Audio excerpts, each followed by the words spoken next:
All right. Everything's set up. Camera's a little different. Not liking the color. I'm using my actual phone, not my camera. For whatever reason my camera isn't charging, but I am wirelessly charging it and I'll swap it out. Probably by the time we start, it'll be good to go.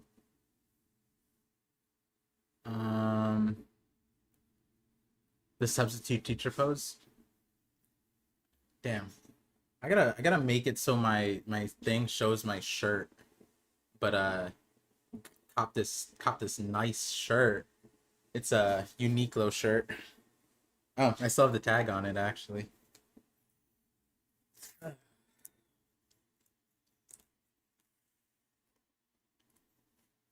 Um Let me see. What was break week 1165 new chapter.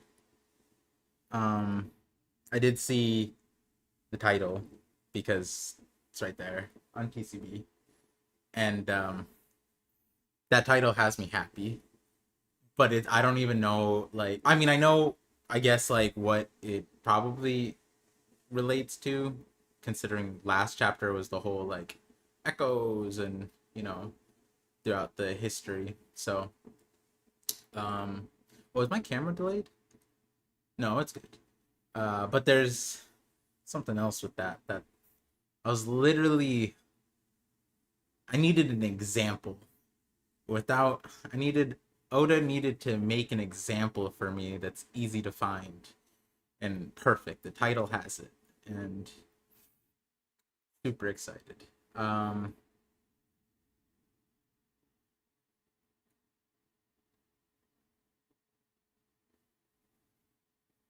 yeah, I'll think about it later. What was I gonna say? What was I going to say? Oh yeah, 1165 break week. Anything crazy happen? Yeah, a bunch of crazy things happened, but we are here. We're good. Always happy to come back to this nice projector setup. Super cool. Um, Let me see. Trying to think. Trying to think if there's any like other updates. I feel like I just blanked. The last week I've just been busy. I mean, the basement's almost, the walls are almost all done. Should be done tomorrow. You got the same one? Shout outs, shout outs. Yeah, I've been grabbing the Uniqlo ones when they go on sale. I've been copping them. It's still crazy that they made the Beatles one piece. I should just take that and make it my thumbnail for that video. The old video. Oh, we got Fiso with the name change. Mega Fiso, welcome, welcome. The TCB translator. We have Nexus and Blaze. What's up, Par? Good afternoon. Good afternoon. Yeah. So I said good morning to a few people, and I was like, oh wait, it's afternoon. It's always awkward. My flight is delayed, but we got the knock-up stream. Oh, dude, the craziest thing happened to my mother-in-law. It was like literally just yesterday. I'm not gonna dox, but um, dang, I'm trying to think. I guess like okay, let's say that there's an airport in Springfield, Kentucky. Okay, I'm making stuff up, or New York. All right, and so we booked flights for her, and I guess like the shutdown messed things up, but like she's supposed to go from Springfield, New York, to like somewhere like California, and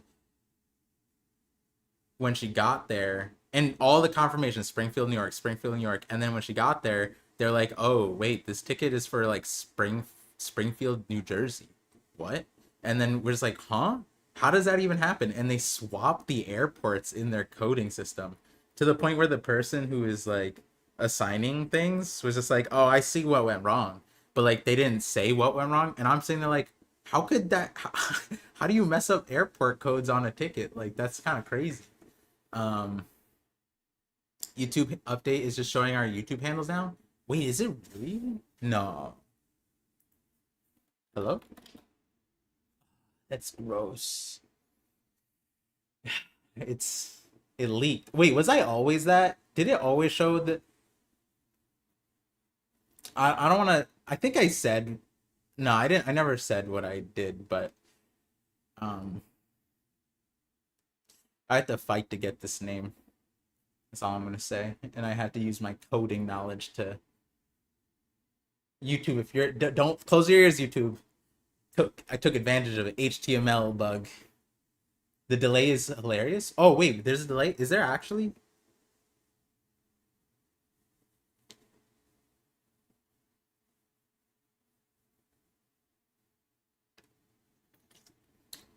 Oh, you're Jody. Oh no, I have to re-remember the key chatter names. Oh my God, wait. Everybody who's here right now, if your name is not what it usually is, okay, I see paths. I know that one. Oh no, because I was looking at chat. I'm like, wow, I don't know anybody, and so like I couldn't look at chat because there was no like trusted names. And no, not that your guys aren't trustworthy. It's just that like there's certain names I'm like, all right, these chatters are safe. They're not gonna spoil me. Okay, I know Scuba. I know Elizabeth. Mr. Nine. Okay, that's a good one. That's an important one. I'm working in a God Valley movie poster. You should check it out in the Discord art section. All right, let's see it. Um, Discord thoughts. Is it in that one? Oh no, that's a different. Wait. Oh, art section. I'm so boosted. Holy. Where is it? Where is it? Where is it?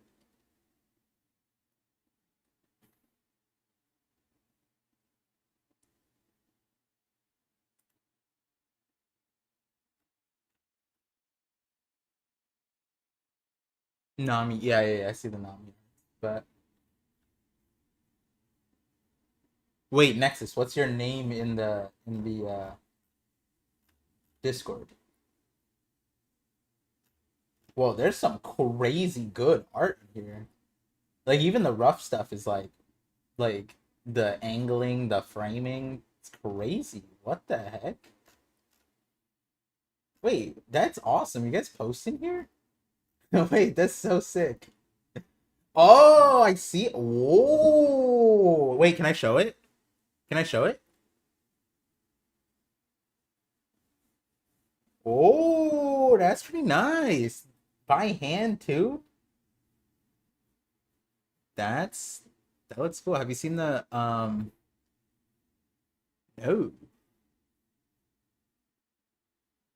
Okay, hold on. We have the Rock's official coloring. Um that's not a yeah, no, that's not a spoiler. Wait, so okay, hold on. Someone link me that in the Discord. Um that's pretty good timing. Wait, how did we get it? This for a magazine cover that happened to release with this chapter. Man, they're so good at PR. That's crazy. Oh, it's on the Mac. Oh, like this issue. Like so when I click on it, like the Kubari, am I gonna see it? You should hang out in the Discord part. I tried to message you once there and got blocked by your DM setting. Oh, yeah. I need it once I get active. When I post a video, the floodgates will open. The floodgates will open for sure. Um, One Piece was the cover page of Jump. Oh, so wait, so when I open TCB, will I see the? We didn't have a scan. Okay. Has he finished? No, I haven't started yet. I'm actually, well, usually we take a little bit to let people come in, but also, um, my phone is not charging for some reason. And it is a little problematic because I definitely prefer that. Definitely prefer that.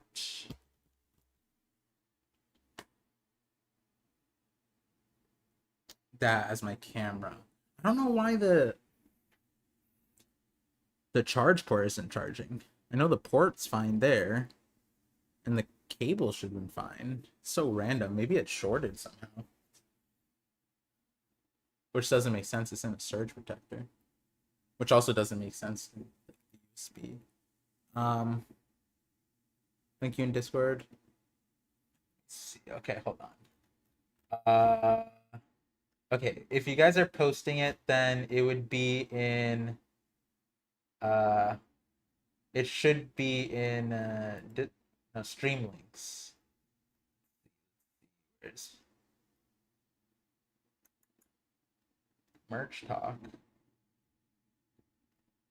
All right, I put why is stream links so far down?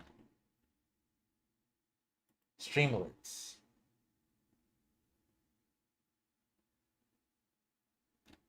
Oh wait, that's the mod one. Oh, I can't go on Twitter right now. Just someone put it in general if you guys have it. I'll look at if it's there, I'll click on it. Yeah, I haven't seen the official. Obviously, if I open up Twitter, then it'll just like that's just not a good idea right now. Put it in the One Piece channel of your Discord. Brandon King, yes, I know you, Time Lord. Streamlets. Oh, I see. Oh. Okay, Nexus. I'm gonna show your art after this, but also that's crazy that you can now use the official coloring. What? What? What? Blue and white is.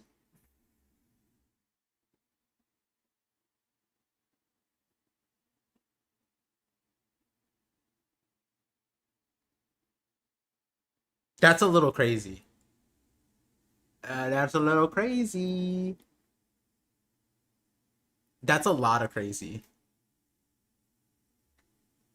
Okay, hold on. Like,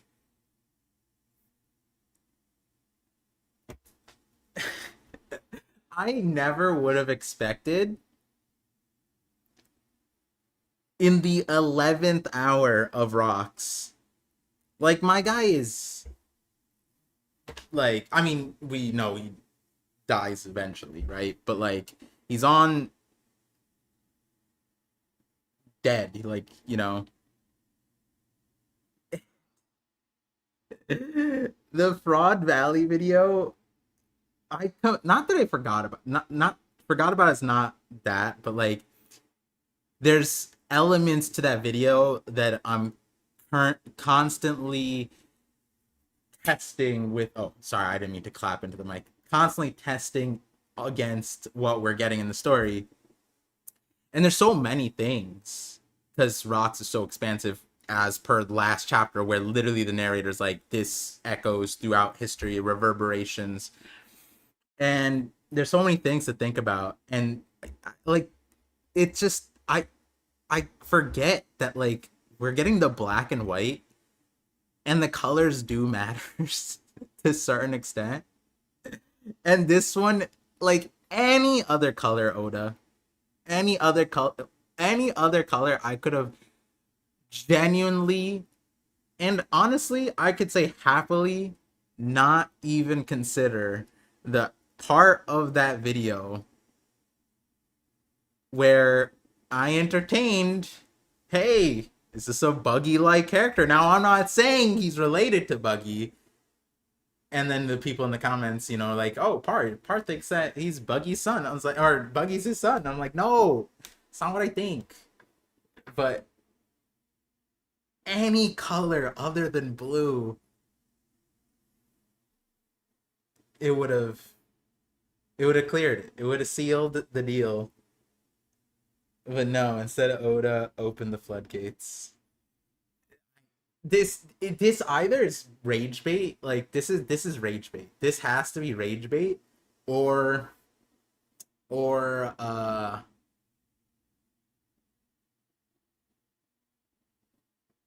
yeah, it's like rage bait or it's meaningful. And what I mean by that is it's either, yeah, there's a connection between Buggy and Rocks.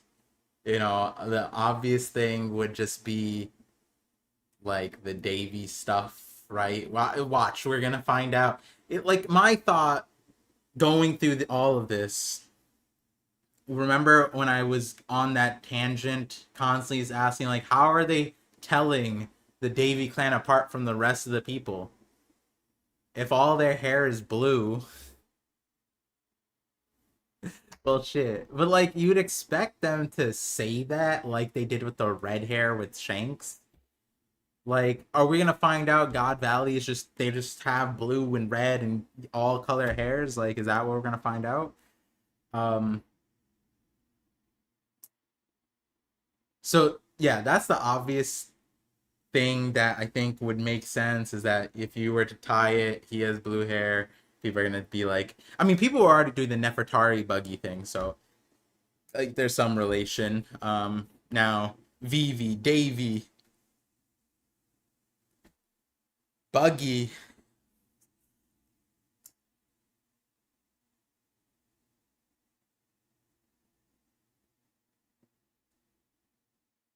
or it's rage bait, and by rage bait I mean it's like the whole painting the sword black for Mihawk. Like Oda's obviously rage baiting with that one,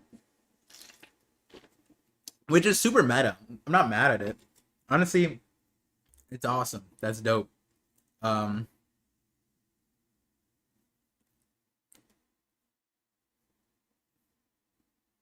but yeah, the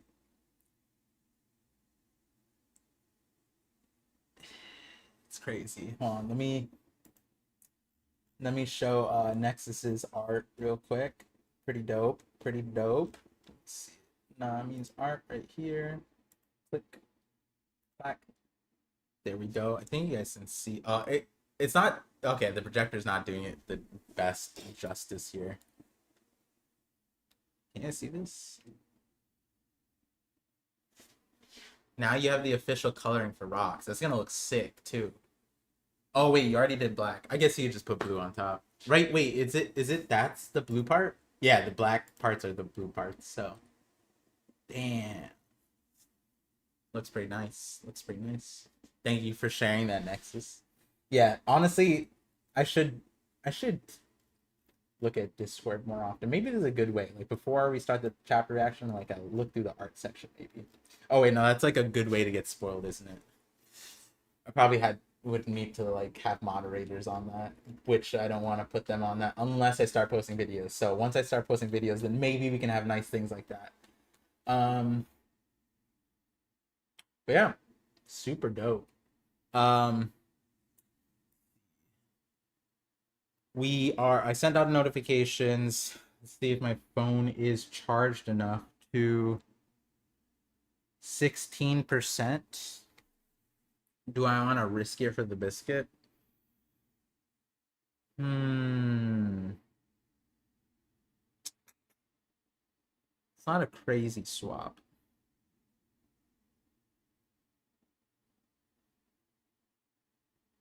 Should be fine, to be honest. If we're being honest, it should be fine. 16. All right, give me 1 second to get this thing up. Okay, camera will be swapping. Um,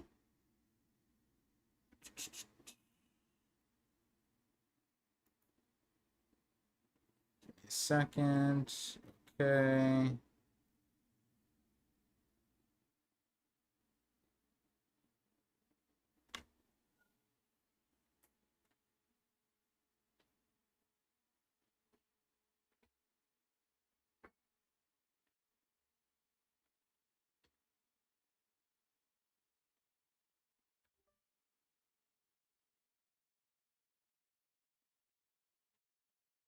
All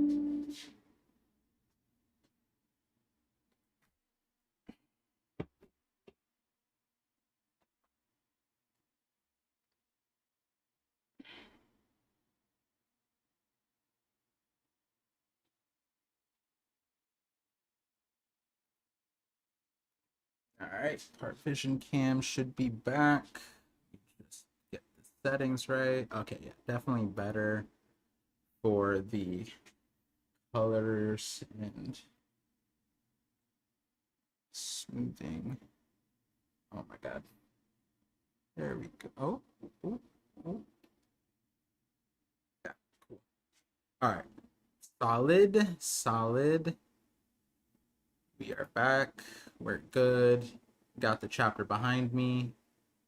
Yeah, the wide angle is not doing it. Now let me put this phone on charge.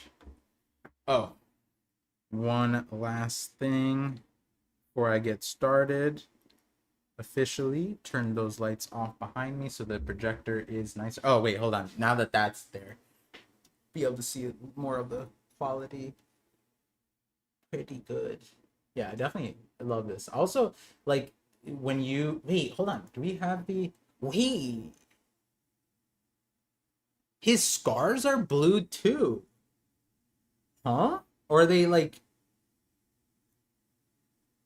wait? That might be more interesting than the like. Wait, his scars are blue. Oh, also you're using the like the calligraphy pen, the fountain pen, the old English pen or the feather pen. I don't know what it's called. I forgot what it's called. My friends used to do calligraphy. Very nice, but those pens are really sharp. Probably hurt somebody with that. Um, yeah, that's crazy that his scar is bluish, purple-ish, something like that. But yeah, we let me do the proper intro. Welcome to the knock up stream. Uh we're always a little disheveled after break week. We got some recollecting to do. And since I haven't been posting content actively, I always fall out of being a good creator, content creator. Like streaming is natural for me, but like my like I don't know. I was redoing it was so awkward. I was recording and it felt not unnatural, but because I haven't gone to like my recording setup in a long time, I had to redo my voice like so many times. I was like, "Damn, I'm ass. This suck." Um but yeah, so uh appreciate the patience with these streams with the channel. I'm always looking forward to these streams even when I'm super tired, like didn't get much sleep last night, but these streams they keep me going. Definitely revitalizing. It's great talking to you guys, and Sai coming in is always a good time, which we will get Sai. He prematurely messaged me because he's probably napping now. Um, but yeah, let's see. We got 1166. I was saying this before, and since this is like the chapter whatever thing, the proper intro, I'll say it. The title. I think I get the gist of what it's saying, which I'm curious if it is what I think, because then it would mean that I'm more or less right on what I was thinking last chapter, which I'll get into. But I like the title because of something else, because of something I was looking at. There's something in that title that I really needed, and it's in present elsewhere in the series, but I just didn't want to like have to search for an example. But perfect timing. Oda gave us an example. And so what I meant by last chapter was the whole question: how soon are we leaving God Valley? Sai, I think, was like at like a he was I think his safety was like two-ish chapters left of God Valley. Um, I think like if he were to put probability, it'd probably be like 2, 1, 3. Um, and then for me, I was like max 1 with the rate at that we're going. Um, Hell, I was surprised 1165 that we got that. 1165 is still like okay. Like it just everything happens so fast that it's kind of whiplash, you know? Um and like I don't know what it is, but when you guys told me the official coloring, which is with the chapter, so if like I guess you're buying the Shonen Jump in Japan for this chapter, you would see this along with it, and that kind of seals my sentiment. Like, how perfect is it that Oda gives us the official rocks coloring the like as soon as we're leaving rocks? Like, okay, yeah, I get where I know what's happening, Oda. Which also, like, I am curious, and I've had this, question is like, when they Dami reverse it, like, what happens to their colors? Um, and now even more so, I'm wondering because it's not just like black and white, which would have looked cool too. Um, but like we know that his hair doesn't like flip or whatever, so it's like maybe it's just all stays the same, and that's kind of what I'm getting at. Like Big Mom and Kaido, at least it'd be that. That'd be a nice thing if we get the anime and we find out that like he turns like green, and they're just like, rocks, are you good? Like, yeah, let me not open that door of reality for rocks just yet. Hardly ever sleep. It might be Blackbeard. I've been getting better sleep this last month. So that's good. It's just the last 2 days, which is ironic because my son was sick for the last week, and by last week I mean like he gets an extra congestion, so that means sleeping sucks because babies don't, like flip. No, like, oh wait, if I can't breathe because my nose is clogged this way because you slept on your side, like you got to go this way, or like prop yourself up. We try to prop him up and he's like, no, stop that nonsense. And then he'll just be like, not what you, well, that's not what he does, but he'll just wake up and we're like, oh, please. Which is partly why babies fall asleep easier in a car seat because they're like upright, so they're congested. That's a good hack for people struggling with it. Try taking a quick drive. Probably knock out. Yeah, Alejandro Solis. Yeah, that'd be funny. Trying to remember what else for the last chapter coming in. So like the timing of God Valley, we'll see which title, official coloring. I kind of get a gist of it. The question is like what we do. My purview was half God Valley, half somewhat of a transition into back into the Loki stuff to tell us like, hey, this is why it's relevant to like still to this day. It's like, Loki, we're telling Hiruden all of this, or like you just took us on a tangent, like in between, and Hiruden's just waiting. Imagine that. Wait, hold on. Like imagine Loki's. Oh yeah, I went back. Like, well, I forget what chapter it was. What 1151, 52, where like they started like the chapter that's like Bad Day or something. And they were like they have to go up, and I think I realized it's Luffy and Loki and Scopper listening.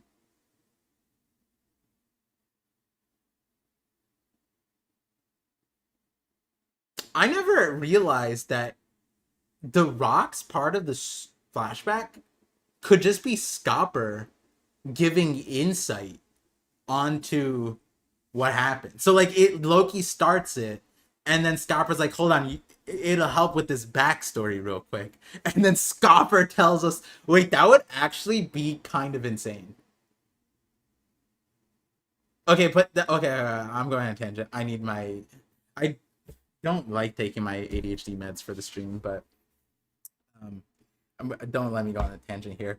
I need to get to the chapter. So what they say, because Emu is in the sky on Elbaf, and they're about to bust it down, right? And they were taking the elevator thing, and was it Gerd and Goldberg, or no, Stanson, the new giant pirates? They're like on it, and the Hired, I think, says like, "Go on, will come later," which is insane. I don't know if that makes any sense. Like, Hired has to have zero observation hockey to send the rest of his crew to that monstrosity without like a Loki, Luffy, Scopper backing them up, right? Like, because the whole point of them going up is they sense this insane hockey and they have to rush up. And then, like, I'm not calling them fodder, but like, I'm not expecting Stanson or whatever to be able to even stop Dory and Brogy Dami Reversied. So they're just like, yeah, you go first. And then by the time Loki finishes the backstory, they're just dead, like, up there. But what happened was, I think Hired goes, you have 3 minutes. You have to, I shit you not, bro. I'm not making this up. When I read that, because I always like, I didn't like think about it, but when he said that, I was like, 3 minutes. This story is not taking 3 minutes, bro. Where does he say it? Let me see. He goes, where is it? Damn. Oh, yeah. Right here. This is so funny. Right here. So 11:52. He goes, Hired goes, Gabon, who better to tell the story to who better to tell the story to than Hired? Wait, is that a typo by Viz? That's a Viz typo.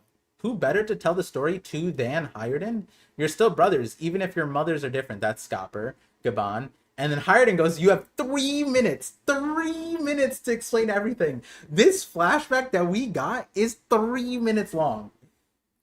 No, ain't no way, bro. Ain't no way. Stop lying to me. Okay? But yeah, so that I was just like, I started laughing my ass off when I saw that. I was like, yeah, okay.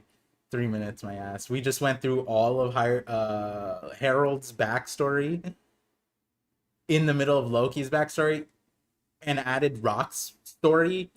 3 minutes. Sure. Yeah. Put a timer on it. Try me. But yeah, so going back to it, that was what I was saying in the Parcast and the stream, like half because of the rate, and I honestly would like it if it wasn't that cut and dry, but like, it's just a question of again, like, I mean, the main thing for me is the Emu Saturn heading out. That one, it was just like, oh, we dipping. We're not like, if Emu's not even here, then we're not. Why are we here? So I'm curious to see. Where Oda drops us back in, if he does at all. And yeah, the other thing that we were talking about. Oh, the island. Yeah, I mean, it could be like, I had a minimum and there's a maximum. It doesn't really matter. I doubt it's gonna be La Lucia type thing. I mean, it can't be Lucia type thing, but I just hope it's not like. I hope it's not like in the dark. That would be like the off-screen shit, bro. I'm so happy that we got like Rock's sort of at least fighting. The only time we saw Rock's like actually fighting was in Damiverse, and I don't even know if that counts. We got one name move, right? But yeah, with that being said, um, looks like my camera's gonna hold up. Let's hop into it. Chapter 1166. Let me start the timer. Go. We got the new tails. The new tails. Oh, that is bright. Oh my. I just flashbanged myself. Ah, that's crazy.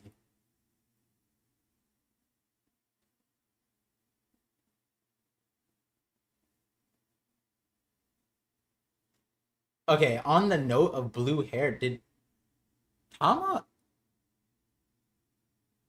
did Tama always have blue hair? I thought it was purple. Yo, it's straight up purple. But I mean I would put I guess it's just the lighting. Maybe it's just the lighting. Um it's just super. I mean it's like lighter, it's less purple than Luffy's jeans.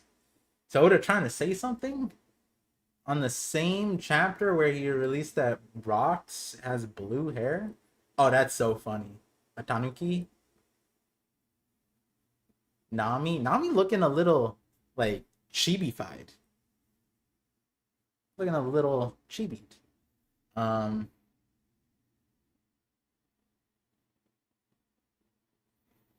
let me see. This is a very bright yellow. This, oh god, it's shocking. Oh, what is he holding? Is that a radish? Wait, what is he? Very interesting. Is this an apple or is this radish? I think it's a radish. A turnip? No, turnips are white, right? Radishes are these are radishes, or are they like yams? Maybe they're yams. No, I guess it could be a type of sweet potato.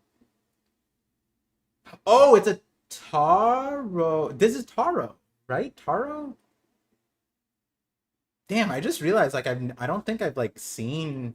It's like you get taro flavored things and they make is it purple, but it's not like naturally purple, right? If it was, we'd use it in food coloring, but we don't. We use beets. Is it taro? Yams? Oh, yams. Cool. Um.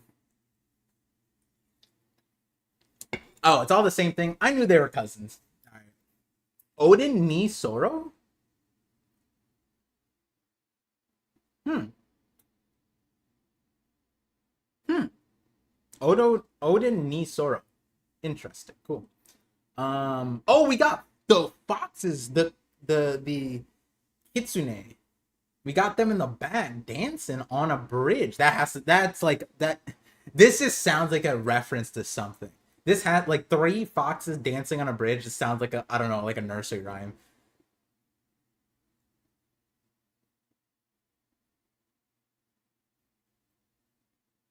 There's Chopper. I almost didn't recognize. Where's Chopper? Dang, we have the big five, but we don't got the old or the new five.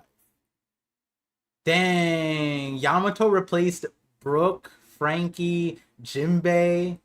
That's insane. Yamato is a certified straw hat. That's crazy. That's crazy. Also, they're in fall.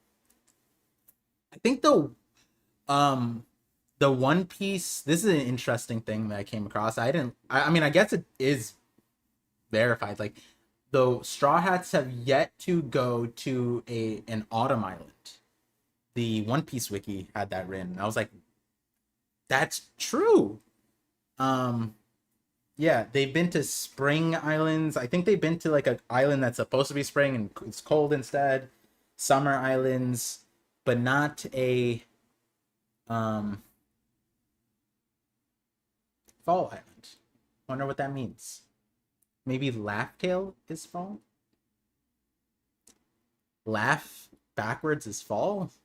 That's kind of crazy. I don't know. That'd be pretty punny.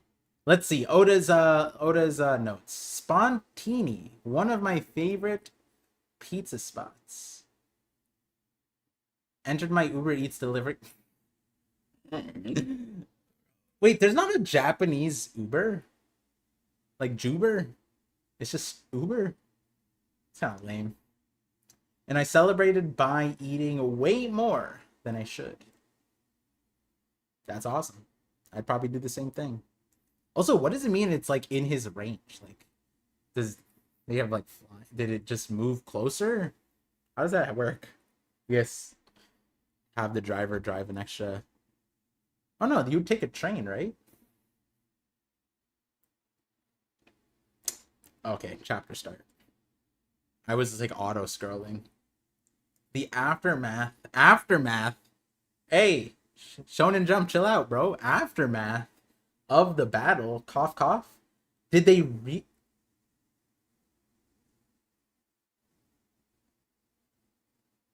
Rocks, Garb Roger. Did they really break the curse? Oh my god. He's clear. Like,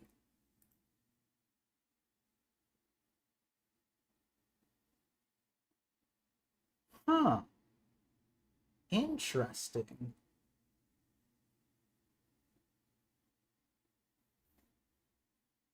It's also an interesting like panel too. The upside down. Oh wow. Looking at the God Knights upside down. That perspective. I guess that is how it looked like, right? Hmm. Looking kind of silly, not gonna lie. Very interesting. I wonder why. Upside I feel like the upside down probably means something, but come on, stay alive. This island is. Oh. Huh? Who is he saying that? Rox is saying that? Wait, so they actually just took him out. He can speak now, probably. His eyes are normal, teeth are gone. Oh my god. So whatever they did succeeded. Wow.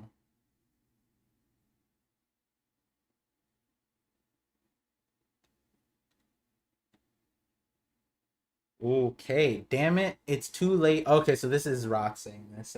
Damn it, it's too late. Roger, Garp, run. You can't die. Oh my god. He. Come on, stay alive. This island is. Is what? What do you know? Roger, Garp, run. You can't die here.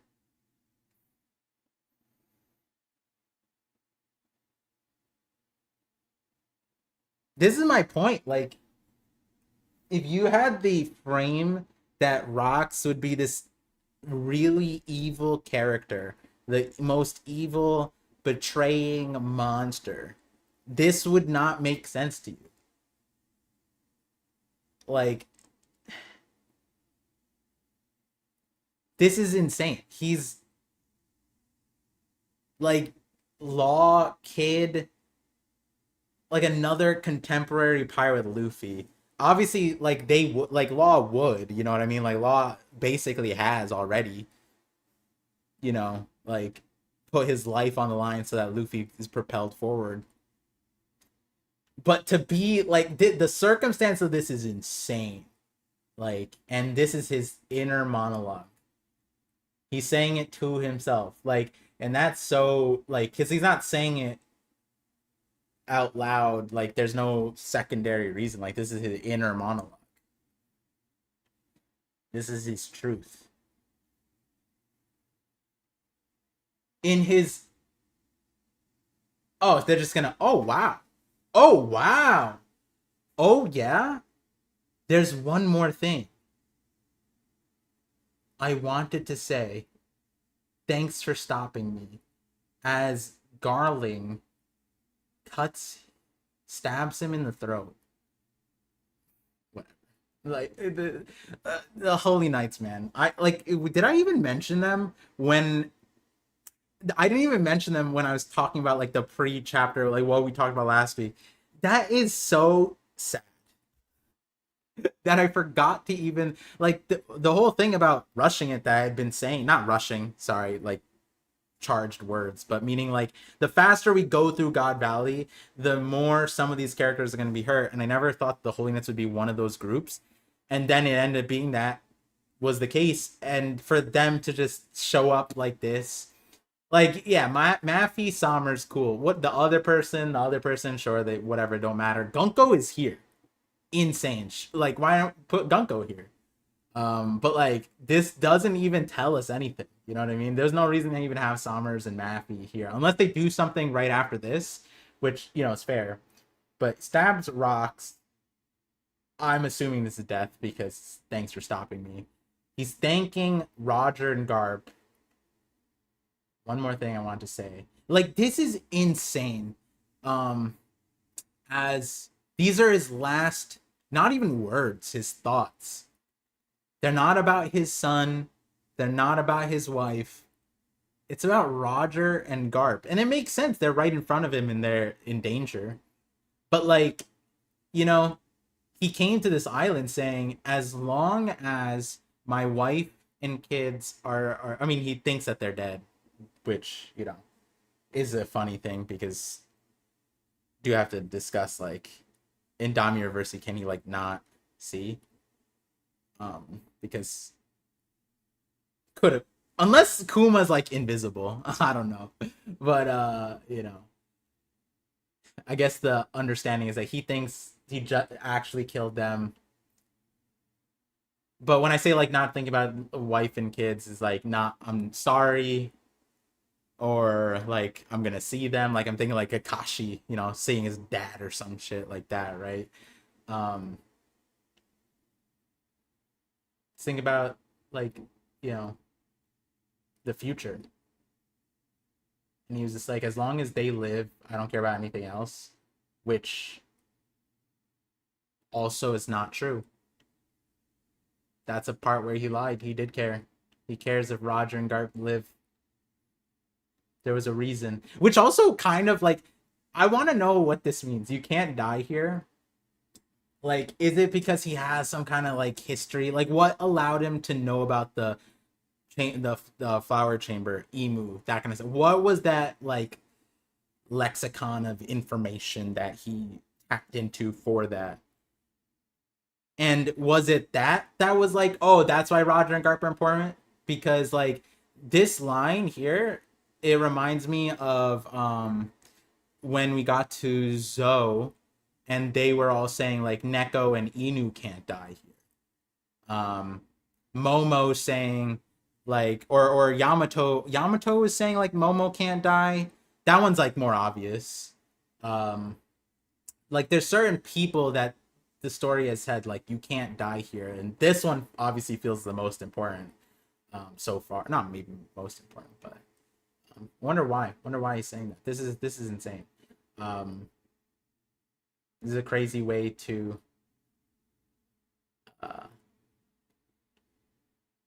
tap us out. Now, how's Rocks, Huff Huff? Okay, all right, so we transition to Scopper, Rayleigh. How's Rocks, Huff Huff? You're worrying about the enemy? I'm your enemy too, Garp. Rayleigh, tell me what happened to Rocks. So, how's Rocks is what Garp asked. Scopper. Damn. He was killed. Did you check? It is the story of One Piece, Rayleigh. Did you? I didn't know you were a doctor. I didn't know you were a doctor, Rayleigh. Dr. Rayleigh. That's a new one. I've seen people blown up. Still alive. I've seen people stabbed in the throat, actually. Still alive. Drake. Dr. Ake. Oh, that'd be so funny if it wasn't Drake. It's Dr. Ake.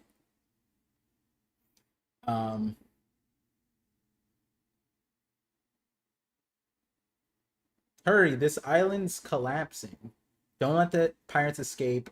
Wait, what? Wait. Roger's ship is on the move, fire? I was like, I thought the dialogue continued.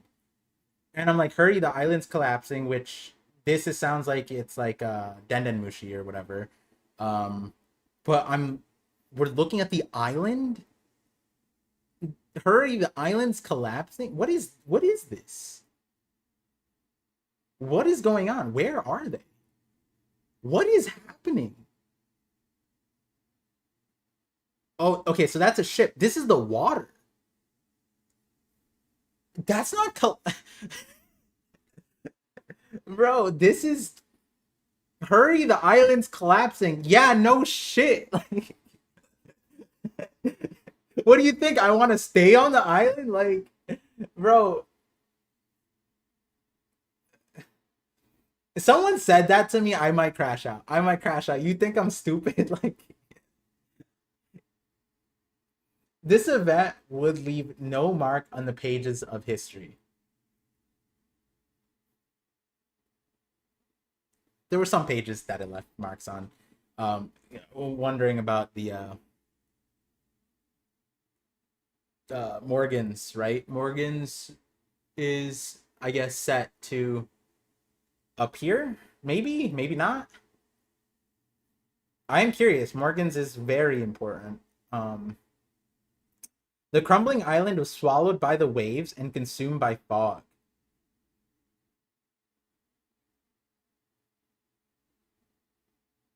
Huh. Consumed by fog. Like curtains closing on a grand stage.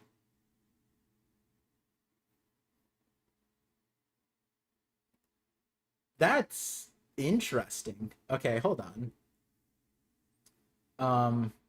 Cannons. This is Garp, Roger.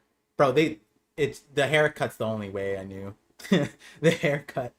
Whitebeard, Big Mom. The craziest version of amnesia just happened.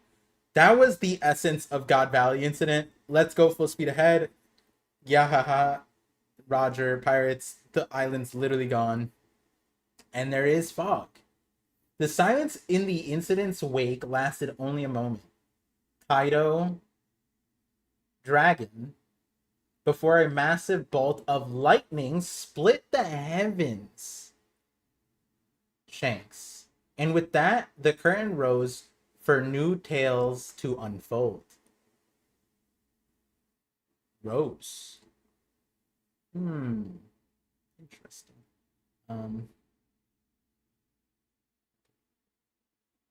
Teach. Kuma, Ginny, Ivankov, Teach. Dang. Imagine if his hair's blue and he's been dyeing it black this whole time. That'd be kind of crazy. That'd be a plot twist. I wouldn't be mad. Imagine we get that he's painting his hair black.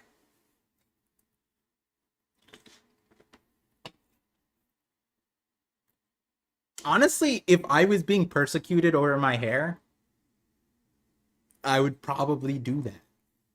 Like, if I had an inkling that blue-haired people were being hunted, I might not have blue hair anymore. Like, maybe they don't have hair dye. Do we know if they have hair dye in the series? Maybe they don't. Um, Maybe they didn't invent it. Maybe Vegapunk just didn't think about that. Um,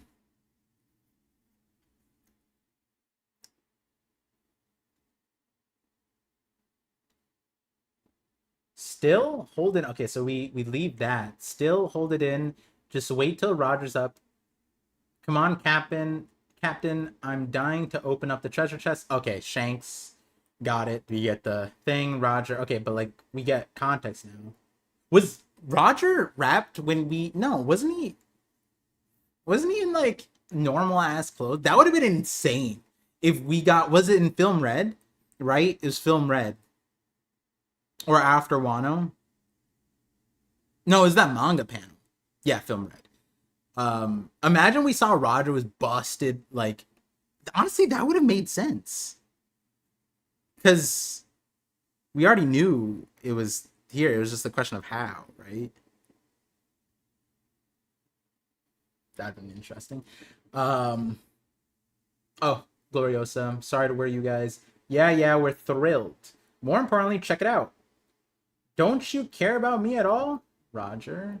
Shocky's safe and sound. Hee hee.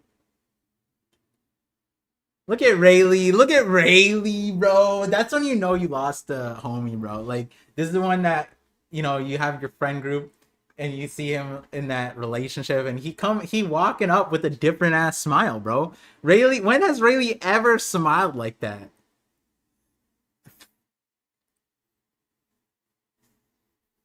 Sometimes you can just tell, Like, I did that to my best friend actually. I was just like, wait, girlfriend? And then he's like, yeah. I was like, damn, that's crazy. Really booed up. Yeah, you can see, you can smell it. Honestly, it's smelly, smelly behavior there. Now the question is, where does Mihawk come? It's Mihawk. It's me. Mihawk, are you there? It might be that Mihawk. There might be three people in this team.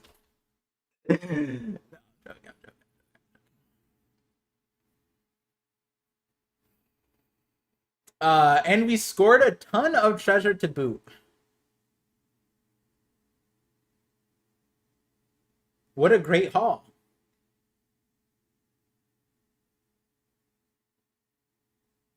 This guy is getting so much screen time. I always forget this guy's name. The guy with Oda's showing off his black wings. Is Oda trying to say that this guy is like Dami reversied permanently and he just doesn't know it? And he just like, I don't know, is it that he like has no ambitions? Or maybe he doesn't have a home. Like, go home is the spell. And he's just like, yep, home is where Roger is. Why? Huh? That's also mad funny that like in a crew that probably has many observation hockey users, they couldn't sense that there's a baby in there. They have to hear it. Goo ga. This also, I'm pretty sure this is the first baby I've ever heard, period, actually say goo ga. Shout outs to Oda for giving us the stereotype. What the? It's coming from that chest. There's something in there. Open it carefully. Open it carefully. Click. Gulp. Huh? A baby. Yeah. Oh no, this. Oh, maybe we did get that Roger was busted up. Because now I feel like, yeah, we did. We did get this. We definitely got this part.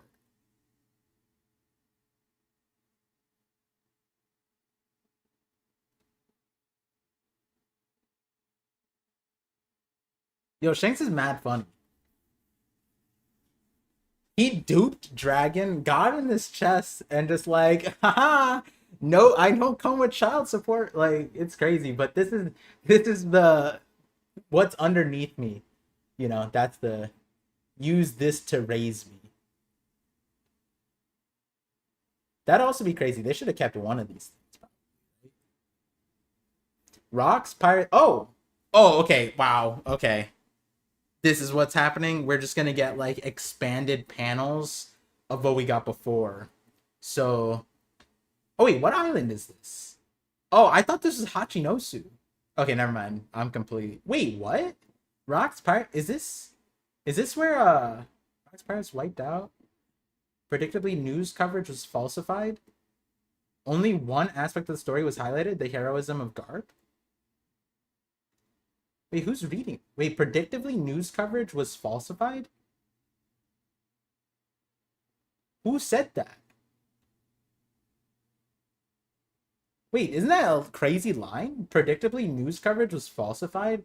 Only one aspect of the story was highlighted. The heroes like. Okay.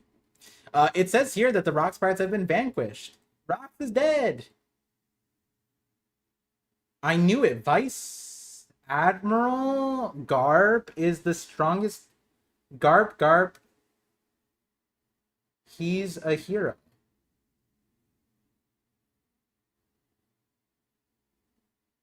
Wait. Oda didn't give us the location of this. This is I mean, it doesn't look the same, but like there was one part of oh, this is actually a big deal for me. Wow. Why here? That's so random. Um,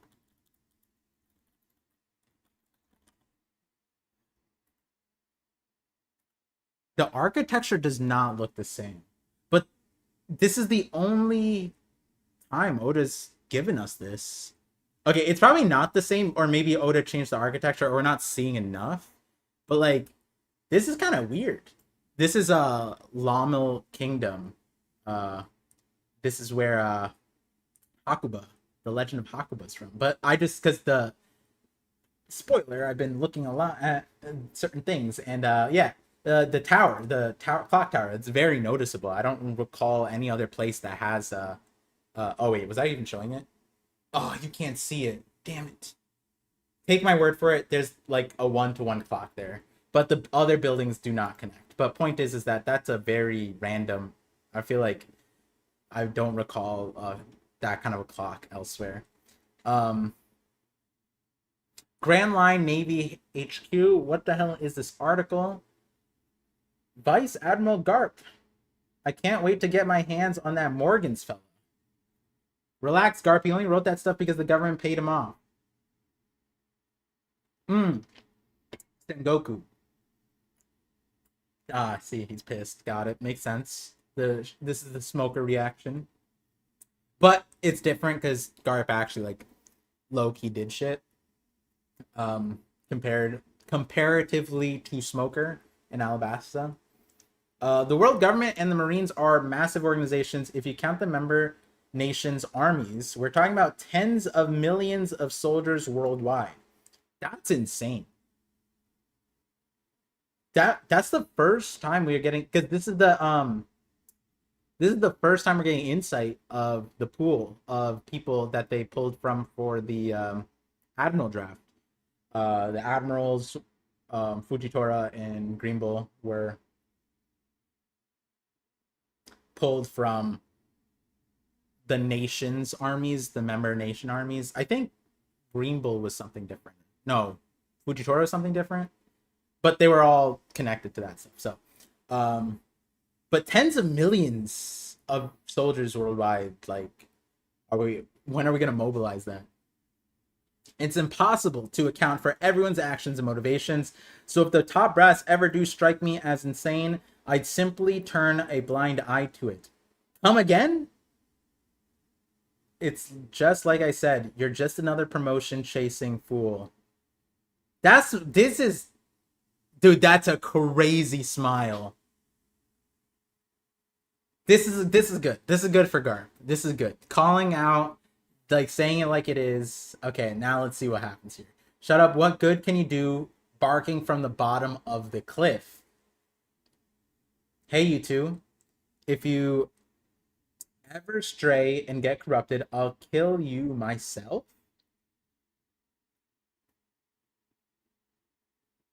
That's foreshadow. No. No, if you ever stray and get corrupted. Okay, I need to see the Raws for that one. That's just, is that not a death flag? That sounds like Sengoku gets Dami reversied and Garp has to put him down. Is it that all of them are? Oh, why have the Marines? Emu, we could just mobilize our own like thing and they'll be more powerful. Oh, but we have tens of millions of soldiers to Dami Reversi. Imagine that.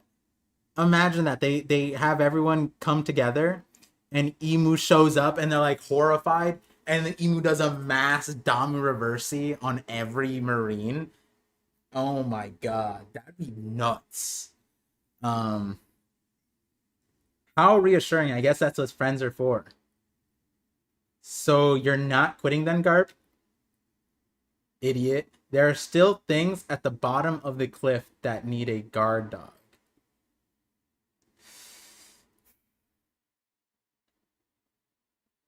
Yeah. No, this is 100%. This makes a lot of sense. I like that we got this. I like that Oda put it this way. there's one, like, I mean, we see it, like Kobe, Helmeppo, like all the sword agents have a certain respect for Garp, and they were at the bottom to a certain extent, except the fact that most of them are all Nepo kids, right? So, like, besides Kobe, technically, I mean, Helmeppo technically is a Nepo baby, technically, um, as far as the Marines go.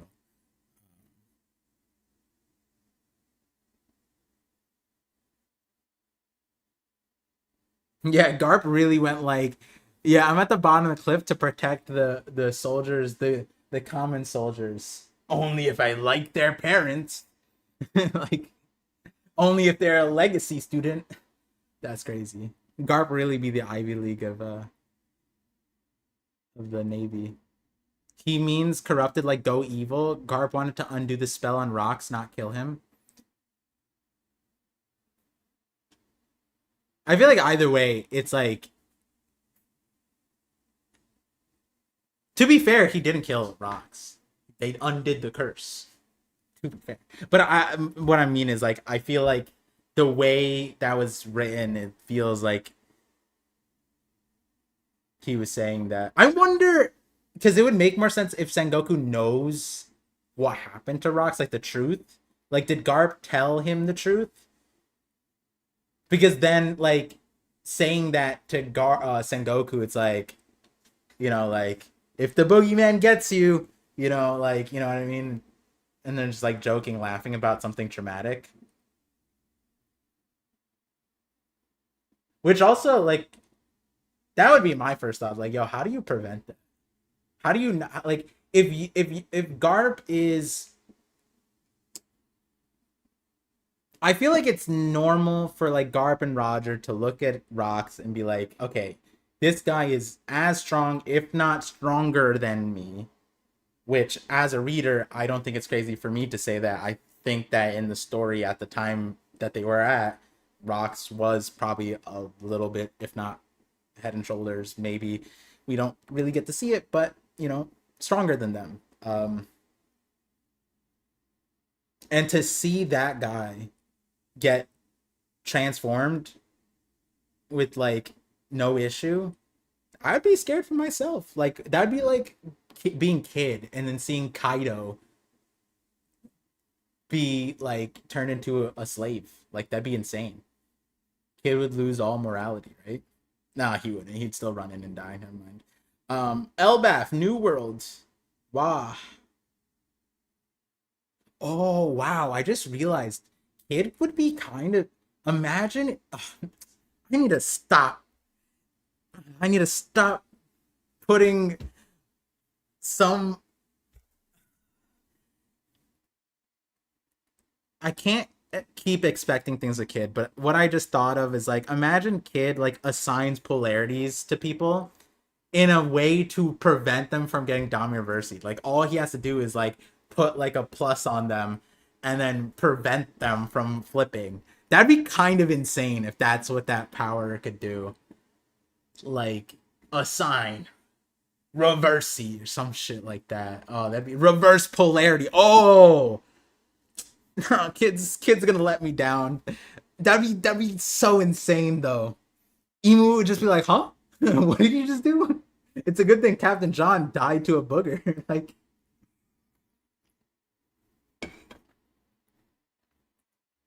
yeah, I'm looking. That would be too OP. Wow, you again. Oh, we're Elba. Thing transition. Okay, we are we. This is it. This is like, yeah. There's no. We're moving out. You again. I ain't letting you on my ship. Oh wait, no. This is a flashback. There's rocks. How many times do I gotta tell you, Pipsqueak? You think I want a brat on my crew? Loki starts crying. He's like, no, you're the dad I always wanted. My mom threw me off of a cliff, and the cliff is 10,000 meters in the sky. Please, someone love me. And Rox is like, nah, you brat. You're a pipsqueak. Why would I want your ass too? And Loki's like, nobody wants me. It's because my eyes are hideous. What is this guy? The guy I want ain't giving me. Oh wait, what? What is this? Oh wait, hold on. Wait. I didn't realize that there was like reflection here. What is this? The guy I want ain't giving me the time of day, but his snot-nosed brat won't leave me alone. Oh, this is Rock. Dang. The guy I want ain't giving me the time of day. Yo, Rocks really.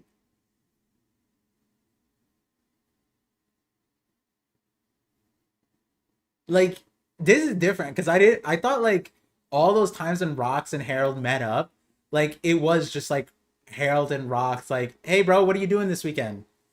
Oh, I'm gonna be heading back to Elbath, like, like I'll make time for there. I don't want people to see us in public, bro. Damn, wait a second. Yeah, because Harold didn't want to see them in have the Harold didn't want to be seen in public with Rox. And Rox wants wait a second, bro. That's kind of funny. They were hiding, and then Rox is like, "Bro, I'm not adopting you." Hey, Rox, I think. I mean, yeah, I guess we knew that. I just the transition. Hey, Rox, I think you're Nika. Nika, the warrior of liberation who will destroy the world while laughing.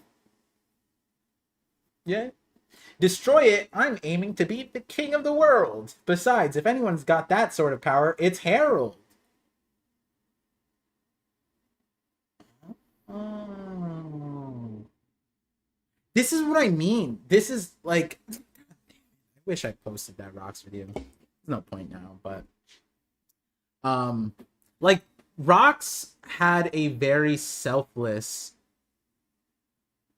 conversation when it came to saying, whenever he said I want to be king of the world, it would be paired with like I think the first time he said it, it was to Harold, and what he said is it if it's not me, someone's eventually gonna do it. And that's a crazy thing to say. Like, imagine Luffy was like, I'm gonna be king of the pirates. If it's not me, like, one of these guys are gonna do it. It's like, wait, why would you say that? You just say I'm gonna be king of the pirates. Like, it's kind of, you know, like that'd be a very weird thing for someone to say. But nonetheless, again, here it's not just I'm aiming to be king of the world. It's that he thinks that, which, besides, if anyone's got that sort of power, it's Harold. Oh wow! Also, this is a very interesting thing because Rox did not say Nika. He said Joy Boy and Davy to Emu. And the question was, does he know what Nika is? And by this point, it doesn't seem like it.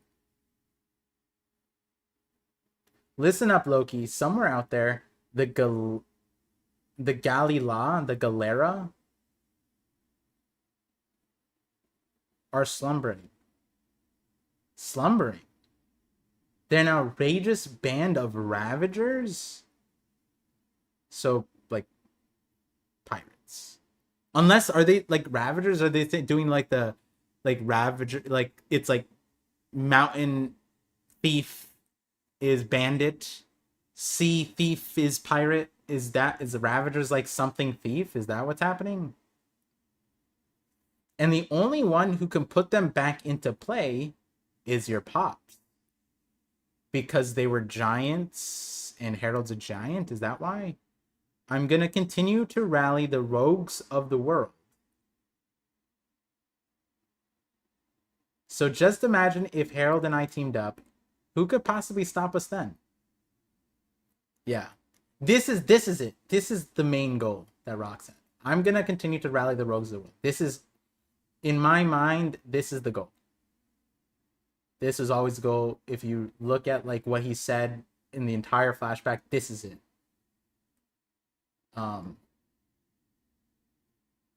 Which says a lot about God Valley and how impactful that was for Rox, considering he said like, I don't care about anything else. But anyways, wow, that's awesome.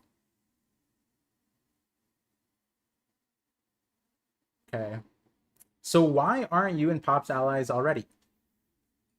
Kids, kids be asking the right question because of love.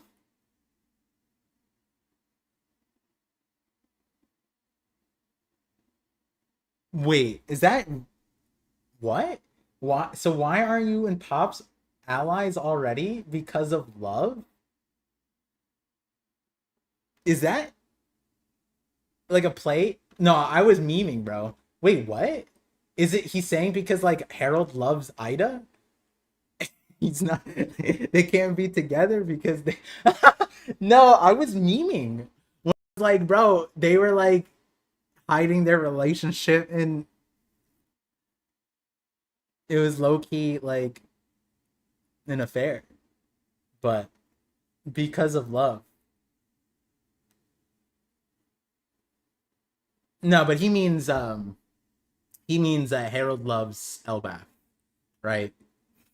Um and that's why, and his family Elbath, and his own kind, which is a very strong message, right? Like Harold put a lot, sacrificed a lot for his own kind, and he felt like he was a large contributor to why they would not be able to join the world.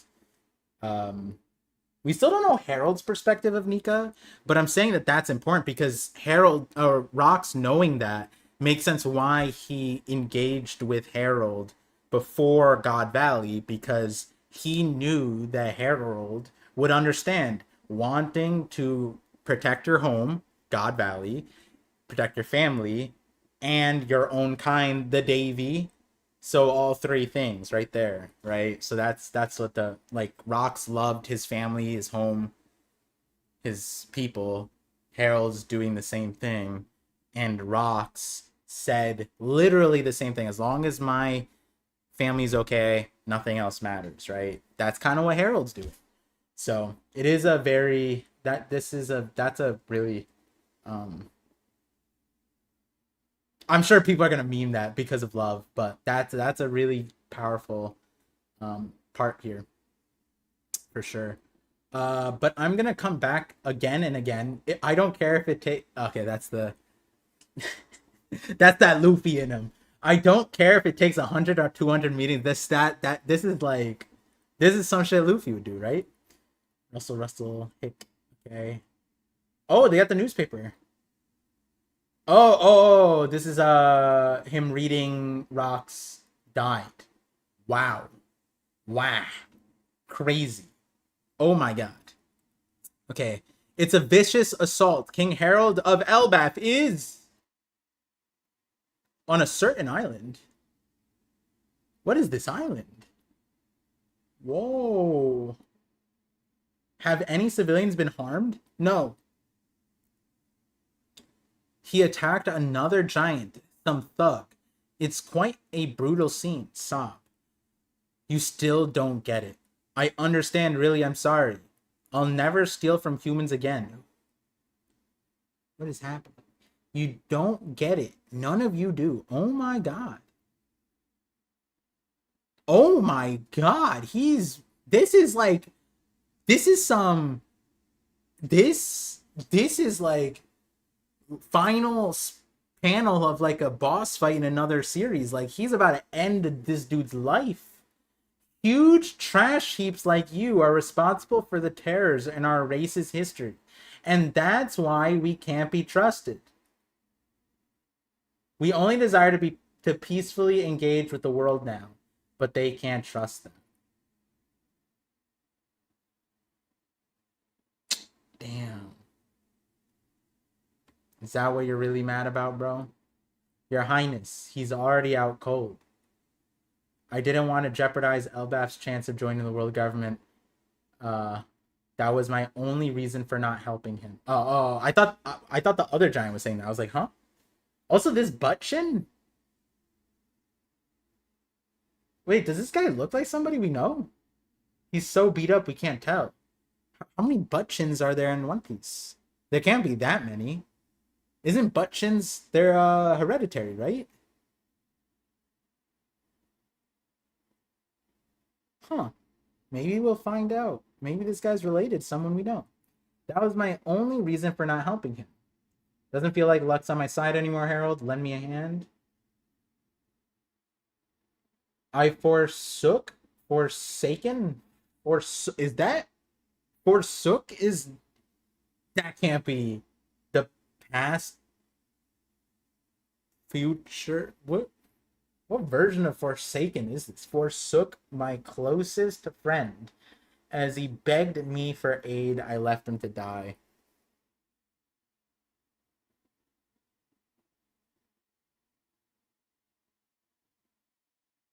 You know what's crazy? Harold is is so like Oda, for the reader, Oda's putting salt in the wound on this thing, and I don't know if Harold will ever like see what I'm seeing, which is that like he says, I didn't want to jeopardize Elbaf's chances of joining the world government by helping rocks or participating.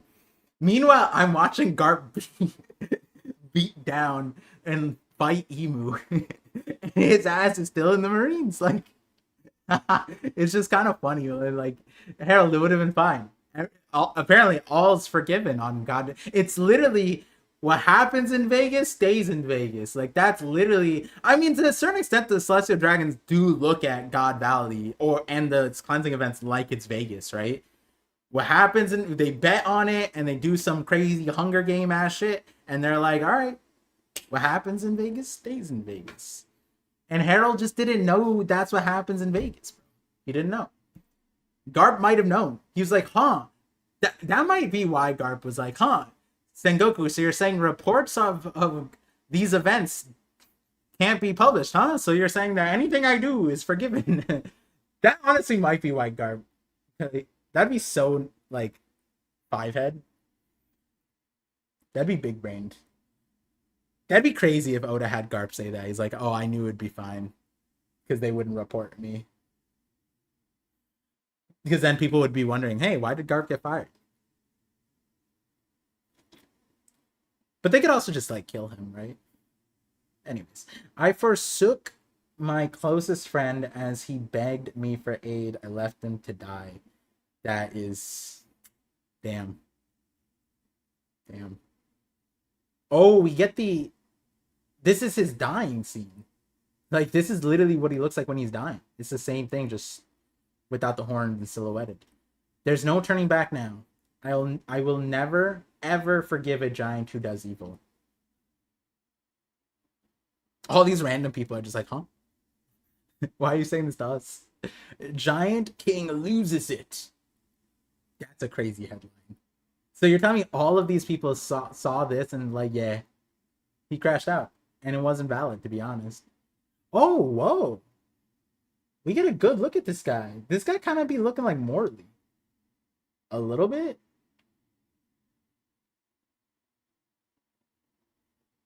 It can't be Morley, though, right? Morley was in prison for 100 years. Right? Forgetting. Is this Morley?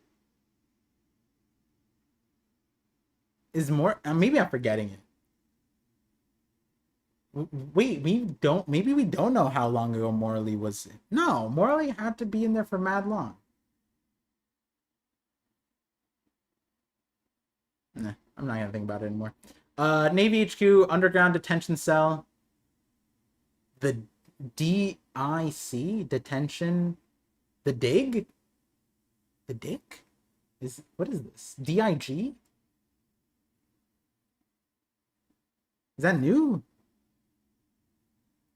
Tap, Dad, I'm gonna quit the Marines. Okay. And you, I despise you. Okay. Garf throws in the key.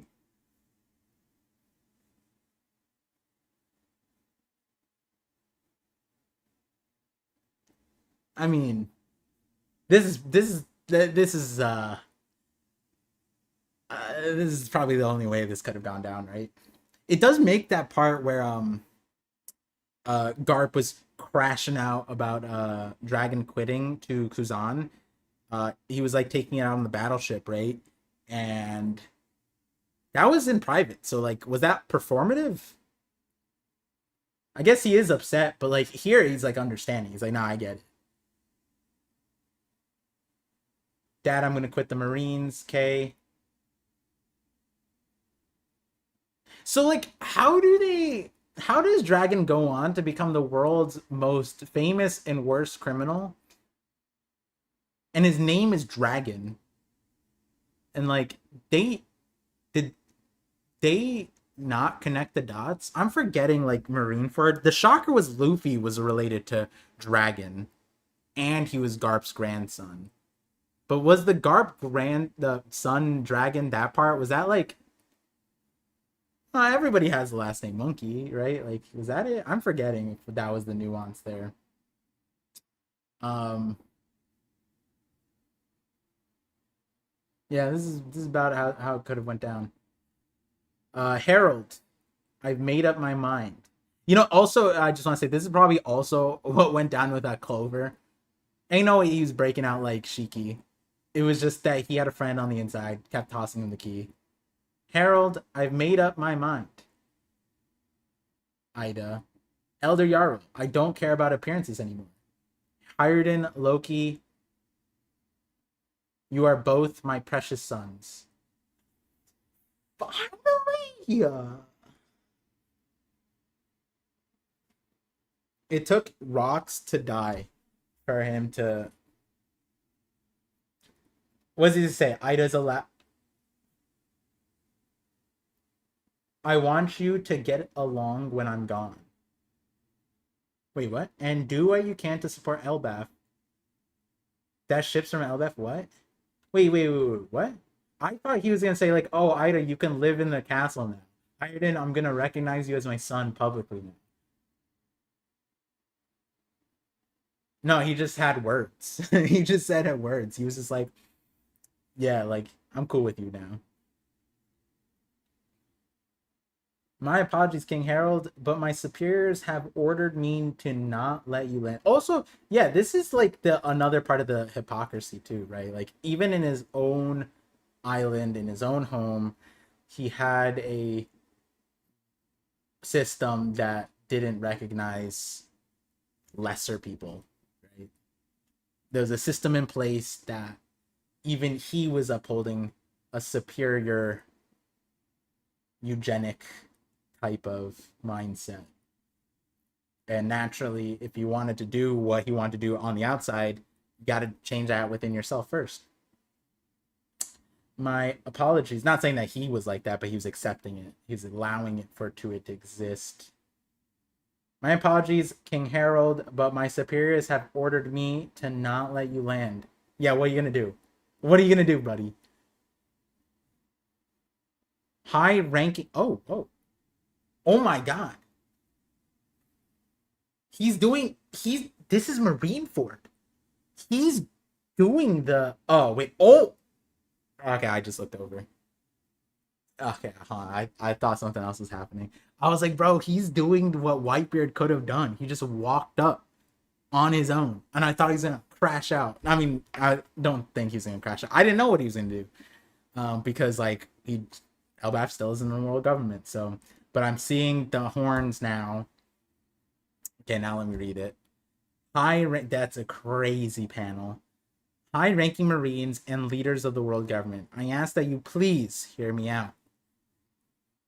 Grabs horns, snaps them. Yo, yeah, this.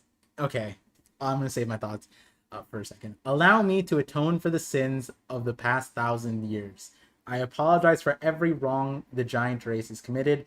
The children of Elbaf are being raised to live without harming others, so that one day they may walk hand in hand with humanity. I do all. He did it backwards, bro. He did it backwards. You're not supposed to deny your. I do all this to prove our unwavering commitment to peace. I'll do whatever it takes to atone for our sins, even if it means becoming a.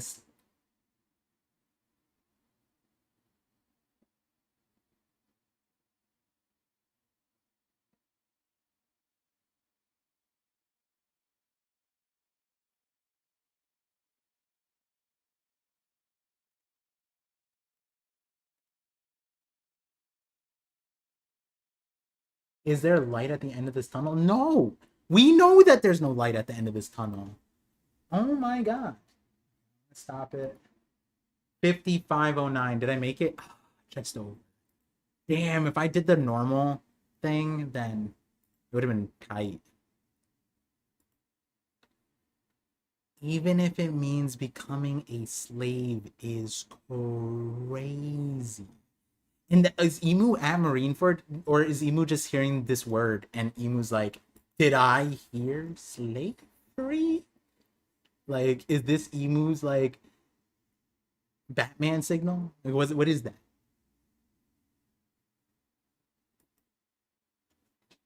Oh, that's so nuts to give a. Okay, okay. I have thoughts. Okay,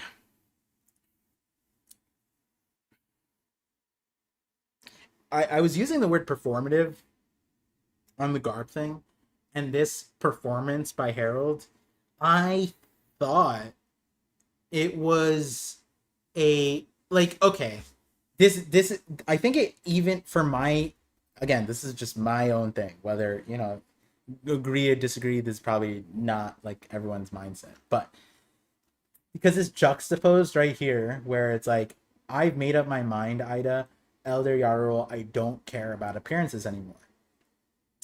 And here the it's there's an ancient giant and then there's Ida, who is the dirty blooded giant that their own son Loki like recognizes, like holds that in his brain, like he's raised on that. When the story in especially in One Piece is like don't like Otahime, Queen Otahime was like don't let the kids continue on that hatred. Harold failed there. He put it in his own son. It's there, and he has to combat that in his own island. It's the ancient giant and giant disparity. On the outside, right? Like the guy that Harold's beating up and Harold, they're just giants. Like to the rest of the world, it's ancient giant and giant are just giants. So when he tears off his horns and he goes and he's like it's juxtaposed with this thing, like to them they're like that scene where they're like holding their heads like what is this guy doing, like they're in pain. That's all it is. Like wait, why did he tear off his horns? What is the significance to us of why is this performance meaningful to us? That performance would have been more meaningful to the citizens of Elbaf to say, I don't care about appearances anymore, tears off the horns, ancient giants, we're all the same, stop treating Hiredin terribly, elders who didn't let me have my wife in the thing, you're garbage, I don't respect you anymore. Because we still have to figure out where they are at, how the world is ruling with that. But like that performance would have made more sense here than it here. But the dialogue that makes sense. Like this dialogue, obviously, you know, like allow me to atone for the sins of the past 1,000 years. Like the tearing off the horns, it's like these people don't understand that, and like I don't know, like is he tearing off the horn? I mean, hey, this is a crazy thing for an agenda me and Sai had, where we were like, oh, does he give the horns to the celestial dragons, not the celestial, the holy knights, as like a thing, when they meet allegedly, and that's like Punk Hazard and stuff like that. But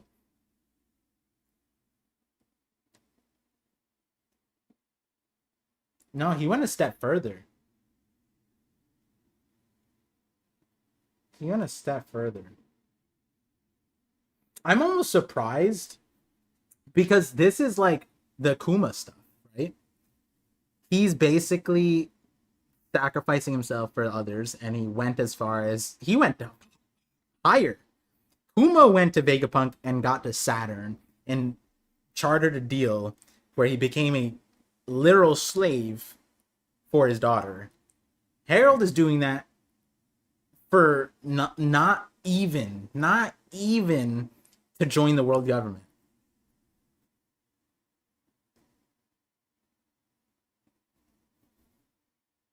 He just wants to atone for the sins of the past 1,000 years. It's not to join the world government. He's basically like, I will become a slave to get us to net zero. And then we can start the whole, can we join the world government? Can I atone for the sins first? Wow, next chapter is actually insane then. Because next chapter has to open up with Emu. Does Harold doesn't meet Emu? Does he? Or Harold talks to the Holy Knights and they charter whatever deal that like Sommers and whatever they were like alluding to 30 years ago. So this is what? God Valley 38 years ago. So we have to go 8 more years into this flashback ish. And then we can jump. Crazy. Very interesting. Makes sense why Loki hated Harold and calls him a government dog. Yeah. Yeah. It's the same thing that they were saying about Kuma. They were calling him the dog, right? All the other warlords, the other pirates, they were like, aren't you the government's dog? Even the warlords, because people would call the warlords the Navy dogs, but even the warlords separated themselves from Kuma because all the other warlords gave up. I mean, not all of them. Every warlord was giving something up to get something back, right? Like Amazon Lily was like, hey, they won't come after us. Fishman Island, they won't attack us at Jinbei. Warlord, Jinbei just can't like go back. Something like that. And Kuma was doing it for his daughter. And they just didn't know. Harold. It's not like Harold becomes a warlord.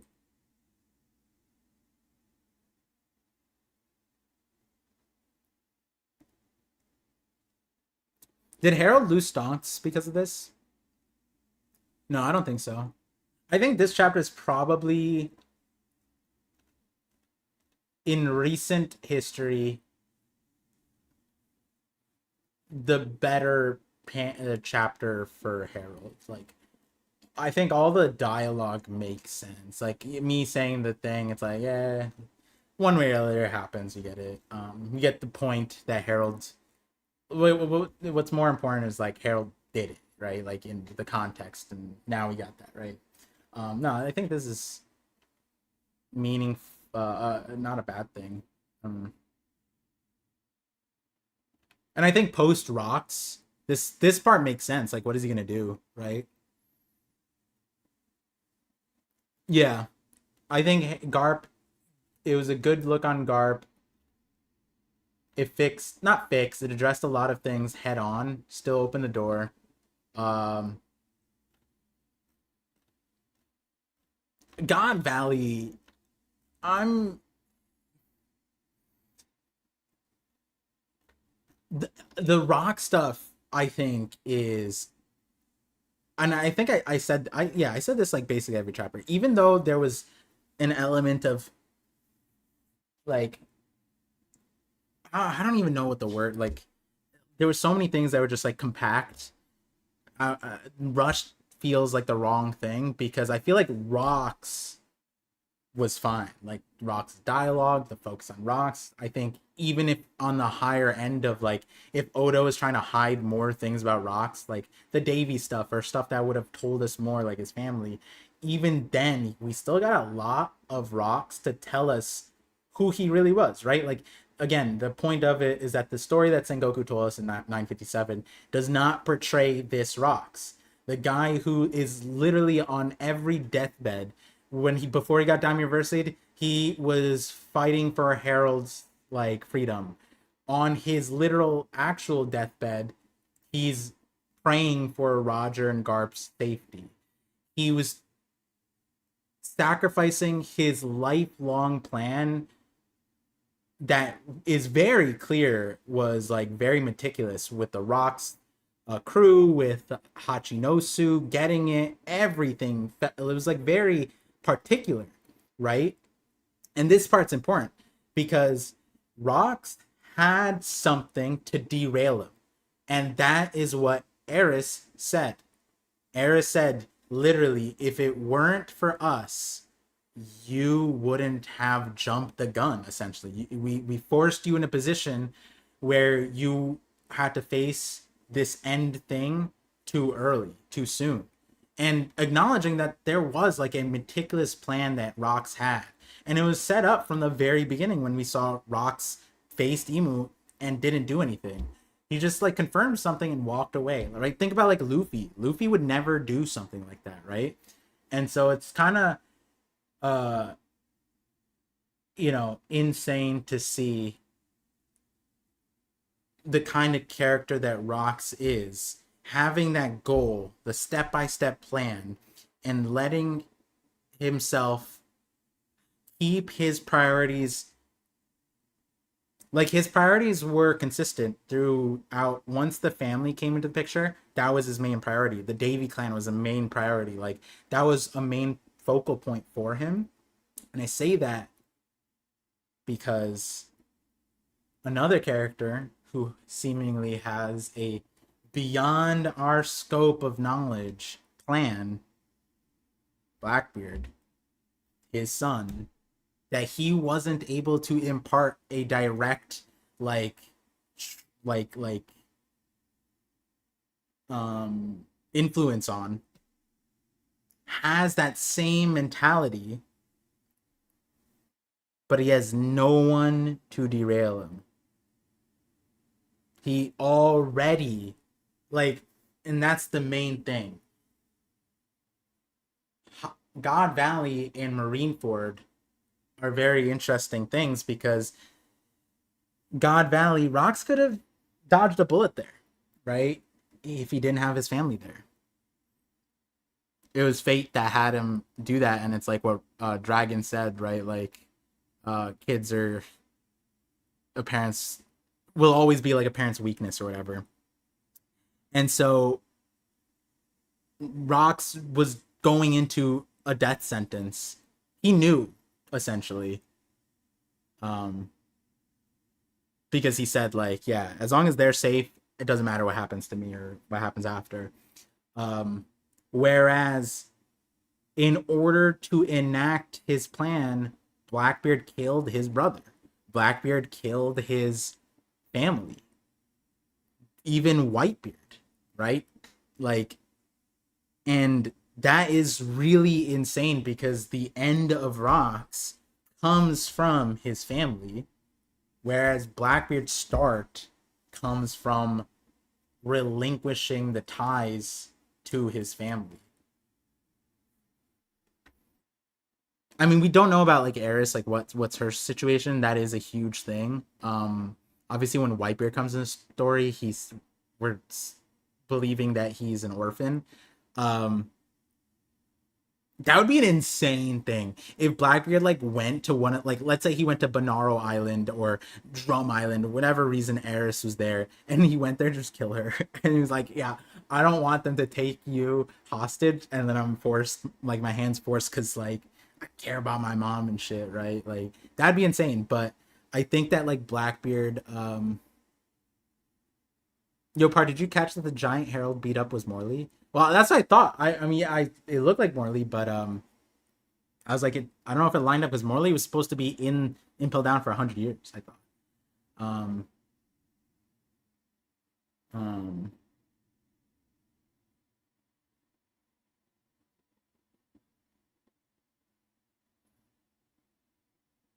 yeah, he wasn't rash. Yeah, yeah, I definitely, yeah, not like Kid, absolutely not like Kid. Um.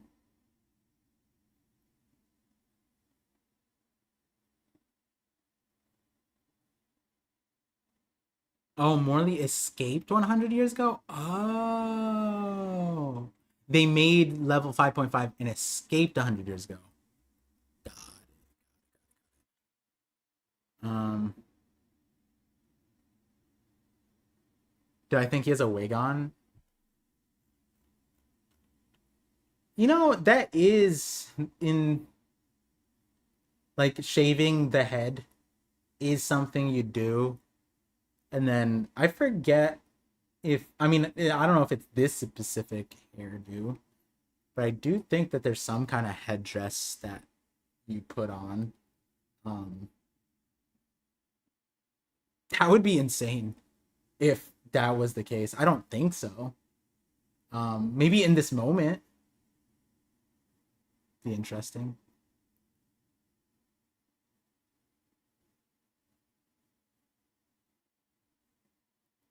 Um, let me see. What was I saying before? Um,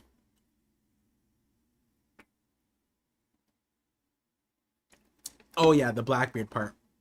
Just that like Oda set up Blackbeard to be in a very similar situation as Rocks. The how do I say this?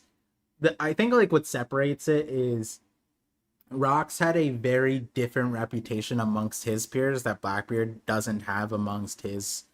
And part of that is like Oda's off screening and not putting Blackbeard in the front of things, but Rocks like I don't think there was any doubt like having Rocks constantly evenly clash with Harold was a consistent reminder this guy is on a plane of his own, whereas Blackbeard does not have that reputation.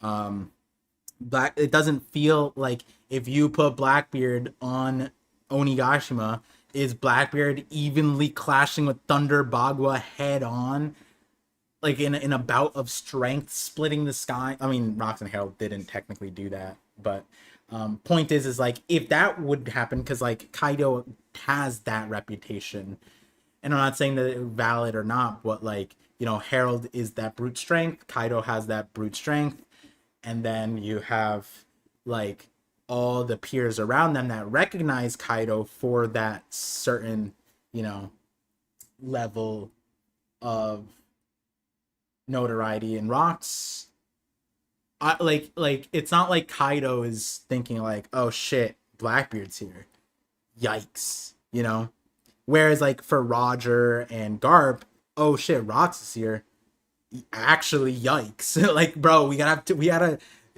I don't know what happened to him. We need to 2v1 this is we ain't even, let's not even entertain multiple shonen 1v1s, bro. Like that's not what's gonna happen here.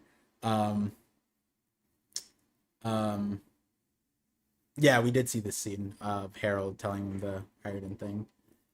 um but yeah, so that's like Harold and Rocks, not Harold, Blackbeard and Rocks. Oda is putting Blackbeard to be the Rocks that doesn't have any ties. But I don't know if he has the same level, because like I feel like, bro, if Rocks didn't sacrifice for others, um he would have been insane, right? But several lines throughout this flashback was like for others. I mean, even every time he talked about treasures, it's like, let's divide it up versus Rocks. Roger was like, no, it's mine, right? But um Par, please tap into the vision and tell me what's gonna happen next chapter. You got it right on this one, so W. Um yeah, I mean, I guess it was less than half of. You know what? I did say 2 pages of God Valley. How many did we get? I said that in the podcast since I pressed me. 1, 2. All right, 3. All right. All right. It's half the chapter, or like a third, right? Because double spread. I get this is still God Valley, right? Um, does this count? Nah, I was to say three. I was pretty spot on. I'm not gonna lie. This part, I did. I kind of my brain did not. I think my brain is so brain focused on the whole like this is Loki's flashback. Let's get back to Loki flashback. That I didn't calculate for. Oh, we're gonna get like the Shanks and chest panel here, and we're gonna get all the panels that we got of like the after God Valley stuff in context, like the Herald talking to the kid stuff. Like I not that I didn't think about this. Like even this one, Rock's talking to Loki. This is like an extension of when like when we first got the Loki Rocks thing, and like Loki's like on the ground with a sword in his back. Um Dragon, yeah, like some of these things I didn't fully calculate for. But I guess this is it. This is like transitioning back. Like this is it. Transitioning back to Harold Loki stuff. So um next chapter. Let me see. Next chapter. I think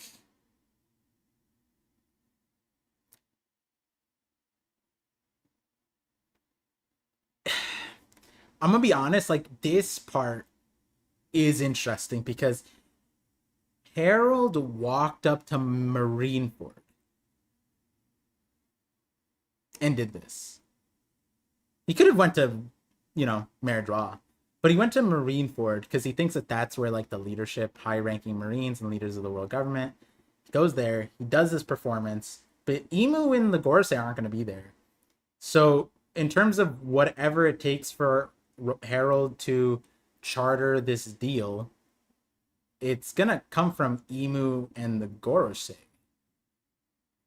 which is like odd also because like all the other nations, it's just money, right? Like they just have to pay heavenly tribute and then they're in. And if they're too poor or they don't want to, then they're not in, right? So it's like I'm sure they have enough money. Has he tried that yet? He's like, hey, I'll pay 10 times the price. Has he tried that? Money moves, makes move, right? But it feels like Oda can just like cut this part off, which makes this awkward. But I would think that the transition from this to what comes next is that like meeting, that context that Harold had met with the Holy Knights or the Gorosei. I don't think Emu, and I think it comes from like probably the Holy Knights or the Gorosei meet up with Harold after this thing, like after this moment. So we're probably gonna get that next chapter, and we're gonna get like what was the deal, right? Because like even if it means becoming a slave, right? And so the I guess like to fully parallel this to the slave race is I think it's chapter 1101. Pull it up. No, 1100. Okay, here it is.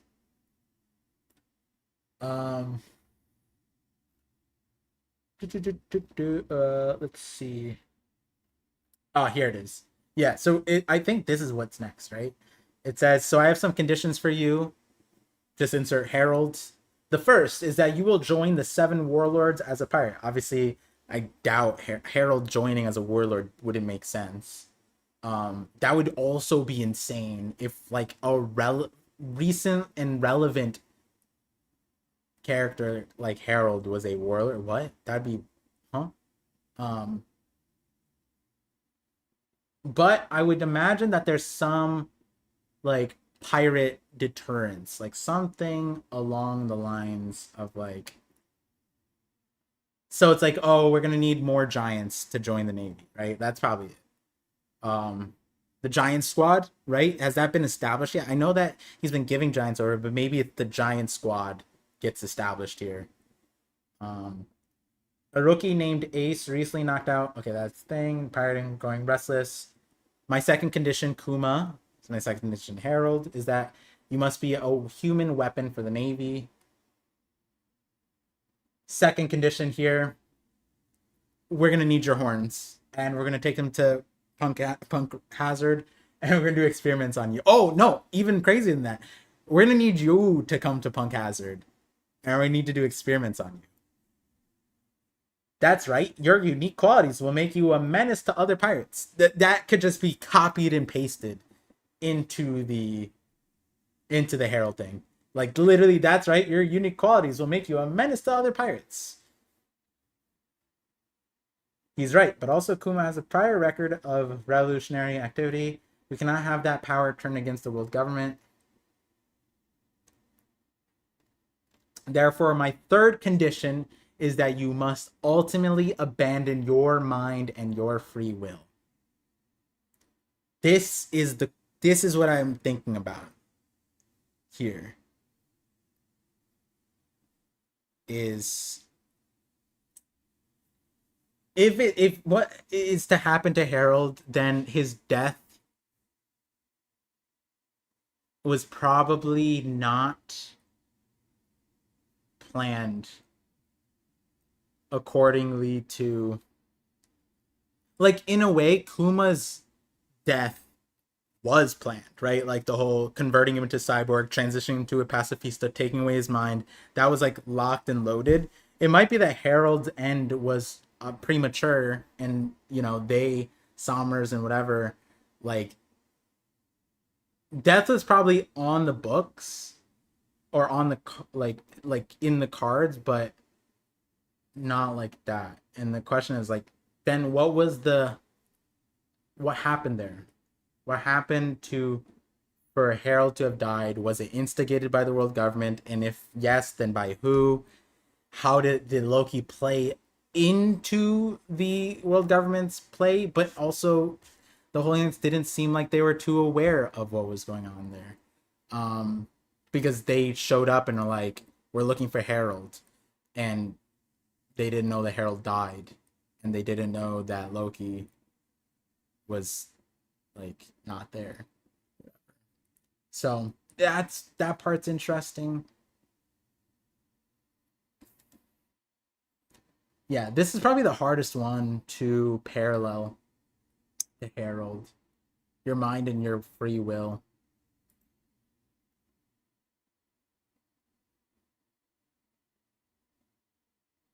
I wonder. Kuma got the technological version of the mark. No, Kuma got the devil fruit version of the mark. No, that's what makes the mark more upsetting. Is that Kuma's devil fruit is like teleport, and he used it. And then, like, what did he say to Ginny? He was like, bro, why are you holding back this? Like, I could be anywhere, anytime. Just tell me. Every celestial, every holy knight can say that too, apparently. Like, and it doesn't even seem hard. It seems probably even better. Other than, like, no, Kuma's thing also leaves a mark too.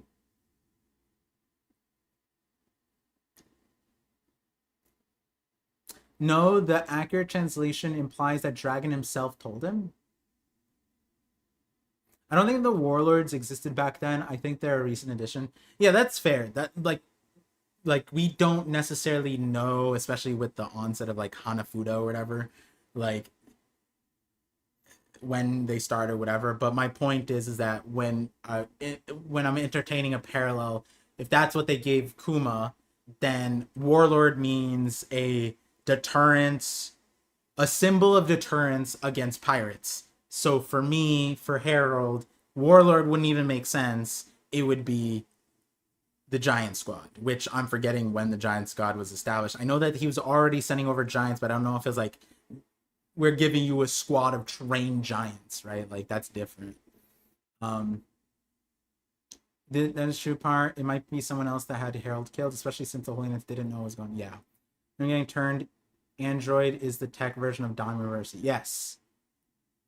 Technology. Yes. Exactly.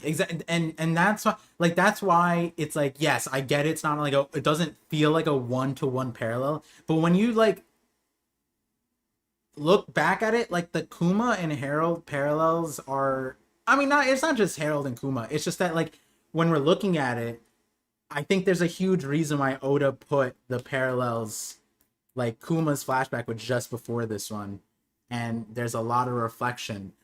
When we were going into the Kuma story, the stance of from even someone as understanding as Jinbei, and I'm not saying that Oda didn't portray it in a way that was like charitable to Jinbei, but I feel like the energy that Jinbei had when he was saying it to Bonnie, it was almost like he believed it, but he did put in the line. He was like, "Hey Bonnie, I get it. He's your dad. This is just what the world knows of Kuma." And he then went on saying, whatever, he became a pirate, tyrant, took over a country, whatever, and forcibly took over a country, became a tyrant, warlord, and then gave up his thing to become a pacifista, right? Like he gave a summary, and even Jinbei was like, huh, I wonder why someone would sacrifice their humanity to do that. And Bonnie was like, yeah, he wouldn't do that on his own volition. And the irony there is that she was the reason he gave up his humanity, right? Bonnie was just like, why would he do that? Oh shit, it was for me. Oh my god, right? I had a disease, and like I thought that he was just waiting for my 10th birthday so he can go out. No, it turns out I was gonna die for my 10th birthday, and I accidentally overheard the doctor telling that. And yeah, that, you know, that circumstance aside, um Jinbei is another character who sacrificed a lot for a thing that a lot of the fishermen, like, they understood, but like when it came to like the more active fishermen, like, you know, Arlongs and, you know, Fisher Tigers, not Fisher Tigers, sorry, Hody Jones, like his actions weren't translatable to them, unlike Fisher Tigers who could understand a Jinbei and could translate to that way.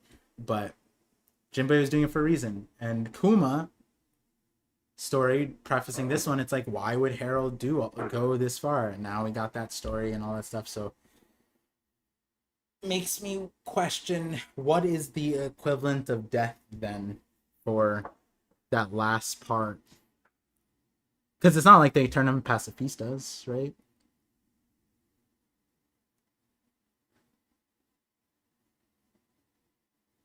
Oh, maybe they have his body. No, because then the Holy Knights would know that he's dead. I was thinking like an Order situation, like having his corpse surely is like useful for something, right? Well, the mark is like a self-destruct button. Essentially, even can just kill you. Oh, gotcha, gotcha. Yeah. Um, Par, you think maybe this narrative about the giants of the past being these evil and destructive like giants was none but propaganda similar to, yes. I think that there's like truth to it, but I don't think, okay, like you have to take Yarul's like story into um into the equation here, right? Uh, I have to like fully look at it and then sit on it a little bit more. But from memory, his kind of takeaway or reaction from the Galila's like letters that he personally read was like, yes, the ancient giants did something, but the world government is kind of disproportionately angry and probably did something to them. Kind of vibes. And he was saying that to Harold to be like, hey, your fruitless like endeavors may not be because of you and whatever, you are probably trying to fight 1,000-year mountain, trying to climb that mountain without knowing what that mountain entails. And so, in order to create new tales, you have to erase history. And that's kind of what Harold is trying to do here, right? He's trying to erase the sins. Not erase, atone. But he doesn't know what the sins were. Does he? Does he know? He knows what he did, but that's not enough for this, right? Does he know what happened back then? Because we don't. Do we know? We don't, right? So that's a very, on the surface, is a very, like, the power dynamics is very unfair when one party is like, well, 1,000 years ago, your people that you don't even know, but you're like sort of related to them, did some fuck that shit, bro. It's like, okay, what did they do? Can't tell you. I could just tell you that it's so bad that none of your people are ever joining. It's like, what? That bad? It's like, yeah, it's that bad. Damn. I'm just gonna accept that at face value then. Like, what? That's an insane negotiation. That would never translate to the real world. But point is that it's likely that there's something there, but obviously the treatment of it isn't justified, right? To what truly constitutes death always makes me laugh. Oda's clearly setting up an AOT thing. Yeah. Yeah, I think Harold being naive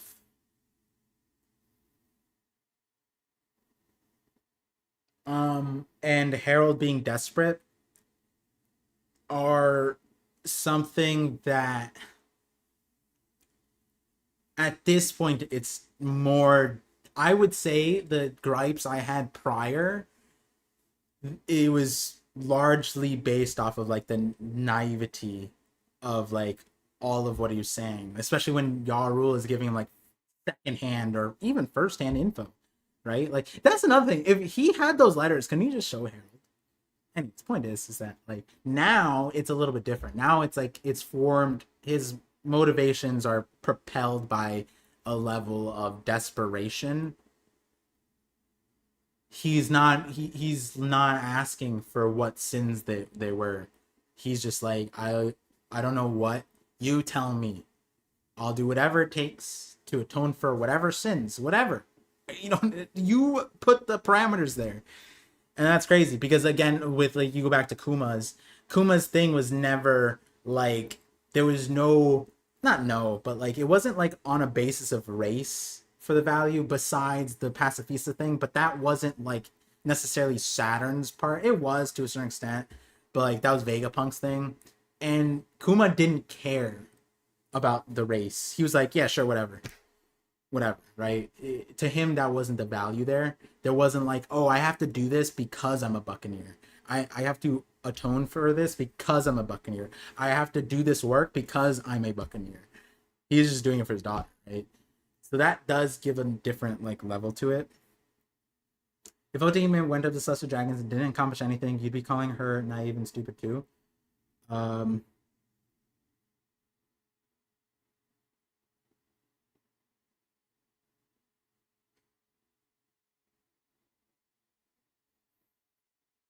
Mm,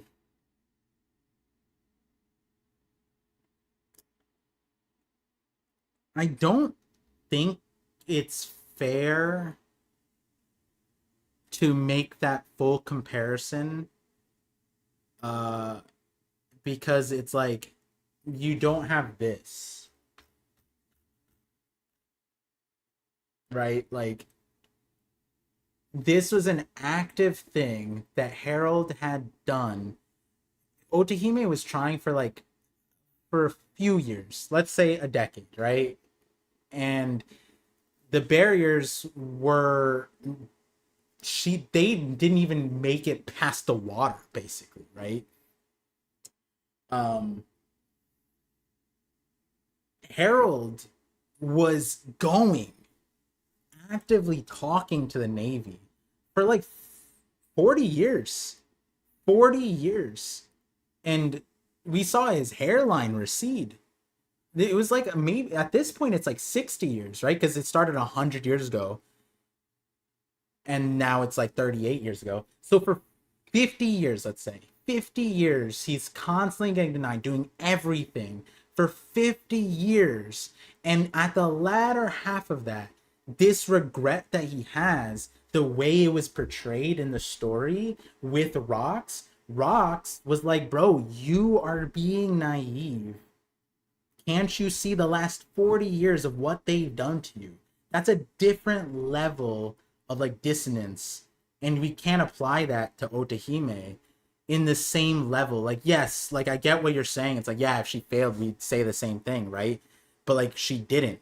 But also, we don't know what she would sacrifice. How much would she sacrifice for those means? And that is meaningful, right? Like, how much are you sacrificing to a party that doesn't have your best interest, right?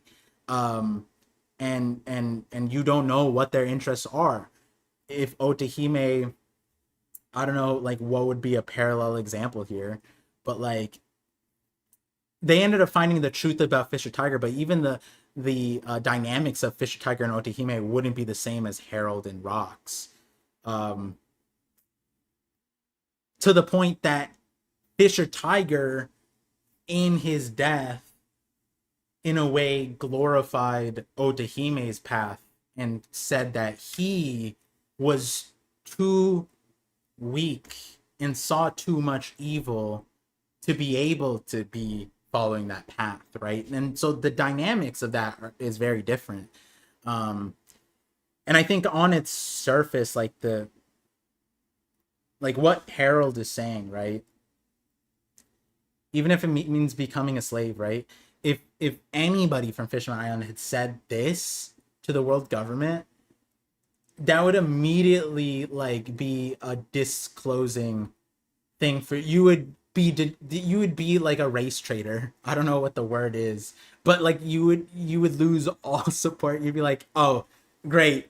Like the whole problem is they are enslaving us, and now our diplomat is offering their freedom to get our freedom, right? Like it's also, there's also a different dynamic there. So like, the Giants are literally like, yeah, we lived for 300 years. Surely it'll be fine as long as our kids are great. It's like, what's a few years of slavery, like I'm sure that's what Harold's thinking, but it's also just him, which also does apply to Elbath right now because the parents are contemplating that for the kids too. But yeah,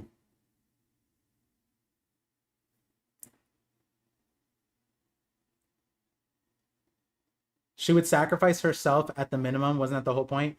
Not necessarily, because you got to remember what she told her kids was that the only reason why she had the courage to do that was because she realized Shirahoshi was the ancient weapon. She was just like, once I saw her use that power, I had the courage to do that. I have to thank her.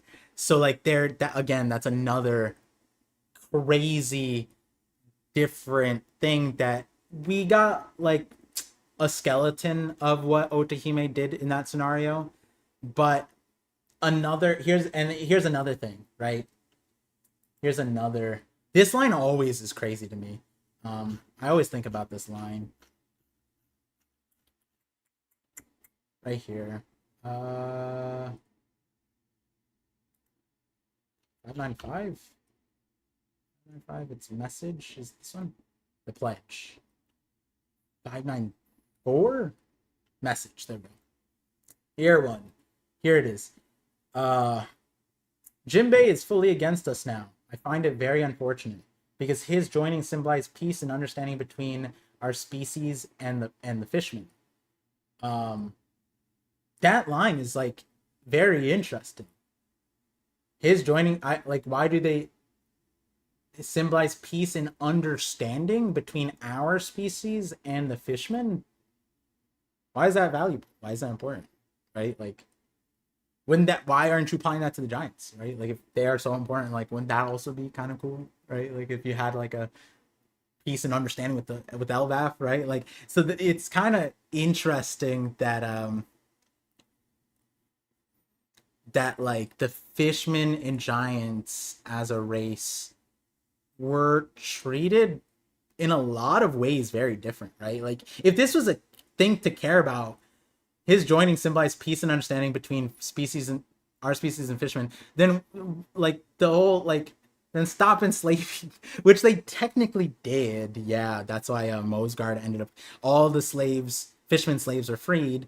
So Mosgard was like, I'm gonna go reclaim my slaves, but right, but like to this day, they're still out there selling, fishermen, right? So it's kind of interesting. But I guess the difference is like it's not easy to enslave the Giants, right? Which is kind of like, and then you think about this. I think this is also very,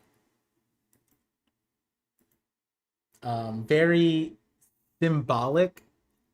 Symbolic. Yeah, I'd say symbolic.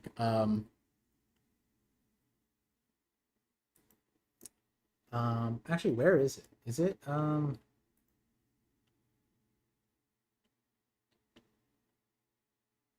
I went too far. It's 11:52. 53. Yes, 53. This one, right? Like this is symbolic because Harold's love came from like a misunderstanding about this scenario where he was looking at a giant who he thought was enslaved and he crashed out over it, and now he's kind of like, also this is the starting point to him ending up on this journey where he's essentially gonna end up in the same way, just in a very different, he's not gonna end up as a six sideshow, he's gonna end up as like probably a science experiment. So um but yeah, let me see, let me get my headphone and get Sai in on this because I'm sure he is good to go, and then we can get to some super chats and get some conversations and get this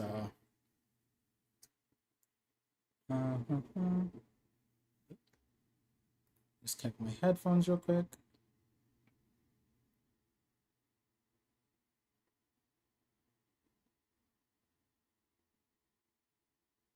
Are they not charging? What the heck?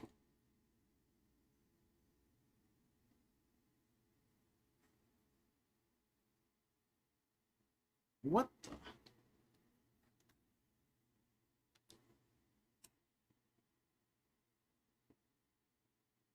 Oh, there we go. Awesome. Into the thing. Sai should be there in a little bit.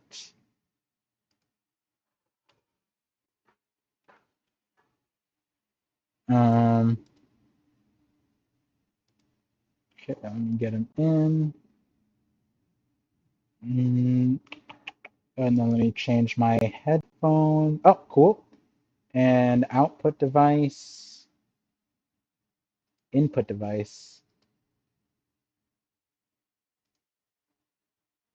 Oh, did my mic change? Oh, I think my mic changed. Hold on. Okay, there we go. Back to the normal mic. My bad. Should be good now. All right, Sai should be joining in the meantime.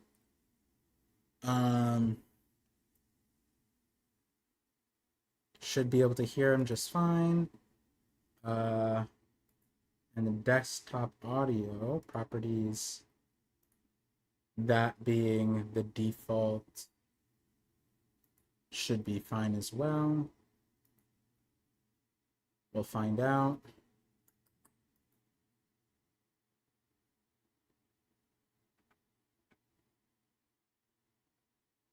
Okay. Let's see.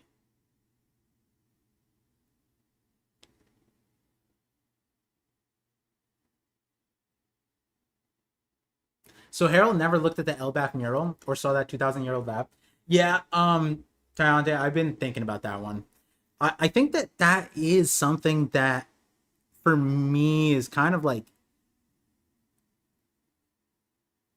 if if I were to be critical of it, I feel like not having Harold reflect on Nika at all, because I don't think it.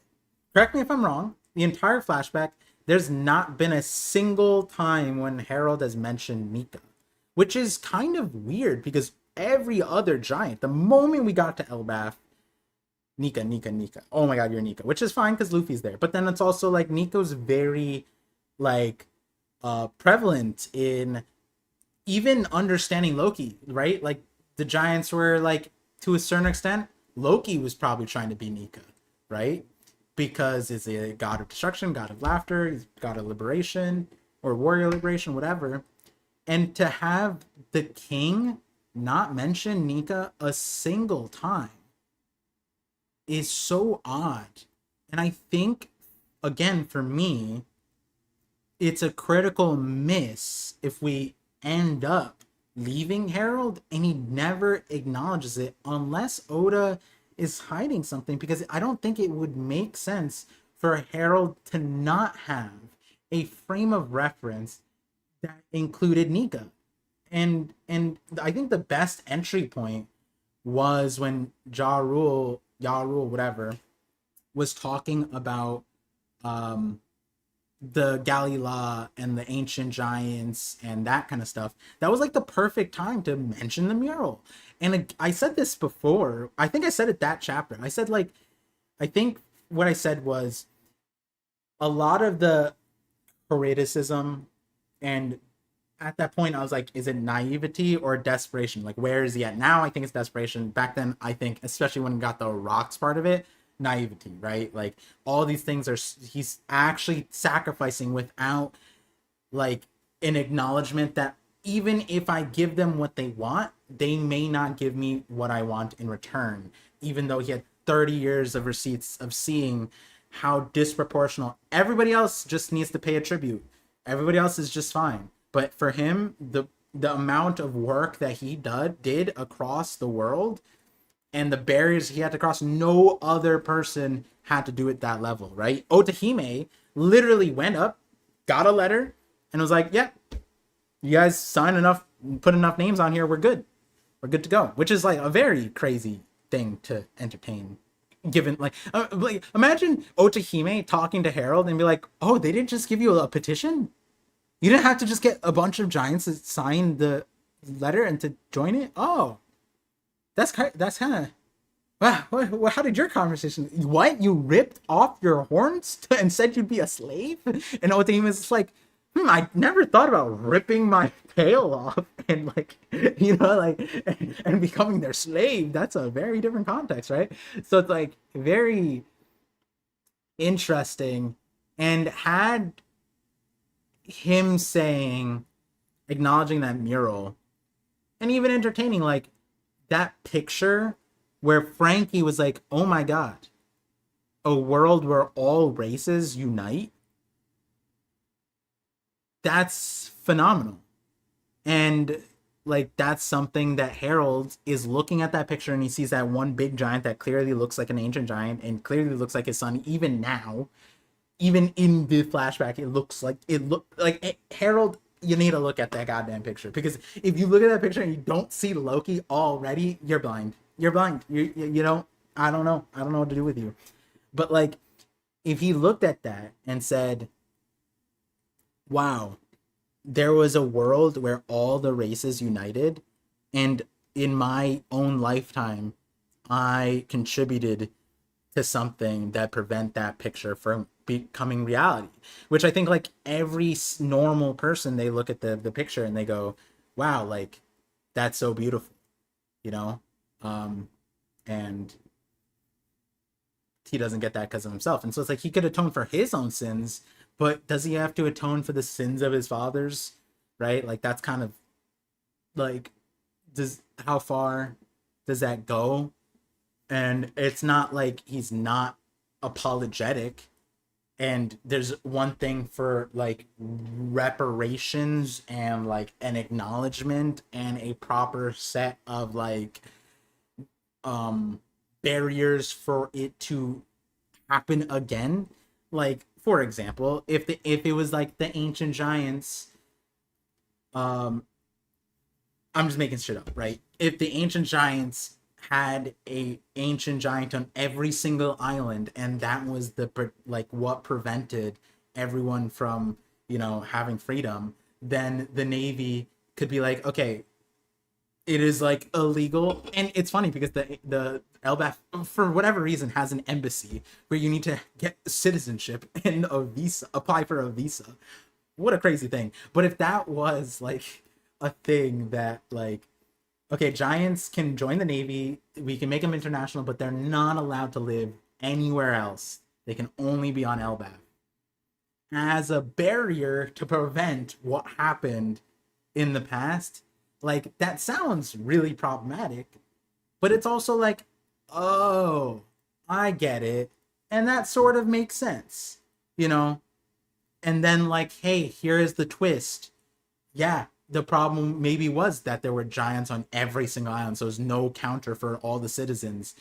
But the reason why the ancient giants turned on the world might have been because they were Dami right? Like that could be how the flip happened, and it's not his fault and not the ancient giants' fault, but nobody knows that because the ancient giants and Dami look the same, right?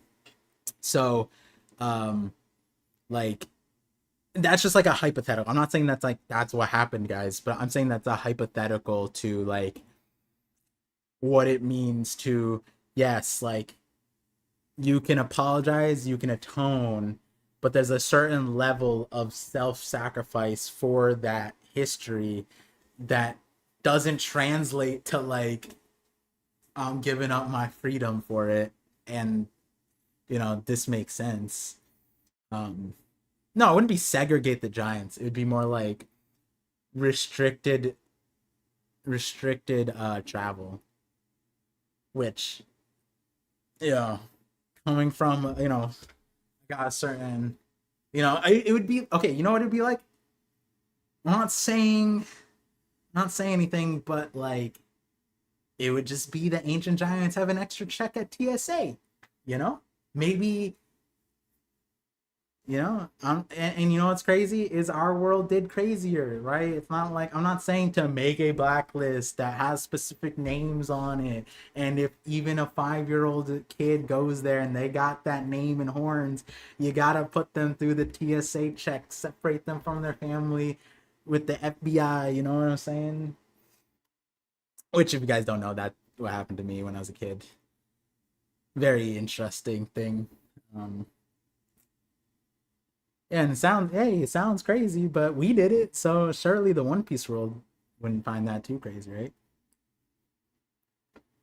We allowed it.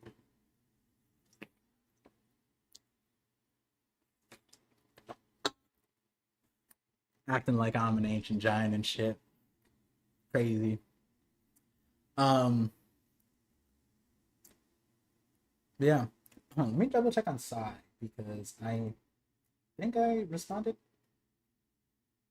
227, 240. Okay, yeah. And am I in the right room? I am. Okay. Cool. I just realized my camera has not been leveled this entire time. Very interesting. All right. Well, so I can come in at any point. What kind of slurs do they have for giants? Creative slurs? That's crazy. I think they had some, right? Like acid spit guys, bumbling buffoons, continent. Oh, those continent pullers. Yikes. Yuck. Disgusting. Yeah, Toby Rama. Yeah, but like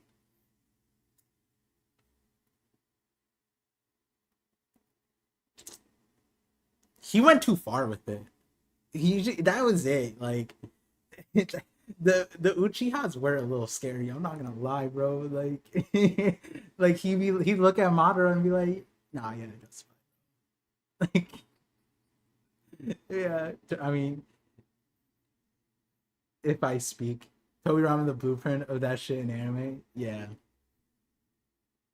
I will say the way it was, at least the way I saw it, maybe I was younger too, but the way it was shown, it felt more comedic than serious. You know, like I get it, like yeah, he's ultra racist, right? The moment, like if you put red contacts in on site, dead, right? But the way it was shown, it felt like really funny. Like I don't know if it, I don't know if it was like that in the manga, but in the anime, I just remember like laughing. Yeah, let me see the.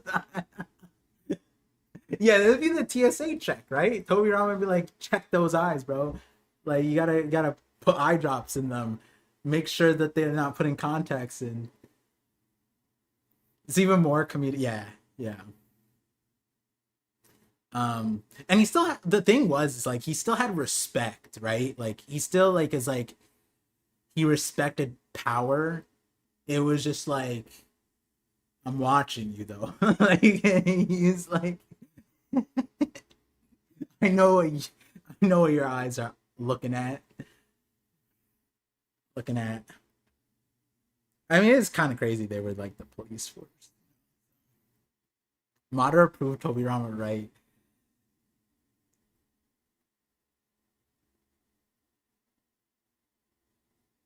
He just needed to see Obito as a kid, right? Is that what it was? He just needed to see Obito as a kid and be like, oh, we're good. We're good. We need more of Obi.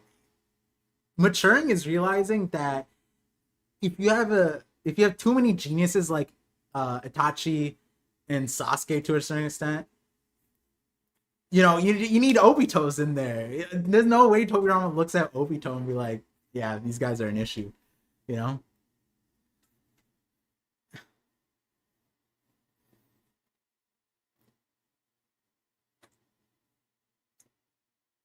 I'm kind of sick. People interrogate a child. Yeah, like not I forget, but like they're asking me some hard ass questions. I feel like I remember being like, bro, I don't know. I remember. I mean, I was very informed and you know nuanced, but I feel like I remember because I always had a really big bladder and like I could hold in. That's a whole separate story. But to fast forward that part of the story, the bladder part is I got it even tested at the doctors, bro. The nurses were worried about me after my surgery because I hadn't peed after my surgery, and they're like, "You don't have to pee," and I was like, "I can hold my pee for 2 days. Just let me leave and I'll be fine." And they're like, "That goes against our protocol. You have to pee post surgery. We cannot release you." I'm like, man. And then they had to do the catheter thing, and they took the ultrasound, and we're looking at my bladder, and they're like, "Oh yeah, you have pee in there." I'm like, "Yeah, I know, I feel it." And then they drained it, and the cup that they use is 1 liter, and I filled up two. I filled up two, and she was just astonished. She was like, "Huh?" And I was like, "She's like, you didn't need to pee." I was like, "I could have peed, but like I didn't want to." And there was like a surgery thing or a hospital thing, but yeah, um, but yeah, I just remember as a kid I held in my pee, and I remember telling the person, being like, "I have to use the bathroom. I have to go," which if there was one thing I was lying about, it was about needing to pee. I just want to see my mom. I remember that. I was like, "Bro, when I can't see my mom," I think it was like 5 hours. Oh, you're one of the good ones. It's crazy. Yo, we need an edit like that. We need an edit of like Obito failing as a kid, and then Toby Rama is just like one of the Junin like looking over Obito and be like, "No, that's good. I want more of that. I want more of that."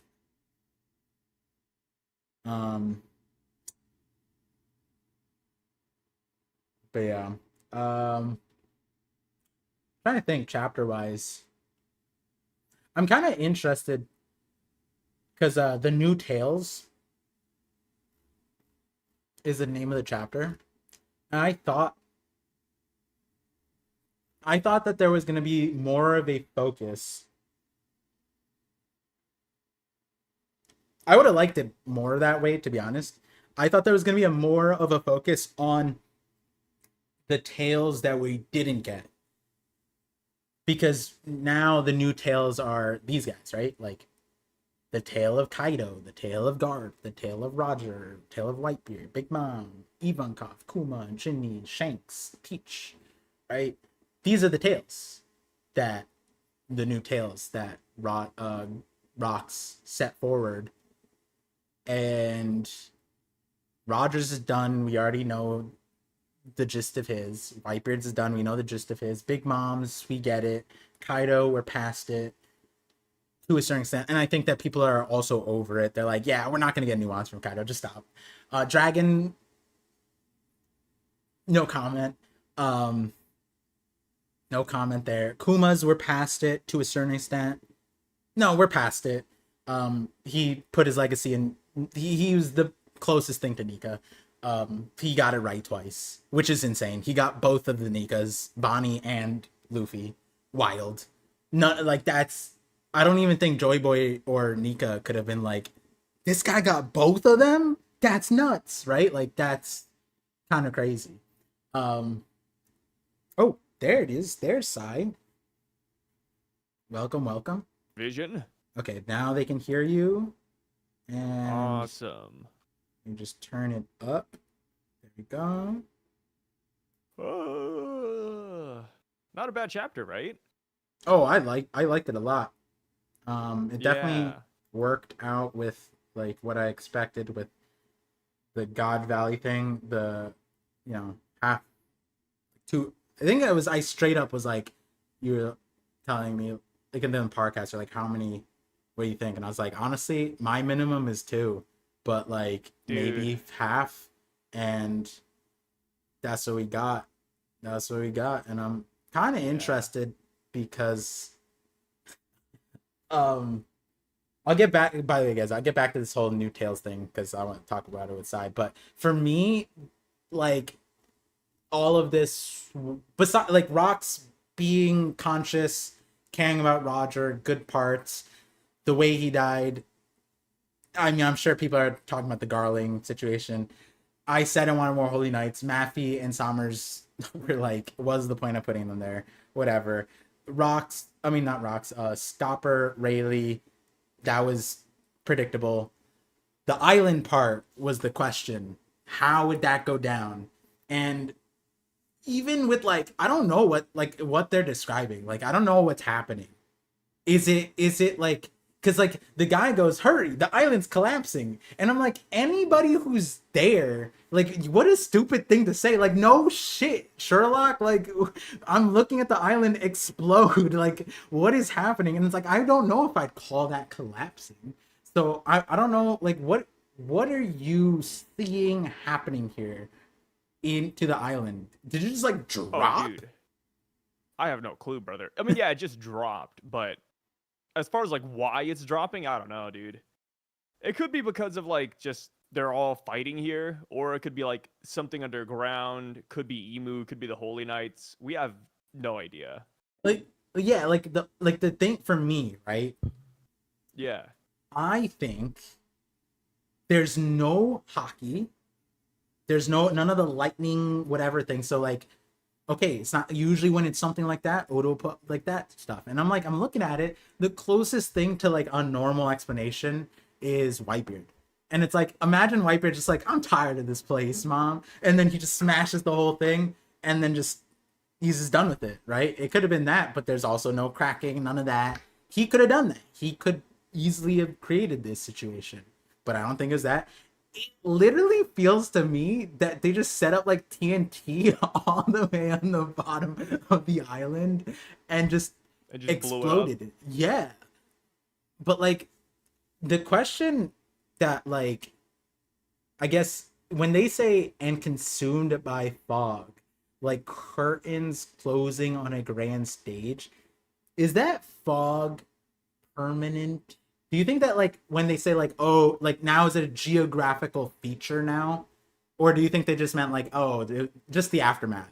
Because when I was like, oh, is it like you know, The Florian the Triangle. yeah, I was like, is Yeah. this related?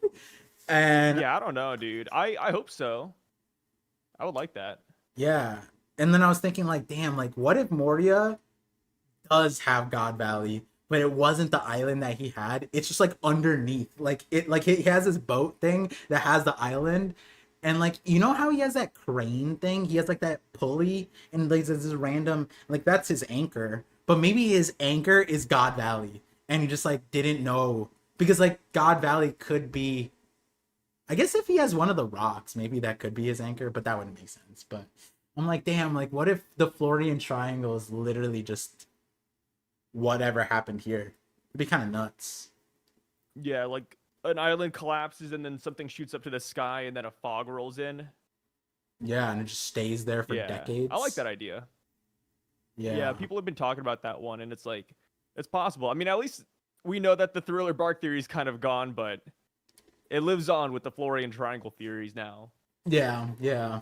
I feel like God Valley be like Moria if we gave Moria God Valley as his ship, like he is he the main character now? Like the amount of shit that we've been I giving. feel like it would just be bad real estate at that point because it's like, dude, God Valley's like decimated. Can we just like get a different island instead? Yeah, I mean, there could be importance, right? Like my thing is like if the Davy clan had some kind of like like Uchiha tone tablet shit there, and Moria has that, and he had Perona read it as a ghost, like, and then we make him Kurozumi, like, bro, like, there's just so much stuff that we just, and then also his Kage fruit, his shadow fruit works it looks kind of like what the Holy Knights are doing with their regeneration to a certain extent, and they did want his fruit, and we don't know why still. And it's like I don't know where the buck stops with Moria because like at that point I'm like, all right, like what we're gonna find out he has a straw hat too. Are we gonna find out he was like Rox's ship as well. We just didn't see him here. He was just a baby. Like it's just kind of wild. It's funny you say that because he could have a straw hat later on and it would make sense considering he's Kozuki. We don't know what he knows. I mean, we don't know what most of these characters know. I mean, apparently Loki mentioned Nika and Rox was like, huh? Who? Nika? What? That's kind of funny. I mean, that was a questionable reality even earlier with Rox and Emu. When Rox was talking to Emu, he mentioned Joy Boy and Davy and no Nika. And it's like, wait, Yeah. how do you know about all this shit? How do you make it to the Chamber of Flowers and it's so baffling for me? And I don't know, maybe it's a difference, but like it was kind of jaw dropping. Like it kind of got to a point that after Who's Who said Nika, it's like, oh, yeah, that's a secret name. Nobody knows about Nika. And then, like, after the Kuma flashback, it's like everybody and their mother knew about Nika. Nika Yeah, this. moving forward, everybody knows. Yeah. And then we go to Rox, the guy who feels like he knows everything, and he doesn't mention Nika. And then what makes it worse, we went on this whole rampaging rant that I feel is justified. And we talked about this before, is that Harold, to this day, has not mentioned Nico once.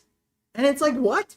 Every giant on Elbaf, when we got there, even in the flashback, no, not the flashback, but like every giant has talked about Nika.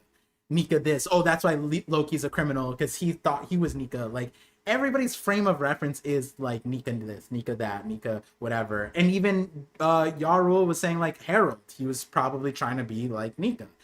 And just like Loki. And yet Harold is like, not a single word. Not a single word. Not yet. I'm not worried about that yet. Because we're now following Harold again. I feel like he's gonna mention Nika as time goes on. Yeah, but I feel like Moore says Nika isn't real. He's just an idea. I can agree. I can agree, but I did what? Okay. Who said this? Who said this? Wait, I just lost it. Who said this? Tornado. Did Mord say? Like, when you say he's not real,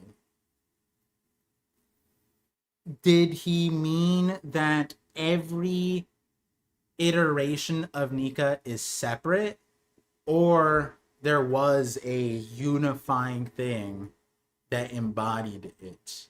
Because that might be where I would differ my thing. Like, if every version of people who are oppressed had an idea of Nika and someone came along to embody it, that would be not what Morge is saying based off that, but I don't know what Morge. Also, if you're in the Discord, link that thing because I would be interested in seeing that later. Once I post videos, I do have a Nika video that I'm working on. Are you guys satisfied? Oh, let me I'll read the super chats in a bit, but I just saw this one, so let me read it out. Alejandro Solis 5. Oh yeah, it's tripping me out that YouTube is forcing the actual names in chat versus the ones that I got used to. So Alejandro Solis $5 super Really? chat. Appreciate. Yeah, it's like your hand, like therefore you couldn't, you could like use a like the whatever preferred name or whatever, not your. Yeah. Yeah. So now everybody's name converted to their like real thing, and I'm like, huh, who are these people? Um, but yeah, thank you for the super chat. He says, "Are you guys satisfied with God Valley's incident? I feel like we got the Spark Notes version. I hope Oda is not saving more and decided to not show it right now." Um, Here, Sai, you go first. You go first on that one. Uh, did it blow me out of the water? Not really, but I liked it though. For a One Piece storyline, I think it's all right. Did I want more? Could we have gotten more? Yeah, 100%. Um, when it comes to the Rocks Pirates, pretty dissatisfied with most of them. I feel like they kind of just like came in and they left like a fire in the wind. God Knights never showed up really, and when they did, it was really bad. Scopper and Gabon, we spent maybe like 5 panels with them each. Like I feel like overall we could have gotten a lot more, but I understand that Oda's trying to rush the story. My only copium is that I hope that when the anime gets there, they really flesh it out. Or we could get like a movie, but I think the movie is like a prayer among a star. Like that might not happen, but yeah, overall I'm sitting at like a 6 out of 10.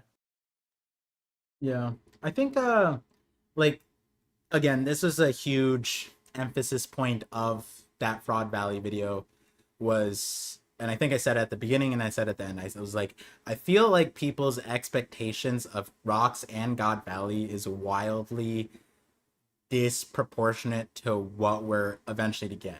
And whether it was due to a comedic frame or that Rocks wasn't inherently evil, which that I think that one was the offensive thing to so many people. When I like entertained the idea that Rocks wasn't just like this evil monster that killed people, which again, for a fact, we had not seen Rocks like actually kill anyone on screen besides that admiral, right?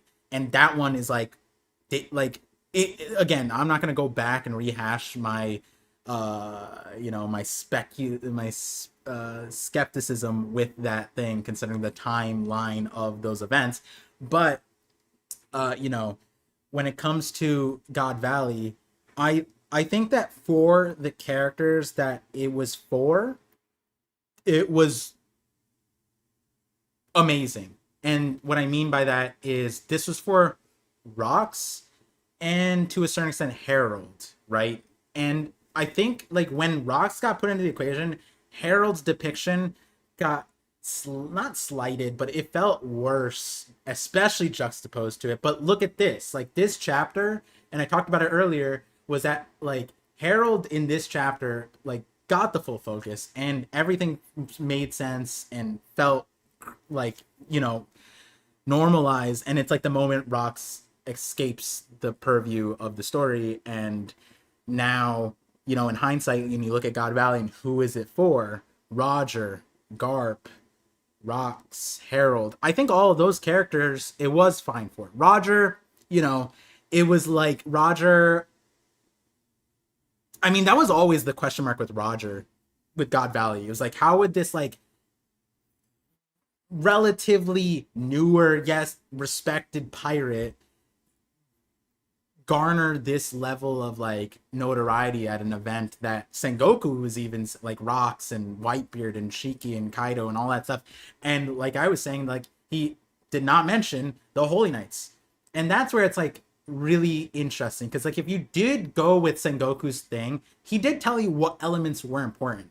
Leaving out the Holy Knights, turns out he was right. The Holy Knights did not matter at all. It would be offensive. It's crazy how they didn't matter. Like, and you know, people could say, "Oh, but Sai, you're the Holy Knight fan." Here's the thing: Oda reintroduced them multiple times as their own faction at God Valley. Brother, you could have erased them.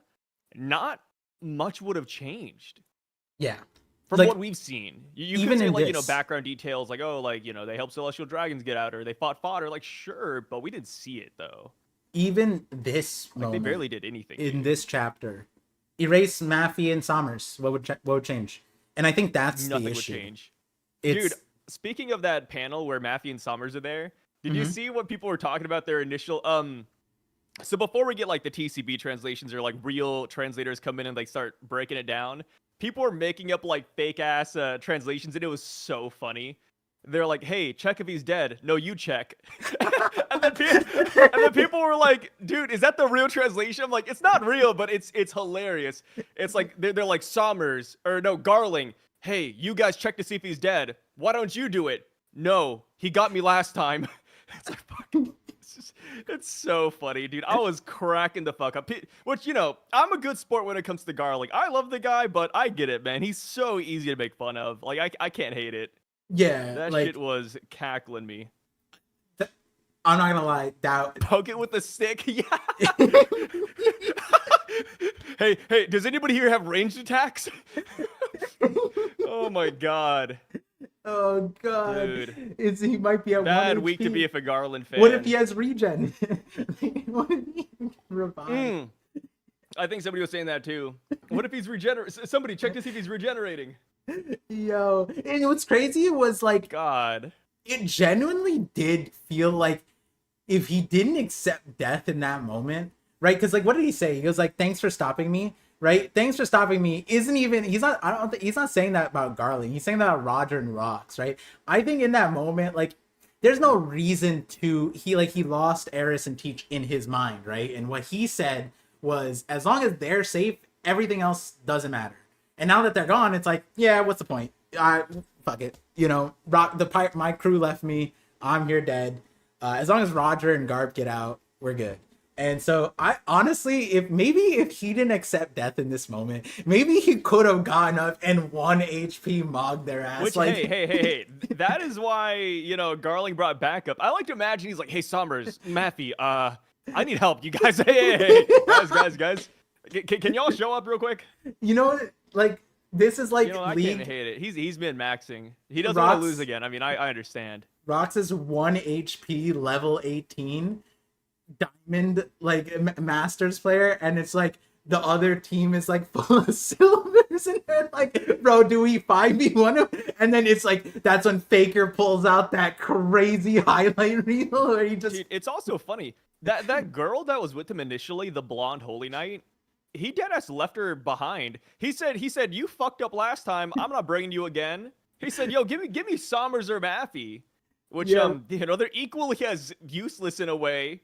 But I guess he just deemed the other girl like worthless, or maybe she's just off doing her own thing. But we'll see. Yeah, that's like the other part where I think for me, like, the hardest copium I can have, and I can't apply it to Sommers, but is that, like, hey, we don't have these Holy Knights in the current story, right? We have different ones. Like, the Man-Mare one is replaced by Gunko, I think, and like, there's probably other ones too. Like, maybe Maffey isn't there. It's a crazy design, sure, but like, that's the hardest copium, and that's whatever. I think like my biggest criticism is just that, like,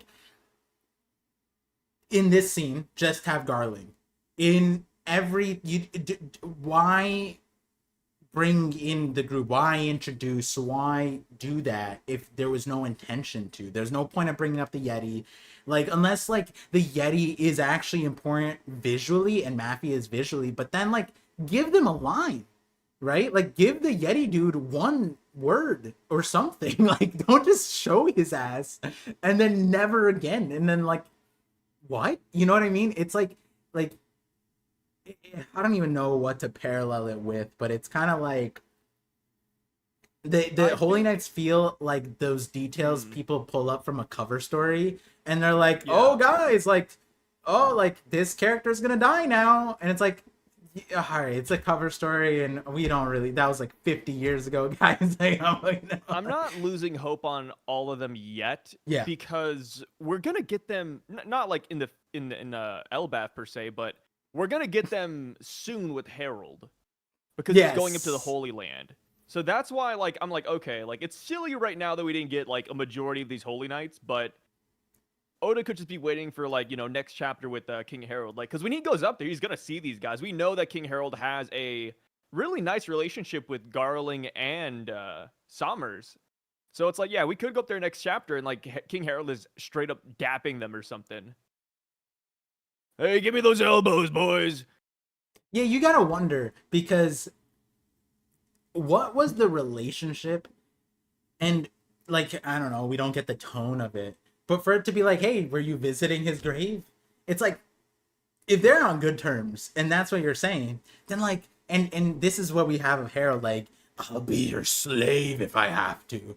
Then like, I can't imagine a world where like, Garling or Shamrock and Sommers, like, legitimately visit the grave of like a slave that they don't respect. Like, there would have to be some kind of respect created, and it's like, yeah, is it strength, right? But if it's strength, right, and we see Harold mogging Garling and Sommers, and there's a respect there, then it would make no sense for Shamrock. That's a good question. Harold versus Garling, like, yeah, huh? No, but like, no, we don't, like, I wouldn't.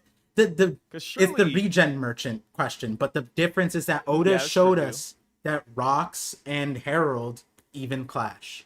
So you would translate that to Garling might show up with the posse on Harold too. Like, yo, these guys evenly clash. I saw it at Marriage Raw, bro. Like, I'm not running up on Rox either.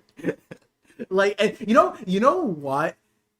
Now, like, that headline about the Admiral thing, like, there has to be time travel. Like, that has to be Garling agenda. Like, there's two ways to look at it. I think Garling's cope is like, hey, yeah, I lost, guys, my bad. But this guy did one tap an Admiral.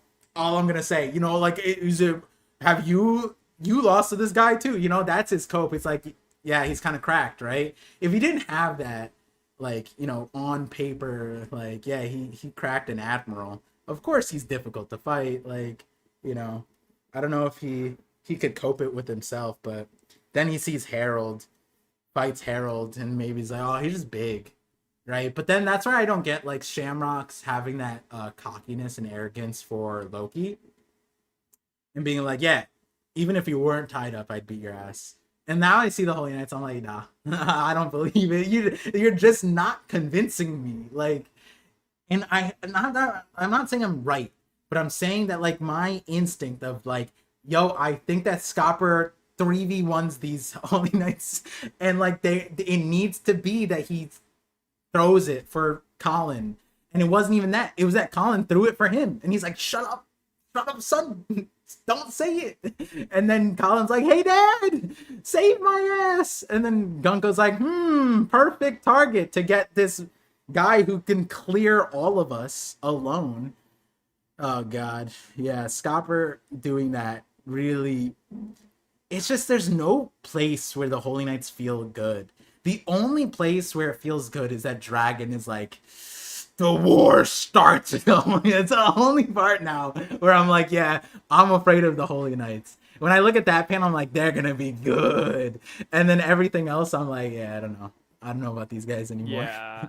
If Oda's trying to go for the impression of, like, they're strong people, he's doing a pretty bad job at it, I'm not gonna lie. And, you know, I'm saying that as, like, the resident Holy Knight defender as well, right? Yeah. Like, I feel like my words have a little bit more weight than the average person, just because I'm going to bat for these dudes 24/7. It's like, it's like me going for like the Oklahoma City Thunder, right? It's like I have reason to be on their side.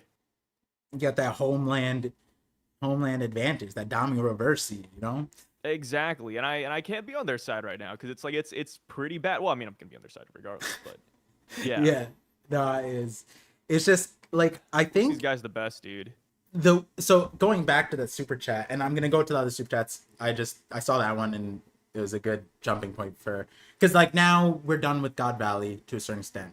Yes, I think it was shorter than most people thought, but I think like the viewpoint of it, and I think Oda kind of said it this chapter too, was that um like the brevity of it is implied by like how it was erased. If it was more impactful, then it would be harder to do it, but because it was singularly focused on rocks, right? Everyone else was there for like a vain reason. They were there for gold. They were there for things that I could just get it from another island. I could just rob these people on another ship. I could just, rob merchants, raid a kingdom and whatever, which Kaido, what? Yo, my computer is about to just restart in 6 minutes. That is insane. Oh, I hate that.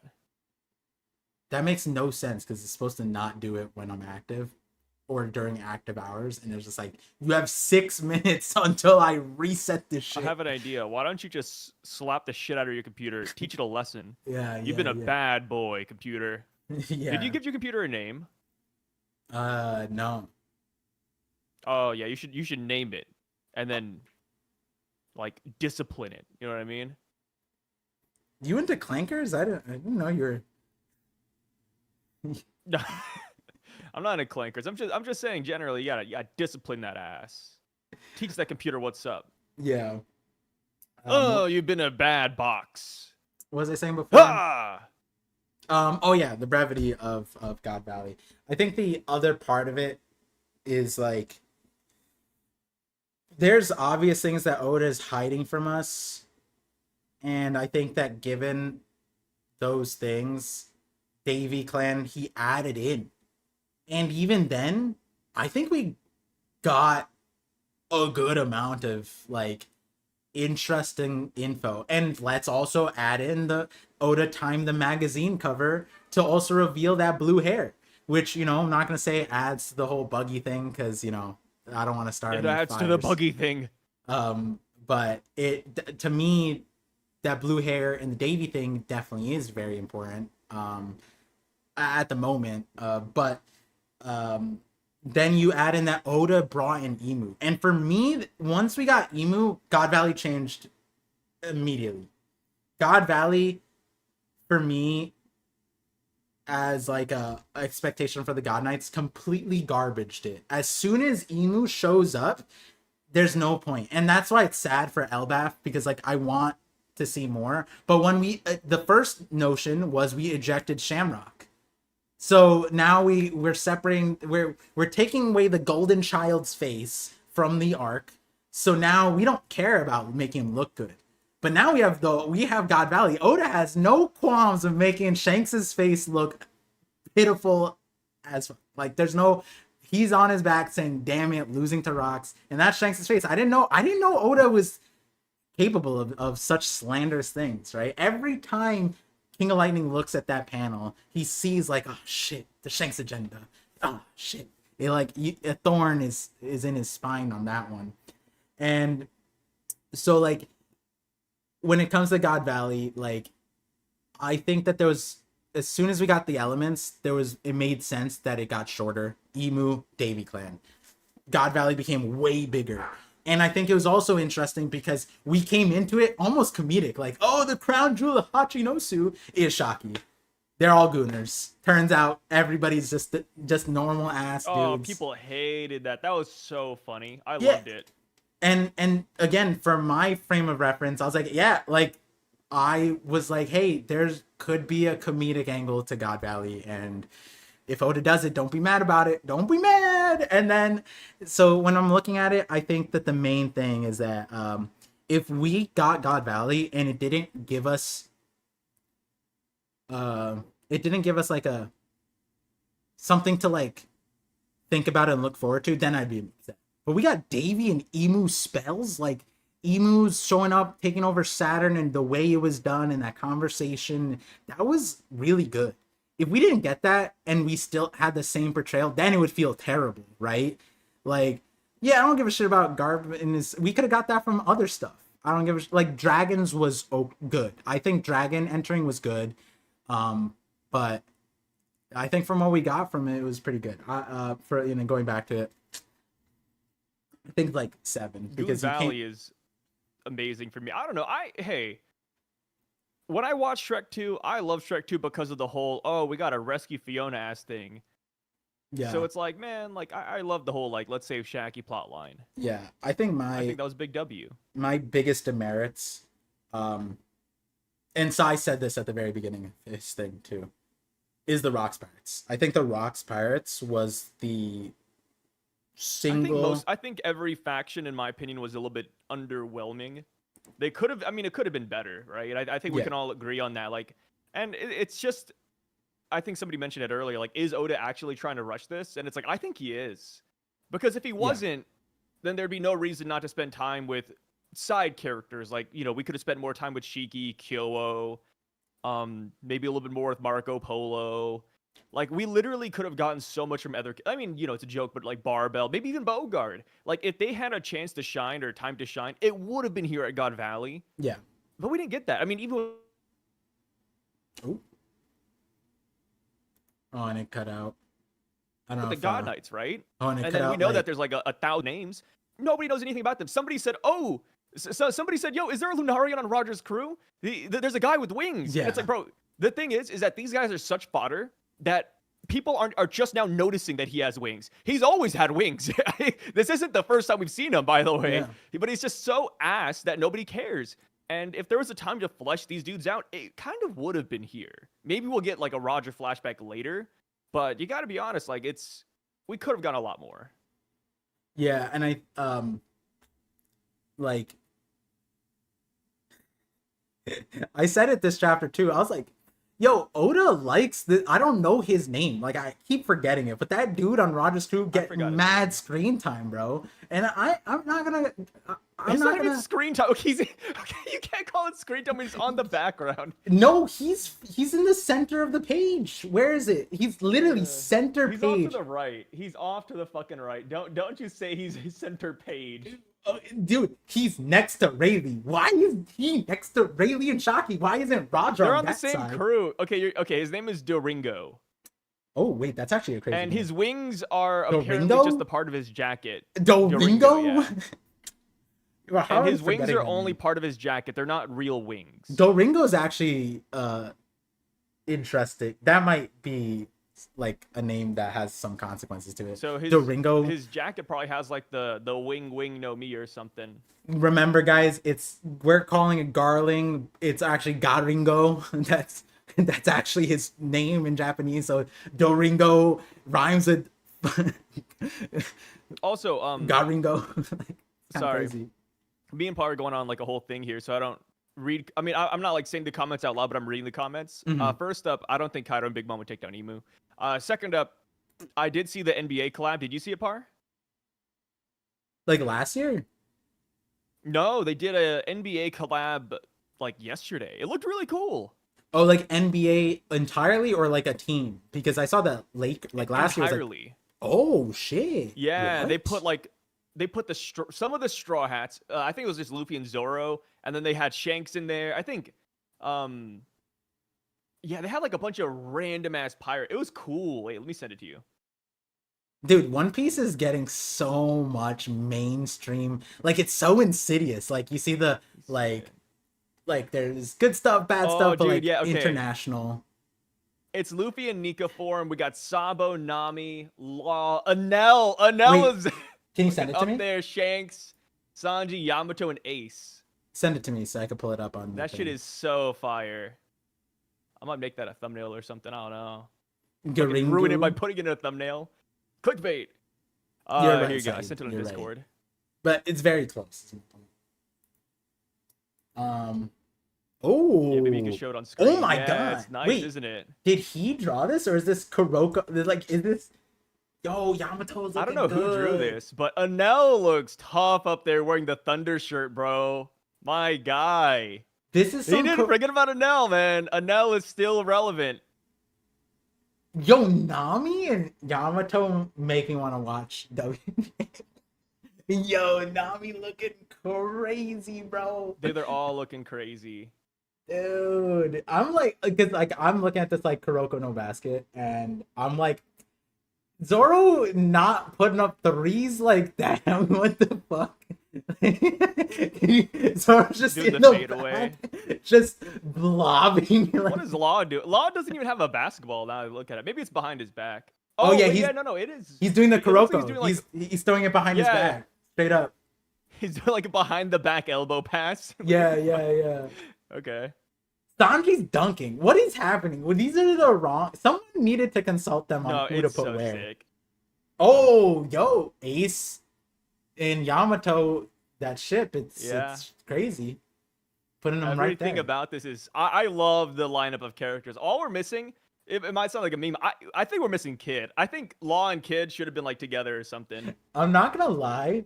Should have had Blackbeard in here too. Oh man. This animation and coloring of Nika's like scarf looks like Awesome. that fan art of Gear 5, like what people thought. Like it looks super edgy for no reason. Versus you see it Dude. in the anime and it's just like it's like the cartoony one that we got used to. Versus this is Luffy's like Hagoromo here looks so good. yeah, it looks I think it should have looked like this. I mean, because this looks like what, like black and white, like ink almost. yeah. I mean it's Like, the art style, right? Like Yeah. I this is what it would look like in this art style, right? This is not One Piece art. This is like it looks like One Piece, but like I mean I'm looking at Ace. Somebody It looks like his definitely face is drew low this. key photoshopped on his body. Damn, this is nuts. Oh, sorry guys, that's blocking Scuba. it. This High is expectations official. usually equals low satisfaction. It's hard not to have expectations for stuff build up. Yeah. Yeah, And that's the tough part. Like, it's the high expectations come from not even like a place of like, oh, I want more from this guy. It's more like we're never gonna get these guys again, really. Like, we're never gonna get the Rocks crew again. I mean, Roger Pirates are all pretty much dead and gone. I'm assuming. I mean, we don't know for sure, but it's just like we could have gotten more. Not even from like a high expectation standpoint, just like in general. Like, we still don't know about like a lot of these dudes. yeah. There's still mysteries to us. I think We it's never fair. saw interactions. Apparently, Rayleigh got his chest scar from this island as well. We don't know who gave it to him. It's just like random. Mm. Mm-hmm. And it's like, yeah, we didn't see like enough from anybody, really, Yeah, in my I think opinion. for me, um, like being critical of God Valley, especially now, I think like the fact that we got moments of like if I were to measure what's important, Gonzui having Mr. Five Delafruit and his booger one tapping Captain John. Yeah, sure. Give Captain John the Jiki Jiki and have the fallout. Was that entirely necessary? Would I weigh that over, hey, giving Holy Knight one interaction? You know what I mean? I would trade off on those things. And I think for again, it's like there are certain things that even in the time frame that we got, I don't think it was placed in a spot that made sense to even introduce the Holy Knights. At that point, it's like, bro, we could have not had them out God Valley. And like the only one that gave any consequences in reality was Darling. Maffey, to a certain extent, sure. Sommers, fine, right? Like that's why Oda brought them in this chapter. But like it's kind of crazy because you would think that the character that we would get focused on, and I think this is like probably the most valid setup for expectation, meaning like when we talk about expectation, there's like a version that our community does, which is that like I make a video and I focus on details, and maybe these details aren't important to Oda, so I create expectations that Oda's not focusing on, right? And that's gonna obviously create problems in a 20-year story where it's like, damn, like I didn't have any of the right expectations. There's another expectation where it's like power scaling, right? certain expectations, things you want to see of certain fights, and then it's like the fights don't go that way. We skip certain fights, off screen those things. Boom. I think the situation here is Gunko. Like Gunko is so keystone in Elbath that Emu took over Gunko, and the question was always like, is that a one of one thing? And God Valley changed it. It was like, no, the other person could, like, at least Saturn. So okay, everyone could do it, but in God Valley, it's like this is God's steel. Like even above, like it gave it higher status. Like, and Emu in our timeline is taking over Gunko. We have that Brook thing, and I'm like, what was the point of putting Gunko at God Valley? Like, I feel like if we didn't have Gunko at God Valley, it would have been the same thing. We could have gotten the name of God Steel in the current story, right? And so the fact that we got introduced to Gunko and put in that Gunko was in line as a higher rated bet than Garling, the supreme commander of the Holy Knights in our timeline, and now Gorosei, that's creating expectations. So why did we not get any Gunko after that, right? What was the point of putting Gunko there? Okay, not God Steel, Devoted Blade of God. Point is that that title, like Somers is like Little Stick, okay? Like Somers is Dagger. She is Devoted Blade of God. Like, also, no devil fruits. We got none of the devil fruits, by the way, except for the ones we already knew about. Yeah, other than like could have been more there, which I mean, I guess it's just treasure at this point. But it's like, damn, really none. Yeah. So like, there's certain things there that I feel like we could have gave more, and I think there is a place where we can get more. Not that it's necessary. And there's two ways, but like I've always said this, like we still don't have Roger's story.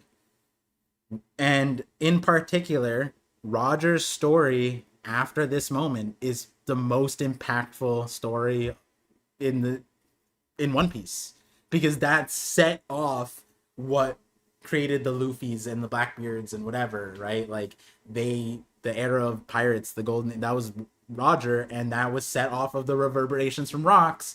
And so we don't have his backstory. We don't have his flashback. We got reframing from Rayleigh at Sabaody, and then in the Odin flashback we got an understanding of like what his focal points were and like where he wanted to go and the circumstances of his death and stuff like that.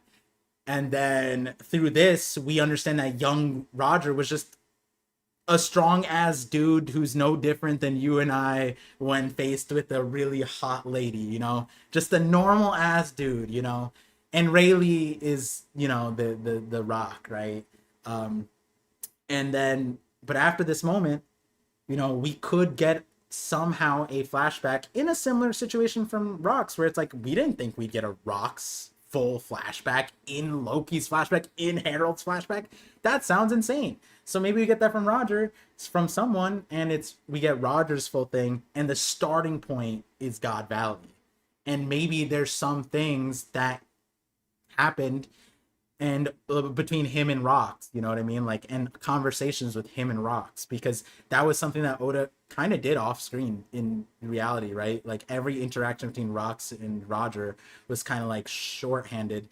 And we saw that Roger at every instance wanted to talk to Whitebeard about what, you know, to the point that his last thing that he did before he died was talk to Whitebeard. And then he like knocked up Rouge, and then went to go Garp, Whitebeard, and you know, basically the old God Valley gang. That'd be crazy if we find out that Rouge was from God Valley.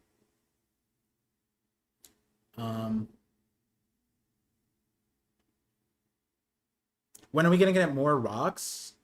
I mean, that one's easier, I feel like, because Blackbeard and then Davy. It's like we have the double-ended. We have both the back end. Once we get Davy stuff, that gives us a lot more Rock stuff. And then once we get Blackbeard stuff, we'll probably get more Rock stuff. And whether it's direct or indirect, like, I think that there's two easy entry points for that.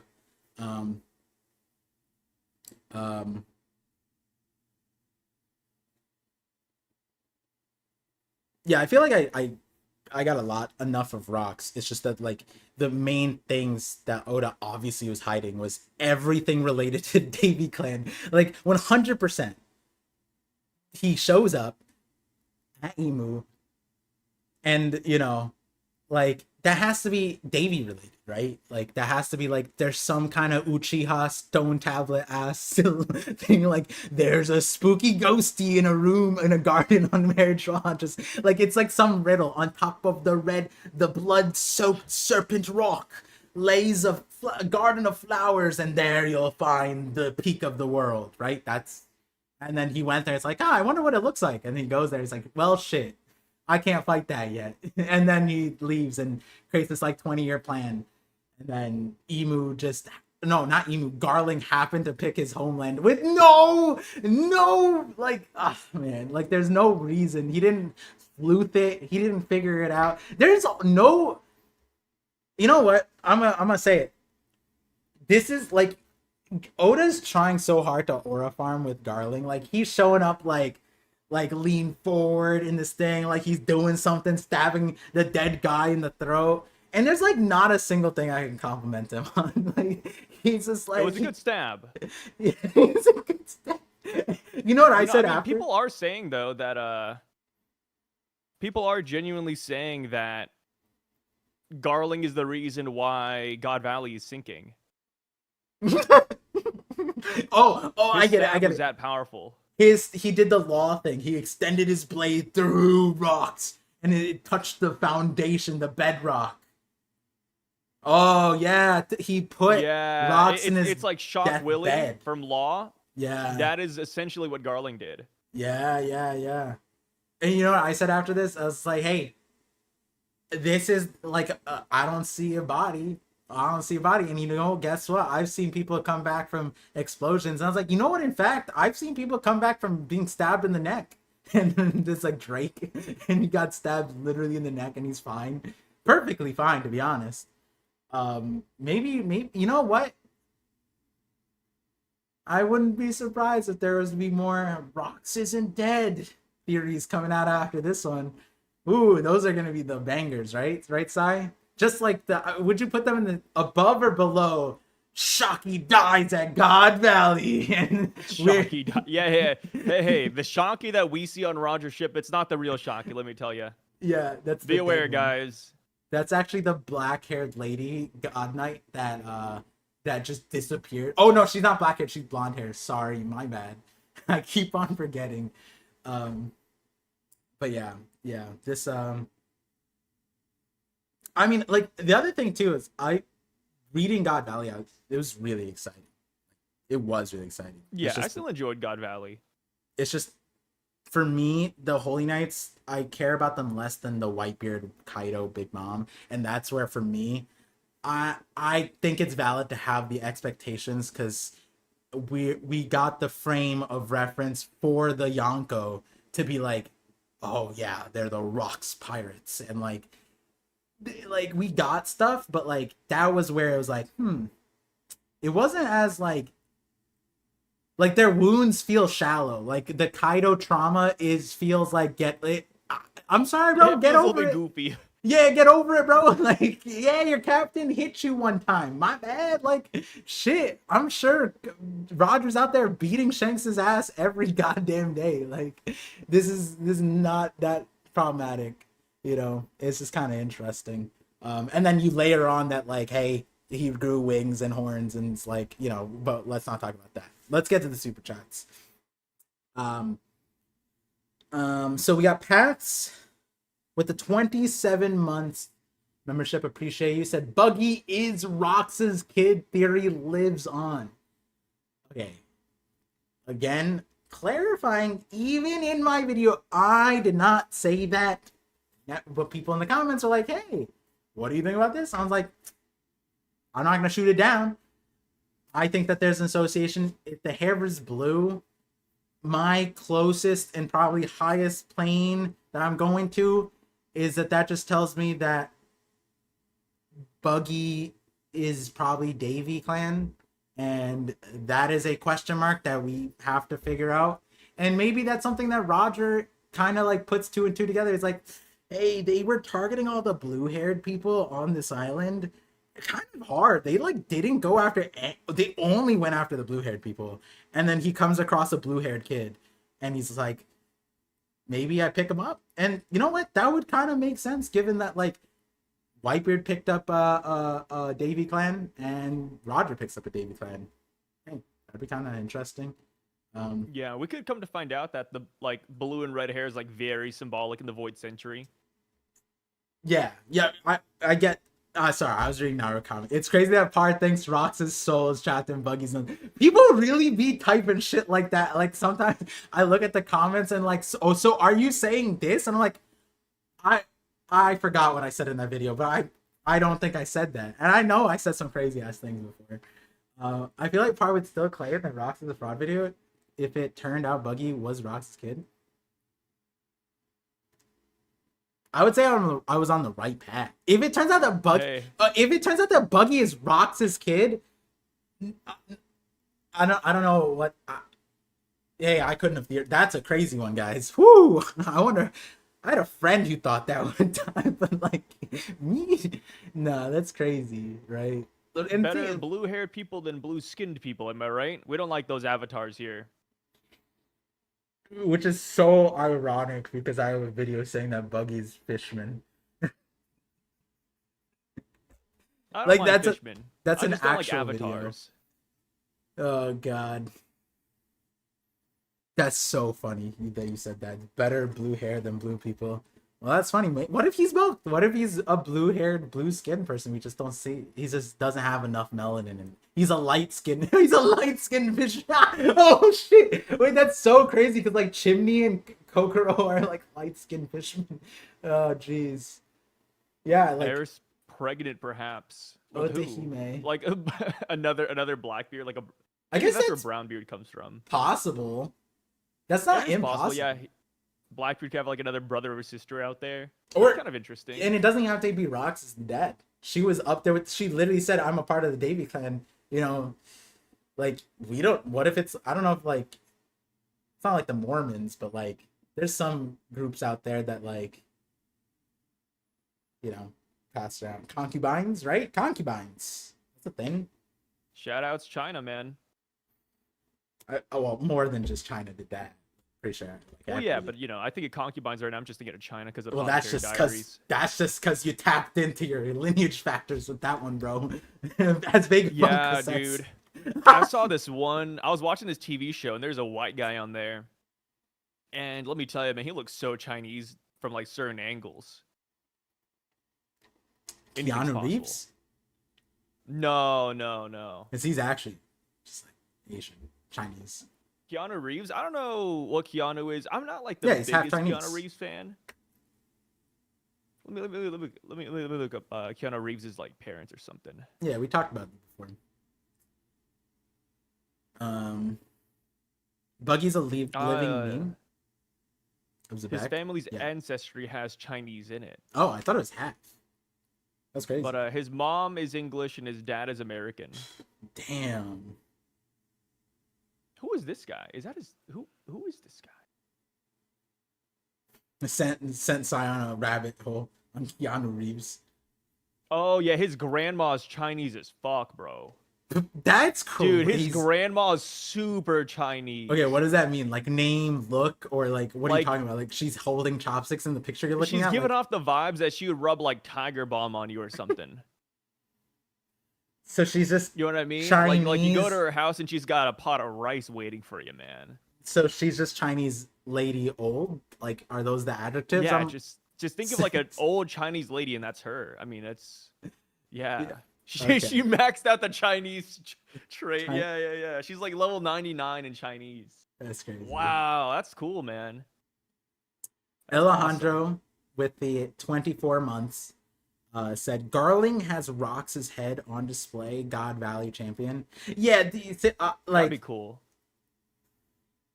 it turns Or, out like on a that stick. Garling is the champion because by technicality, him killing Rox, who is a Davy clan member, is 10,000 points. And so because he did that, he is it doesn't matter how many 1 point people mayor family killed. He got the 10K points. And it's ironic because he can't claim any more points because Rox killed all the other Davy clan people. It wasn't even Garland. Garland dominated reversing them, and Rox killed them. So this is why he is the God Valley champion. It's because he got 10. This is a 10K point right here. That's what it is. And is this cherry picking?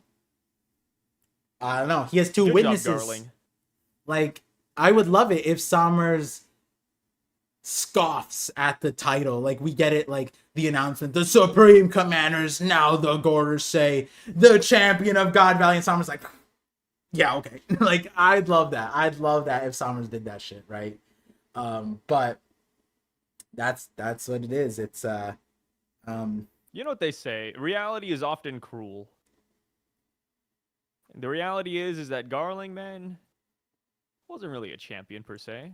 I mean, I guess, you know, he is a champion, but not the kind of champion we thought he'd be. I had a crazy example, but like it'd be terrible to parallel Shanks to this guy. But I would say that the Shanks stock, okay, from a pure stocks basis, Shanks stock, I think you would agree, Shanks stocks as a One Piece community, he has the most stocks. Like everybody believes in Shanks, right? Even kid fans are like, he's kid's not gonna die. Yeah, I don't think like the most insane ones are like, yeah, he's gonna not lose, right? Like that was like the most insane kid fan even there, right? Like I don't think even the insane kid fans would entertain like, yeah, Shanks dies at the hand of Kid. That would be they have enough Shanks stocks to not be that disillusioned. And I say that because it really be like Garling is aging like Elon Musk's dad. Like they have that celestial dragon air, and like Elon Musk being like the richest dude. He has that Shank stocks, like literally richest dude. And then we hear more about his dad, and we're like, ew, yeah, he's kind of yucky. And then like the more we get about Garling, it's like he ain't.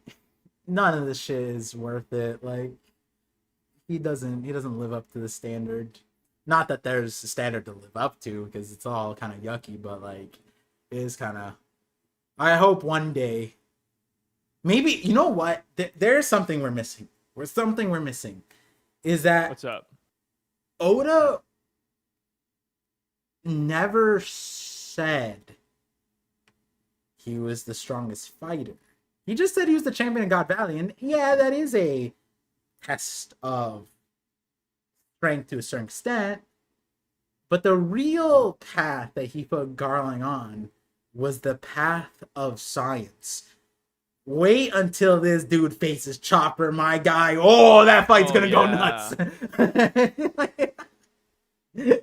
Garling versus Chopper. There's a reason Garling took over the scientific division of the Holy Land. Just wait. Yeah, there's a reason. He's gonna go crazy. Yeah, there's a reason why we're all laughing now, but just wait until he comes with like rocks, Dizabek's corpse, and it's like built like Frankenstein. Like there's like tubes shooting out of him, lightning is striking, and he comes back to life again. Frankie and Chopper. You're right. He'd face Frankie. Oh, Frankie blue hair. Yeah, Frankie blue hair. Wonder where that came from. Shout outs, whoever. I was about to say Cuddy. What? Queen cracked. Maybe Eris. Who knows what color Eris's hair is? For all we know, she could be black haired. True. Oh, you know what? It was probably Kaido saw Frankie when Queen was joining. It's like, yuck. That kid reminds me of my captain who betrayed me. Get rid of that kid. I mean, Queen's like, okay, sure. Tosses him off the ship. Kind of crazy. If he kills Chopper, he'll be my favorite character. Yeah. I don't know how low Garling stocks can go, but like, hey, anything's possible, my guy. If Chopper pulls out Monster Chopper and just mogs Garling, I don't know what to tell you.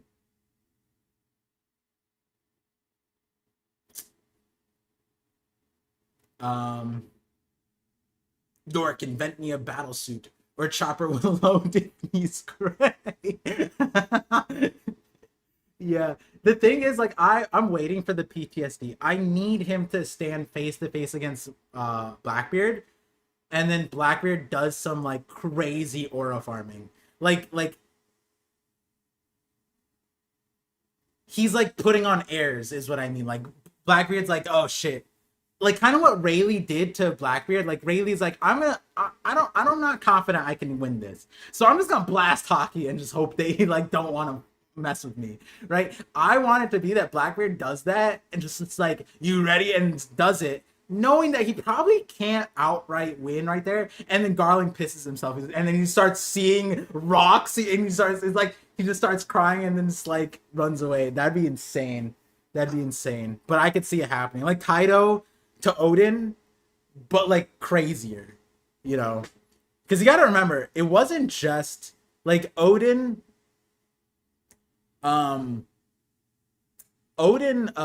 Like. Kaido was like having fun, you know? Like Kaido was having fun, and there was one guy who like scratched him, and it was like Kaido was like a drunkard at the time, right? Garland was locked in, bro. He had that girl with him, and he had like 10 Dami reverses, and he still lost to Vox. You know, that's kind of insane, right? Like Kaido versus Odin, there's a lot of things, but like the circumstances are definitely way different. But yeah. Size nightmare a little bit. Like I said, I just hope Garland does well in the future. It's all on Shanks. Him doing well here, so it's already said and done. But you know what? In the future, anything's possible. You know what? Future is infinite. Oda gave us the expectations. Oh my god, we're terrible. Why would we have expectations for Garling when we know when not even Oda has them? No, yeah, and because he joins the Gorosei, and we saw all of them, and they suck ass. Like he joined the expectations when Oda doesn't have expectations for this guy. Yeah, that's like funny. If he, the thing is, we had expectations of the Holy Knights because they're not the Gorosei, right? Everybody to a certain extent was like, yeah, I don't know about the Gorosei. They're probably below the fighting standards of the Holy Knights. Well, it turns out the Holy Knight Supreme Commander got promoted to the Gorosei, so maybe he's ass too, guys. Like maybe he sucks ass. Like we don't know. We don't. But when you think about it, the last thing we knew is that he got promoted to the. I'm not gonna say the biggest letdowns because that's a little rude. But they didn't exactly. I'm just interested to see what Oda, like from Oda's perspective. Genuinely, do you think Oda thinks that the God Knights are scary? Like what if we're the only ones with that perception? Like the audience has that perception, but Oda's like, oh yeah, these guys are fucking crazy, huh? Like Oda's like, oh my god, I built up Sommers and Garland to be fucking nightmares, and then the community sentiment is that they're kind of ass. Like, do you think there's like a disconnect between Oda and the fan base? Because Oda's like been portraying them in a really bad like light. Like what are the chances that in Oda's eyes, the Gorosei are like the peak of power, but because of how he's been, handling them, everybody else doesn't believe it? Or he's like, oh my god, Garling is amazing, and then in reality, he was like, oh, Garling's a camper. Like, yes. I don't think the chance is zero. I think the thing is, it's that you can always say like, yeah, against Luffy Gear 5, like they didn't have a shot, right? Like didn't have a shot is a little hyperbolic, but the problem is this is not just Gear 5. it's continued, and it's like the Holy Knights, and so I don't know, other than like it might be a case that it's putting all of the eggs in the emu basket. Like it might be that's the situation, and the Gorosei and the Holy Knights have gotten away with it because it's like most people can't deal with this like infinite regen, teleporting everywhere you want to be, the swords and whatever. Like they're taking over Elbaf, like just 3 of them, right? But like one stopper stops all 3 of them. right? Like in theory, if his kid wasn't there, he'd stop all three of them. So that's where it's like, yeah, like I get it from if Oda's point of view is like, yeah, if you were a normal citizen, if you were in the fan letter, if you were in that, yeah, these guys are terrifying. If you were a common marine, you would look at this and be like, what the hell is going on? And then, but the problem is like we're following Nika, right? Like that's the difference. And it's like, so I don't know. It's a weird thing. All I know is I've talked to multiple normies who are not in the community, period, and they're like, I said something about the Holy Knights, and they're like, shit, I forgot that happened. It was like 4 chapters ago, and they read weekly. I'm like, yeah, I guess that happened. And he's like, damn, that's crazy that you remember that. I was like, yeah, like we're waiting for something from him. It's like, yeah, that's true. I was thinking about it too. Oda, and I think the one reference that they brought up was the dragon thing, and I'm like, that's crazy. That's crazy because that is the starting point for them, right? That's when we got introduced. Dragon's like this one character that we've had high expectations for, but low like our bar for reality for dragons. Like, yeah, he could be ass. Like the thing is, Dragon is in theory or hypothetically, Dragon could easily be what the Holy Knights actually are. And I'm more confident that Dragon is not. You know, I am more confident that Dragon actually is insanely strong. But like the dissonance is and these like, are his opponents. Yeah, but like the dissonance is like what people think of Dragon, the fraud Dragon thing, is what we're seeing of the Holy Knights now, which is so funny. Like the cherry picking, like yeah, Kuma was carrying, like that kind of shit, right? Like he ain't doing shit. He's sitting on Baltigo while Sabo's doing everything, right? It's all of that. Yeah, the Holy Knights aren't doing anything while Akainu and the Admirals are doing everything. It's kind of the same thing. So maybe I don't know.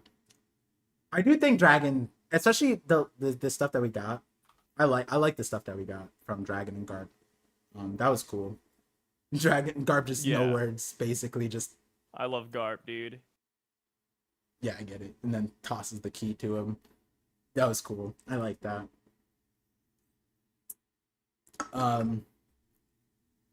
Gunko is clean. She no-diffed half the crew. Oh yeah, but Gunko is also just missing from God Valley. No, Sai, you don't know. She's the reason why the island is sinking. She just put like arrows pointing down, and the island's like, well, I guess I'm going down from here. That'd be so funny if that was it. She just put arrows pointing down, and just the island crumbled. That'd be kind of broken. Yeah, I like that. I'm fine with giving shit like that. There's multiple ways the island could have gone to smithereens. I just wish that if we got it, I want to know how. You know what I mean? Like, I don't want it to Show be a constant mystery. Please. Yeah. Growth Stonks at the $5 super chat says, how does it feel after this chapter that Oda put Bogart on the level as the region bosses from Wano, whose only feat was showing up to the raid and surviving? Oh, no issue. I don't know if you've seen the Gunko or the other Holy Knights. I would honestly say that, you know, yeah, if your frame of reference is Wano rather than the current arc that we're in, Bogart had the same presence as half of the Holy Knights, if not more. So I don't know. I think Bogart got, considering he's technically not even a named character and he's punching up in the same weight class as the Holy Knights, it got me hard pressed, brother, to look at Bogart any other way. And I'm not gonna make Sai respond. That's crazy. Hey, I could. I remember last week people were like, "Oh my God, who's gonna save Garp?" And it's like I felt like the obvious answer was just gonna be like Rayleigh and Scopper because they're going there. Yeah, that's what I said. But people were like, "Oh my God, it's gonna be Bogart." No, it's like no. When people said that, I was like, Bogart, no, man. Don't put expectations on that guy to stop it's not it. gonna be Bogart. Yeah, don't make. Dude, Bogart didn't even save Garp at Hachino. So you think he's about to save Garp here when there's an obvious answer right in front of us, which is Scopper and Rayleigh? Like, no way. Yeah, fair enough. That No way. I think because like I have cope for Hachinosu, but that doesn't apply to God Valley. Like the God Valley one's crazy that he wasn't there, and unless like I think like maybe this thing is like Garp gave orders, and I wished it would be the way that like Roger's crew was, where it's like Roger said, "Leave without me, I'll make it there," and they both said that. Garp also said that too, and his right hand Rayleigh and Scopper were like, "Okay, you guys follow the orders. We can defy the orders because we're right and left hand. We have to. We can do whatever the hell we want, right? Roger's not gonna be mad at us, and this isn't defying orders or whatever." And that like chain of command does apply to the Navy, probably more so, right? Dragon's in the shoe for that reason, but I think for Bogard, there's a certain air of like, at least let him give pushback. You know what I mean? Like, are you certain, Garp? Like, More are like you give sure? him dialogue. Yeah. Like, at least that. Just be like, hey, forget the pushback. Just give him dialogue, actually. like Garp goes, "Leave without me." Bogard just doesn't say anything, and just like Garp, like he hangs up that call and be like, "Damn, he didn't even like try to." You know what? What if we learn that Bogart isn't even real? Like not the whole thing. Like, oh, he's made up. No. Bogart is an extension of Garp's hockey. It's like a hockey manifestation that exists, and that's why it's so incompetent. Y'all were talking about hockey arm shanks. We're talking about hockey man. Hockey. Yeah, literally hockey manifestation. Yeah, it's just Bogart, and the reason why he doesn't act is because hockey hasn't advanced at that point yet. Yeah, I like at that point, like Oda has to make it that Bogart is severely like crippled. Like he lost his voice. Like, he's deaf. Yeah, he's straight up Helen Keller out here. Yeah, he can't Actually, see, believe it or not, hear. Bogard, we just have him here for appearances. He doesn't really do anything. He's just we wanted to bring this one island into the fray, and Bogard was the representative. He can't fight actually. No, he doesn't know how to read or write. He doesn't know like left from right even. Like the sword on his belt, that's actually from Japan. It's just like plastic or something. The like, one nothing's real with this guy. Canon thing is that we do know that he is capable enough to train Kobe and Helmeppa to like an insane state. But I'm waiting for the line from someone be like, "You're the to Fujitora to be like, you're the strongest swordsman in the Navy, and you're blind too." And then which is like, "I'm actually the second." And it's Bogart just enters in. And then Bogart, because he's deaf, he can't hear them, so he's like, "Oh, we don't even." Bogart has no idea what the fuck's going on. No, stop making me laugh at this shit. That's so bad. That's so bad. Oh shit, sorry, my bad, dude. I watched a comedy movie, and there was like a deaf guy, and that's what he said.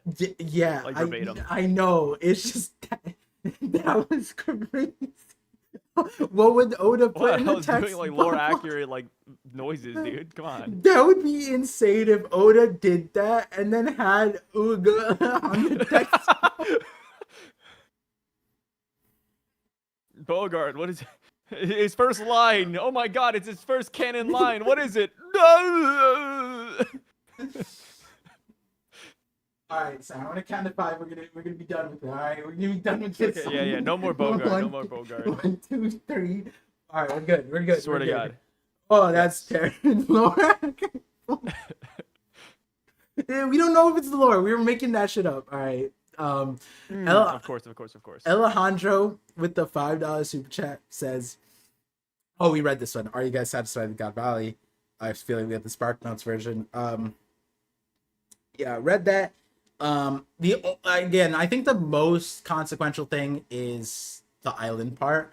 Like, is that meaningful or is it not? Because the other part of it is like, if they've been doing cleansing events for however long every 3 years, you can't just keep getting away with this shit. Like, you can't just like slaughter an entire population and just sink it and nobody knows about it. Like with Lelucia, the king next door was like, "Wait, Lelucia's gone? Can someone go and verify that shit?" Like, surely some of these islands are going away, and the kings next door are just like, what happened? What happened to my homie? Like it'd be like you wake up one day and the house next to you is just gone, but and you just don't question it. That'd be insane, right? Like, It is kind of wild. yeah, yeah, it is. So I don't know. I said it before. I said it again. Like, my minimum was they could have just erased it from history on paper, and per what we were getting, that could have made sense. If you killed the entire population and that was their assumption, then it's just an island with no name and it's not recorded, right? Like, they could destroy, and especially if the rocks are gone, right? Like, if the like, if I went to New York City and there's no like Statue of Liberty, I'm like, am I in the same place? Like, where's the Statue of Liberty at? You know, where's the Empire State Building? You know, where are those towers that I heard about 20 years ago? Over. You know, it'd be kind of, you'd be like questioning it, right? So Yeah. I do think it is important, and wonder what Oda's gonna do with that. But we have Anime Dimension with a 35 months membership. Thank you so much. Appreciate it. That's insane. 35 is a lot of numbers. That's almost 3 years. Oh my god. Wait, I just realized that. That's 1 month from off. 3 years. And he's hitting me with a long time thing. He said Oda said in 2012 that that final saga will make Marineford arc look like nothing. The One Piece rumbling, the Galila giants, will make AOT rumbling look like nothing. You know what's funny about that? The Thousand He Sunny. didn't say that last part, but Yeah. Well, yeah. He said the first part, I guess, and the interpretation is the second part, because AOT wasn't a thing, or the rumbling wasn't a thing in 2012. I think AOT just came out in 2012, right? The first season. I think so. That sounds right. Yeah. Yeah, that sounds right. Yeah. Turns out the Thousand Sunny already makes the rumbling look like nothing. My cousin sent me. He sends me whenever he's doom scrolling. He sends me One Piece things. And so he sent me, like, there was like some dude who did like a full Marineford recreation with Legos, I think, and it's like insane and like to scale and stuff. And I was just like, you know what's crazy is that like the Colossal Titan is the size of like the smallest Lego figure that he showed there. And I'm just like, that's so insane to think about, because when you have that scale, it's kind of easy to make all this stuff look like inconsequential. Yeah, and then you add that, like, now we have two Nikas, giant yokai monsters. You don't need much to make Marineford look like nothing. Let me tell you, bro. We barely got Whitebeard, we barely got Garp, we barely got any of them, and now you're telling me they can turn into mythical monsters the size of, like, Timbuktu? Yeah, like, these are mountain-sized monsters, and they're gonna be clashing. Like, we're already at a point. If Garp, Rocks, Whitebeard, Big Mom, Kaido, Roger clashed at Marineford the way they did at God Valley, I'm pretty sure everyone dies. Like, because it was so close. Like, everyone lived on God Valley because most of them were like on the outside, but they were passing out. If they did that at Marineford, I'm pretty sure just everyone just is like gone. The civilians on the other side are wiped out. And most of the Marines are like, yo, I quit. I am not a Marine anymore. I don't want to fight them anymore. And that's just them. Let's not add the fact that the Marines world government also is killing Marines too. So they would be the ops for the Marines. It's going to be a 1v1v1 by the end of it. So, yeah, it's going to be crazy. Where does Garling fit in any of this? Bro. Probably fighting, I don't know. Could be like the red hair pirates, could be the black hair pirates, pirate captains in general. Like, it's like the Gorosei, right? Like, where does a Gorsei fit into this? Like, who do they fight? I always think I that feel whenever like Oda kind of helped to narrow down the list now that we know that, or I mean, since we've known that the only real way to hurt them is through Conqueror's Haki. yeah, So yeah. like, you could just look at the list of Conqueror's Haki users we have so far and be like, yeah, like probably they fight him later. I think like every time we consider the Gorsei in a combat capacity, I always think back to like one of our first conversations, which was a debate of are the Gorsei combatants, where I thought they would be. I didn't know what extent. Obviously, the yokai stuff wasn't there, and your stance was no. They're geriatric. Yeah. They get up from the couch and their hips break. And sometimes I think about it. I'm like, that wasn't right. But maybe that was the better version. Maybe just keep them in the senior citizen center. Like, maybe we don't need them getting up. They just look worse. I don't know. I mean, it's one of those things where it's like, yeah, all we need is like a one-liner where they're like, ah, man, these attacks aren't what they used to be. And that's, we're good. We're golden. Yeah, like, I think also, like, another example, too, is, like, I don't think anybody really slights Judge for not being, like, insanely strong or whatever. And it's like, he's kind of like the Gorosei to his kids. And his kids are insane, like, comparatively to him. You know what I mean? And it's not, like, lesser. Like, no one goes like, oh, he's a weak-ass person, so he sucks. No, he's sick because he's a scientist and he set up this thing and is strategic. And, like, he's a cool character and a valuable character, and it's not combat related, and you could do that with the Gorosei too, right? But then I think we also got the dynamic that like Imu just be like doing shit for whatever, and they don't really have control over that, so Oda couldn't really put them in that position. And then Saturn's also making the most idiotic mistakes relating to Emeth and other things of like, where does this robot come from? I guess I'm gonna have to put my best scientists on it, not me. The best normal scientists. These insects surely will figure it out. Oh gosh. Dude, give him time though. Judge could be cracked in the future. Someone told me Judge is top 5 though. Sanji who had Judge in the top 5? Was that Cole? Yeah, Cole. Yeah, dude, that's so funny, man. I love. Hey, in an alternate dimension, Judge is top 5. He did conquer the North Blue. And that'd be a good timeline. Conquer the North Blue. That's crazy. We have King Peasant with the $2 super chat says, what if Imu drops a Dami Rocks in current Elbaf? Like a Pokemon? Nah, stop. No, we can't just... He doesn't just have an inventory of the past Dami reverses. That'd be insane. I don't know. I don't know about that one. He is, yeah, you're right. He is the strongest spearman in One Piece because of lack of competition, right? Nobody else is going to really challenge him for that one. Leo? Tantata? He's a spear person, too. Judge beats Leo. You think? No, Judge does not beat Leo, bro. Nah, Judge beats Leo, dude. Leo clears, dude.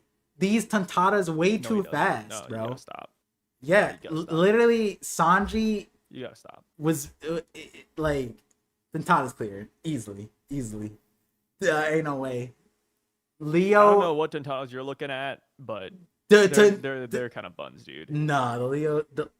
They aren't. Treble. Judge has Conqueror's Haki. He's just gonna literally slap him down. Judge does not have what in yeah, the he does.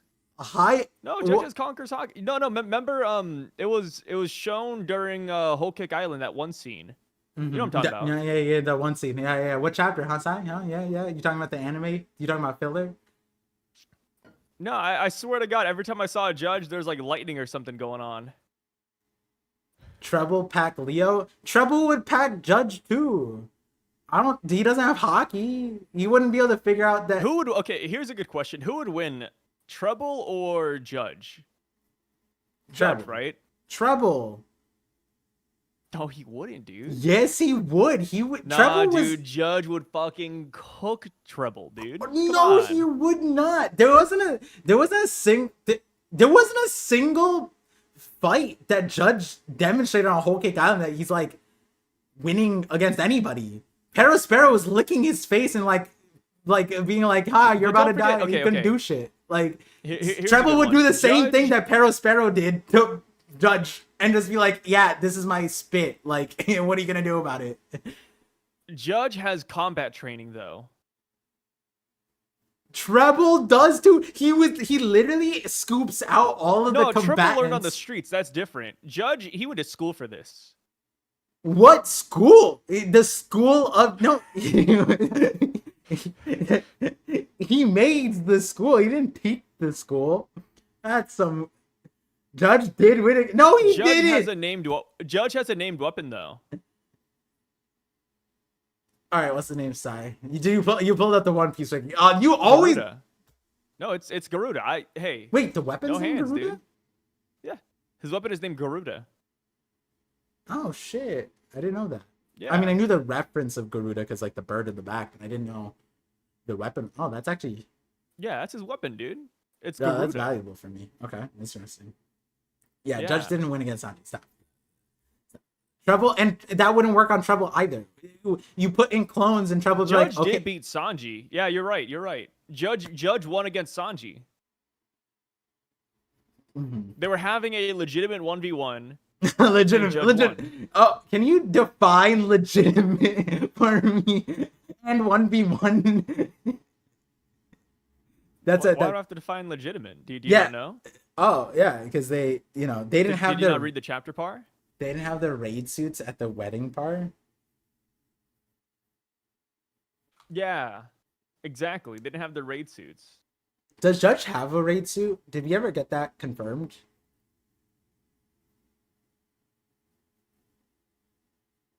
Oh, I don't know, but he does have like tech on.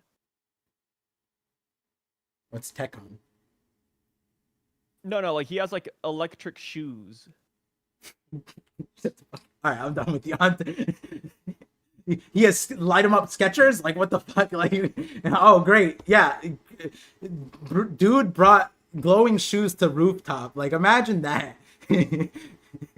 Shoes. Oh, glowing. never mind. Garuda's not his spear. Yeah, that's I what I was think. like. It's like I know it's related to him, but it's not his weapon. Yeah, Garuda's just his nickname, which is a cool fucking nickname. Oh my god. Yeah. Paths with the $5 super chat says, "What if?" And we talked about this before, but Oh, okay. So All there right. is a name for his spear though. hit me with it. It's called the Spear of Judge.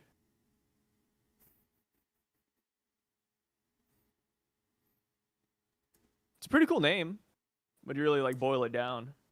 I think Judge beats Hannibal. The That's right. Spear of Judgment. I think Judge beats Hannibal. Loses to Shiryu, beats Hannibal. Agreed? Fire. Nah, I think Hannibal wins. Hannibal wins. Hey, you're talking about a guy who's in my top 10. I mean, Yeah, I know. That's why I brought it up. Hannibal wins, especially post time skip. Post times is crazy. I'm surprised you didn't bring up oh gosh, what's that kid's name? The really short dude that we talked about like at Impel Down, and then we like did a double take at his Starts Saldeath? with an S. Saldeath, yeah, Saldeath, yeah. That's not the girl, right? No, the girl is. Damn, I just finished like Impel Down not too long ago. I forgot the girl's name. Yeah. Yeah, I don't like that Saldeath, yeah, where he got like that. Yeah, but growth Saldeath spurt. is the little guy Sadie. who's now Sadie. tall. Yeah, he's huge. He's taller Saldeath is now Sal Mega Death. yeah, he's like He's actually changed a lot. he's like an NBA starter now. Yeah, he's built like Gru though. Like he Yeah, has he's small legs Wembanyama. that are long and then He's like a fat Wemby. body. Yeah. Like I'm watching those like Wemby highlights where I'm like, guys, this is just not allowable anymore, right, guys? Yeah. Like this, that's what Saldeath would be doing. Oh God. And no, Domino's the girl. Domino's the good girl from Impel Down. Sadie's the bad one. Nah, in my Yeah. book, they're both bad. No, I don't like That's Sadie. a bad one, but wait, why don't you like Sadie? She hits animals that way. No, she's just doing too much. It's like why I don't like Bello Betty. Oh, she puts it all out there. You like conservative, Not saves even it for that. the It's just like bedroom. the aesthetics. The aesthetics behind what they're wearing. I just feel like it's kind of ugly. Oh, Like Sadie looks like a cheap stripper. damn. Yeah. Well, I can't afford strippers, so everyone's expensive, I guess. But speaking of stripper, oh, that no, this segue doesn't work. What if Eris is secretly pregnant but never told Rox because of a birth defect, making his nose bright red? The One Piece Tino Ernal baby. Where is that? Let me see. Is that a super chat? Yeah, that was a Oh, I $5. see. I see. I see it. Um, yeah, like we were saying. So Eris gave birth a year before Blackbeard. Oh well, no, like around. It would be right after Blackbeard, right? Because Buggy's 39. Yeah, Him and Blackbeard's Shanks are the 40. same age. Yeah. So she had like a secret baby on God Valley, and then just hit him because he had a red nose. And then Buggy somehow survives.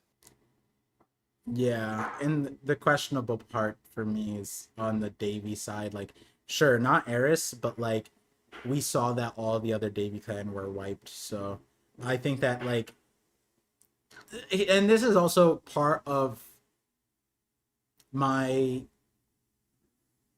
focus on Garling's methodology on how he figured out that these are Davy. Is it just the blue hair? Is it whatever? Like, we don't know. He says it's just fate. Imagine that it is just the blue hair, and he goes, "It was fate, Saturn," and it's like, no, you used your eyeballs. Like, you just like it's just kind of insane. But I think that like the question mark is like if the Davy clan is so sought after and hunted the way it was, like the way Wano portrayed like the Kurozumi hunt, it like they were very effective, and yeah, they still missed a few people. But the thing is, that was just like Orochi and random bandits versus like holy knights that can teleport and the Gorosei and Emu. And if the Davy clan were that problematic and they've been holding cleansing event for however many years, maybe centuries, and like they don't have qualms with like keep in mind, guys, Garland didn't go to God Valley on a mission. He went there as a pit stop. And you gotta wonder, it's like if the Davy clan was that sought after, like how come they couldn't? And Emu, think that, again, Emu can sniff test them, show up on an island, sniff, there they are, the Davy clan, and just take them out. And there's like a huge question mark for me on that. And I feel like if we kind of peel back that whole veil, that I feel like is very interesting. How did Garland figure them out? Why, like the whole nuance of the Davy? How do they know that they're Davy? Is it just the hair? Is it just rocks with the hair? Is it pure Davy? Like I don't know. And it's It's gonna be that interesting. Shanks' mom gave them a registry.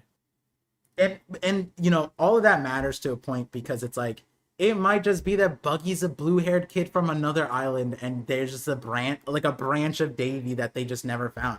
If that the Davy clan could exist on God Valley pretty much unperturbed all this time, why couldn't that happen anywhere else, right? And we kind of have that with Elbaf. Like there are other islands with giants, right? Like, you know what I mean? It's not unfathomable. So I'm just for me, I'm like, if there's importance to give Buggy, he's probably Davy. He's probably just a different branch, and it is what it is. You know, it is what it is. Be interesting Tornado, to see. I might have to ban you. I'm sorry, brother. What happened? Oh, Um, Corona slander. Okay, gotcha. yeah, we don't take that here. I'm sorry. So Buggy was a warlord, and it's not like he's hiding his hair color. Yeah, so that's why like the hair color. There's certain things, but then again, guys, keep in mind they let Blackbeard in there too. Blackbeard Yeah, looks what are they doing? Why are they doing this, man? yeah, like blue hair aside, guys. That and I get what I'm with you, Narakami. Right? If it is the blue hair, you gotta question Buggy, right? The But Gorse that are not aside, min-maxing. blue hair or not, it can't be the Clark Kent Superman thing. It can't just be that his hair color isn't blue and white, so they can't see the resemblance in adult Blackbeard and adult like like hired warlord Blackbeard who basically eats Whitebeard's devil fruit somehow, who's gotten an insane reputation. They have his wanted poster. And they're like, this guy looks like someone that's on the tip of my tongue. And I'm just gonna say I would hate it if the Holy Knights were also victims of the whole God Valley erasure. Like like if it turns out the God Valley, like how they erase God Valley applies to the Holy Knights, I would be like, all right, I don't know what to do with this. It's the same thing of like Rox showing up at the flower chamber and no, like, because if you had black hair, it's less definable. My guy has blue and white hair, shows up, Gunko sees him, Emu sees him, and Garland goes, I didn't know who the hell this guy was, but turns out he's hella strong. It's like, no one told you about the blue and white hair guy? That you didn't see the wanted posters? Gunko didn't tell you about the guy who invaded Maridwa? Like, what do you know, bro? Like, it's kind of upsetting sometimes, that You know weird what? disconnect. What if Buggy gets like a final costume change and he puts like white in his hair? I mean, That'd his be pretty hat cool, has right? the white. His hat has No, the but he red, just like white, actually right? just gets like he dyes part of his hair white instead. Does hair dye exist in One Piece? It should. Because what if we find out that Blackbeard's hair is blue here and he's been dyeing his hair? Because that's what I would do. If my distinct trait was like, oh, they're hunting blue-haired people. Like on Wano, if they were hunting pink-haired people, dye my hair black. Why was Orochi walking around with pink-haired hair? Like, what? Dude, I have no clue. Or like cut your hair, right? Like Yeah, go bald. oh my Do god, it. we're killing all the purple haired people. Well, I'm just gonna cut my hair. I mean, what? Yeah, yeah. Like when they were like at the Daimyo meeting and they're like, "What's your last name, Orochi?" And he's like, "Why are you asking?" "I don't know, your pink hair." And then he's like, "Shit, they got onto me." Ah, damn Yeah, it. how'd they do it? Was there any way to stop this? Yeah, I want to have a what if Orochi cut. We could have avoided Wano. Imagine that. We could have avoided Wano if he just got a buzz cut. Like if he just buzzed. It was just that simple all along. Yeah, that'd be crazy. Oh, jeez. Whew. So we got the last super chat. Alejandro Solis with the $2 hits me with the who wins the rumbling with Aaron or the Gorosei. Infinite regen. I No, haven't watched Attack on Titan, so I don't know much about the rumbling. I think the rumbling is like, it's like, I feel like the Gorosei. I mean, all I've seen is like a giant Eren and like 1,000 Titans. Yeah, and it's supposed to be that they Is that trample all the it world. is? They trample the world with colossal. Okay, spoilers, guys. I'm gonna give you 10 seconds if you care about Attack on Titan spoilers. I'm going to reveal what happens with the rumbling in 5, 4, 3, That's 2, so stupid. 1. Guys, I'm spoiling Attack on Titan now. Beware. Yeah. I don't know. I like there. Sometimes we talk about it, but like now I'm just like, literally just like verbatim saying it. So like that one, all right, fair enough. I'll do it on my thing. I wouldn't be mad if someone just on stream just did it. I wouldn't be mad at them, but I'll do it. Yeah, scatter. Yeah, exactly. Yeah, so Aaron turns into this giant rib cage monster thing that crawls like with this rib cage like on all fours and he like drags his body, but he's like the size of like basically like from Marvel, you know the celestial thing in elemental, not elemental. What was the, you know when the celestial comes out of the earth and they're like massive and then like froze his ass? Like he's that big. He's huge. Like you could see him from like a satellite. And he summons a line of colossal titans, but the colossal titans are maxing. So their max, the way they max is they are, you know how like they're hot, like they're steaming, so they're just steaming, and so you can't approach them because the moment you get within like 100 feet of them, you boil to death. So you can't run from them because they're so big, and so the whole point was that he's like circling, he's creating an encirclement and just walking the earth and trampling everybody to death. And there's no way to avoid it because the hot air is gonna boil you, and if that's not gonna boil you, he's gonna step on you. I think like the only real way was like underground, but then it just like the earthquakes or whatever. And then there's Aaron who like is this giant skeleton thing that you climb onto, and then he spawns like all of the history of monster of titans, and it permanent like infinitely, and you kind of just have to get him inside and just place off his heads. I think the Gorsei, from what we know, I think the Gorsei kind of make it there. The hard part was that the Aaron and well, not Aaron, but his friends are all mortal and they were all like able to be killed. But if you were infinite regen, you can make it to Aaron pretty easily. It would take a few regenerations for a few of them, but Saturn did make it pretty far. Not gonna lie. But yeah. Damn, Okay. why does he do that? What? The rumbling. There's context. Like, was he right? It was understandable. I feel like there's Yeah. a lot of choices, but I think there's also like the nuance of like the story that we got wasn't a chronological story that we like meaning the He did it ending for was a the bit. the ending was the start of the story essentially. Okay.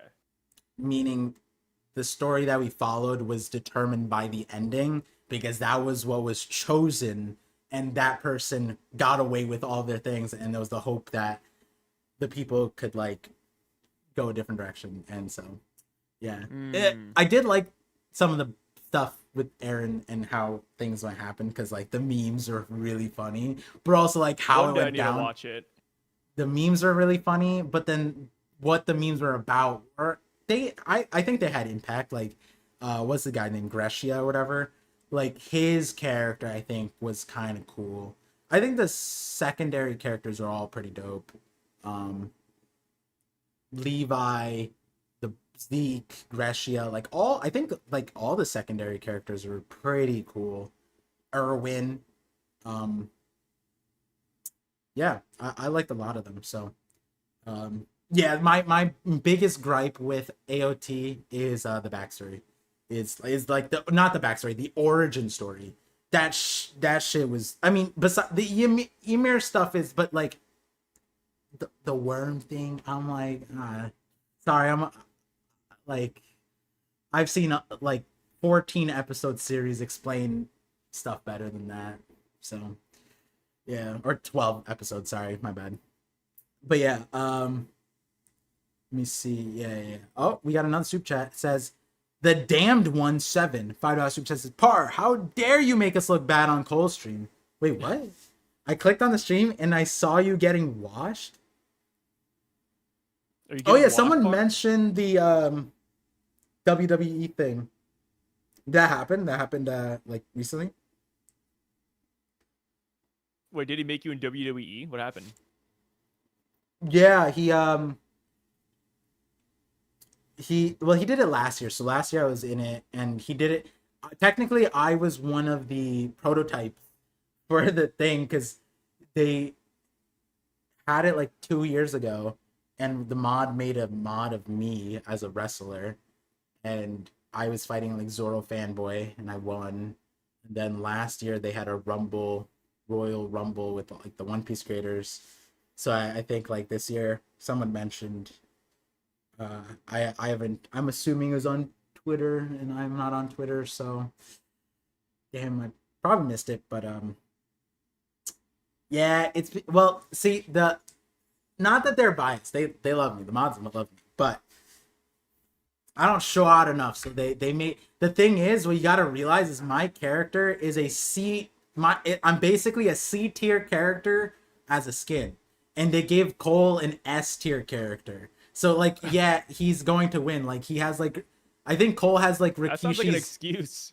He has like Rikishi's moveset, and then I'm like nerf. Like I'm like my stats is like 70, and Cole's is like 101. And so like yeah, like I'm not ever supposed to win. But that's what's crazy is that I think like last year I was every time my character somehow ends up at the last two fighters. And I think the last year I ended up like it was me versus Jay.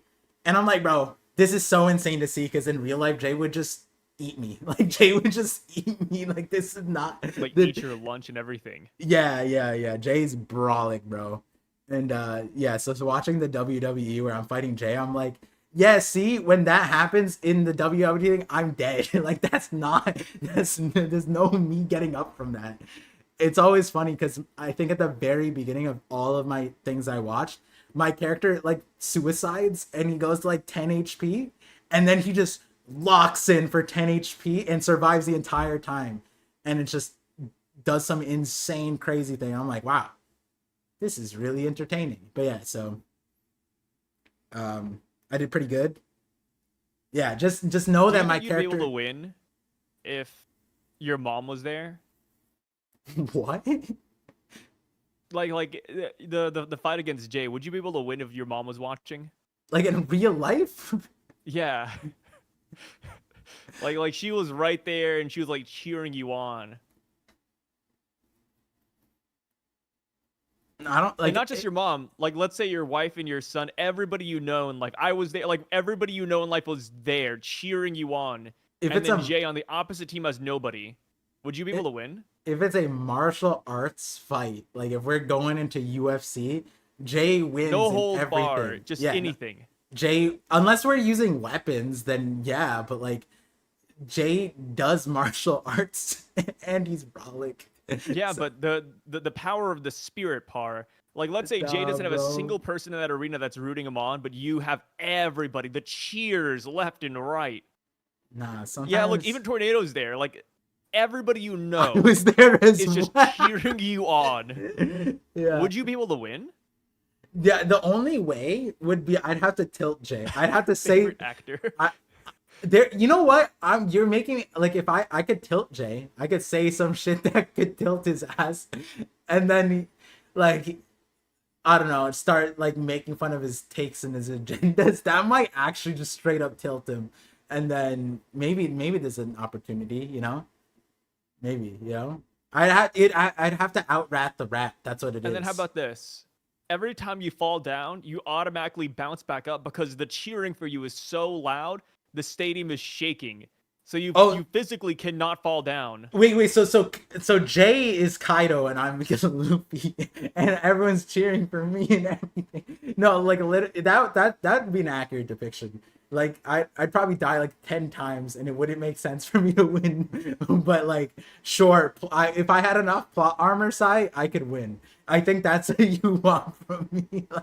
Every time we cheer you on, by the way, it's like right when you punch, so your punch has like vibrations added to it. Oh, I get Black Flash. I get. Yeah. It's like you're hitting him with the black flash, exactly. You see the vision. Yeah. You know what? No, I can see it. Yeah. Yeah, No, you'd you're be able to right. win? Yeah. I'll tell if, Jay then. We could set this up. if God revived me 3 times too, I think by then surely I have some kind of. But hear me out, part. What if you have, get this, a devil fruit? Yeah.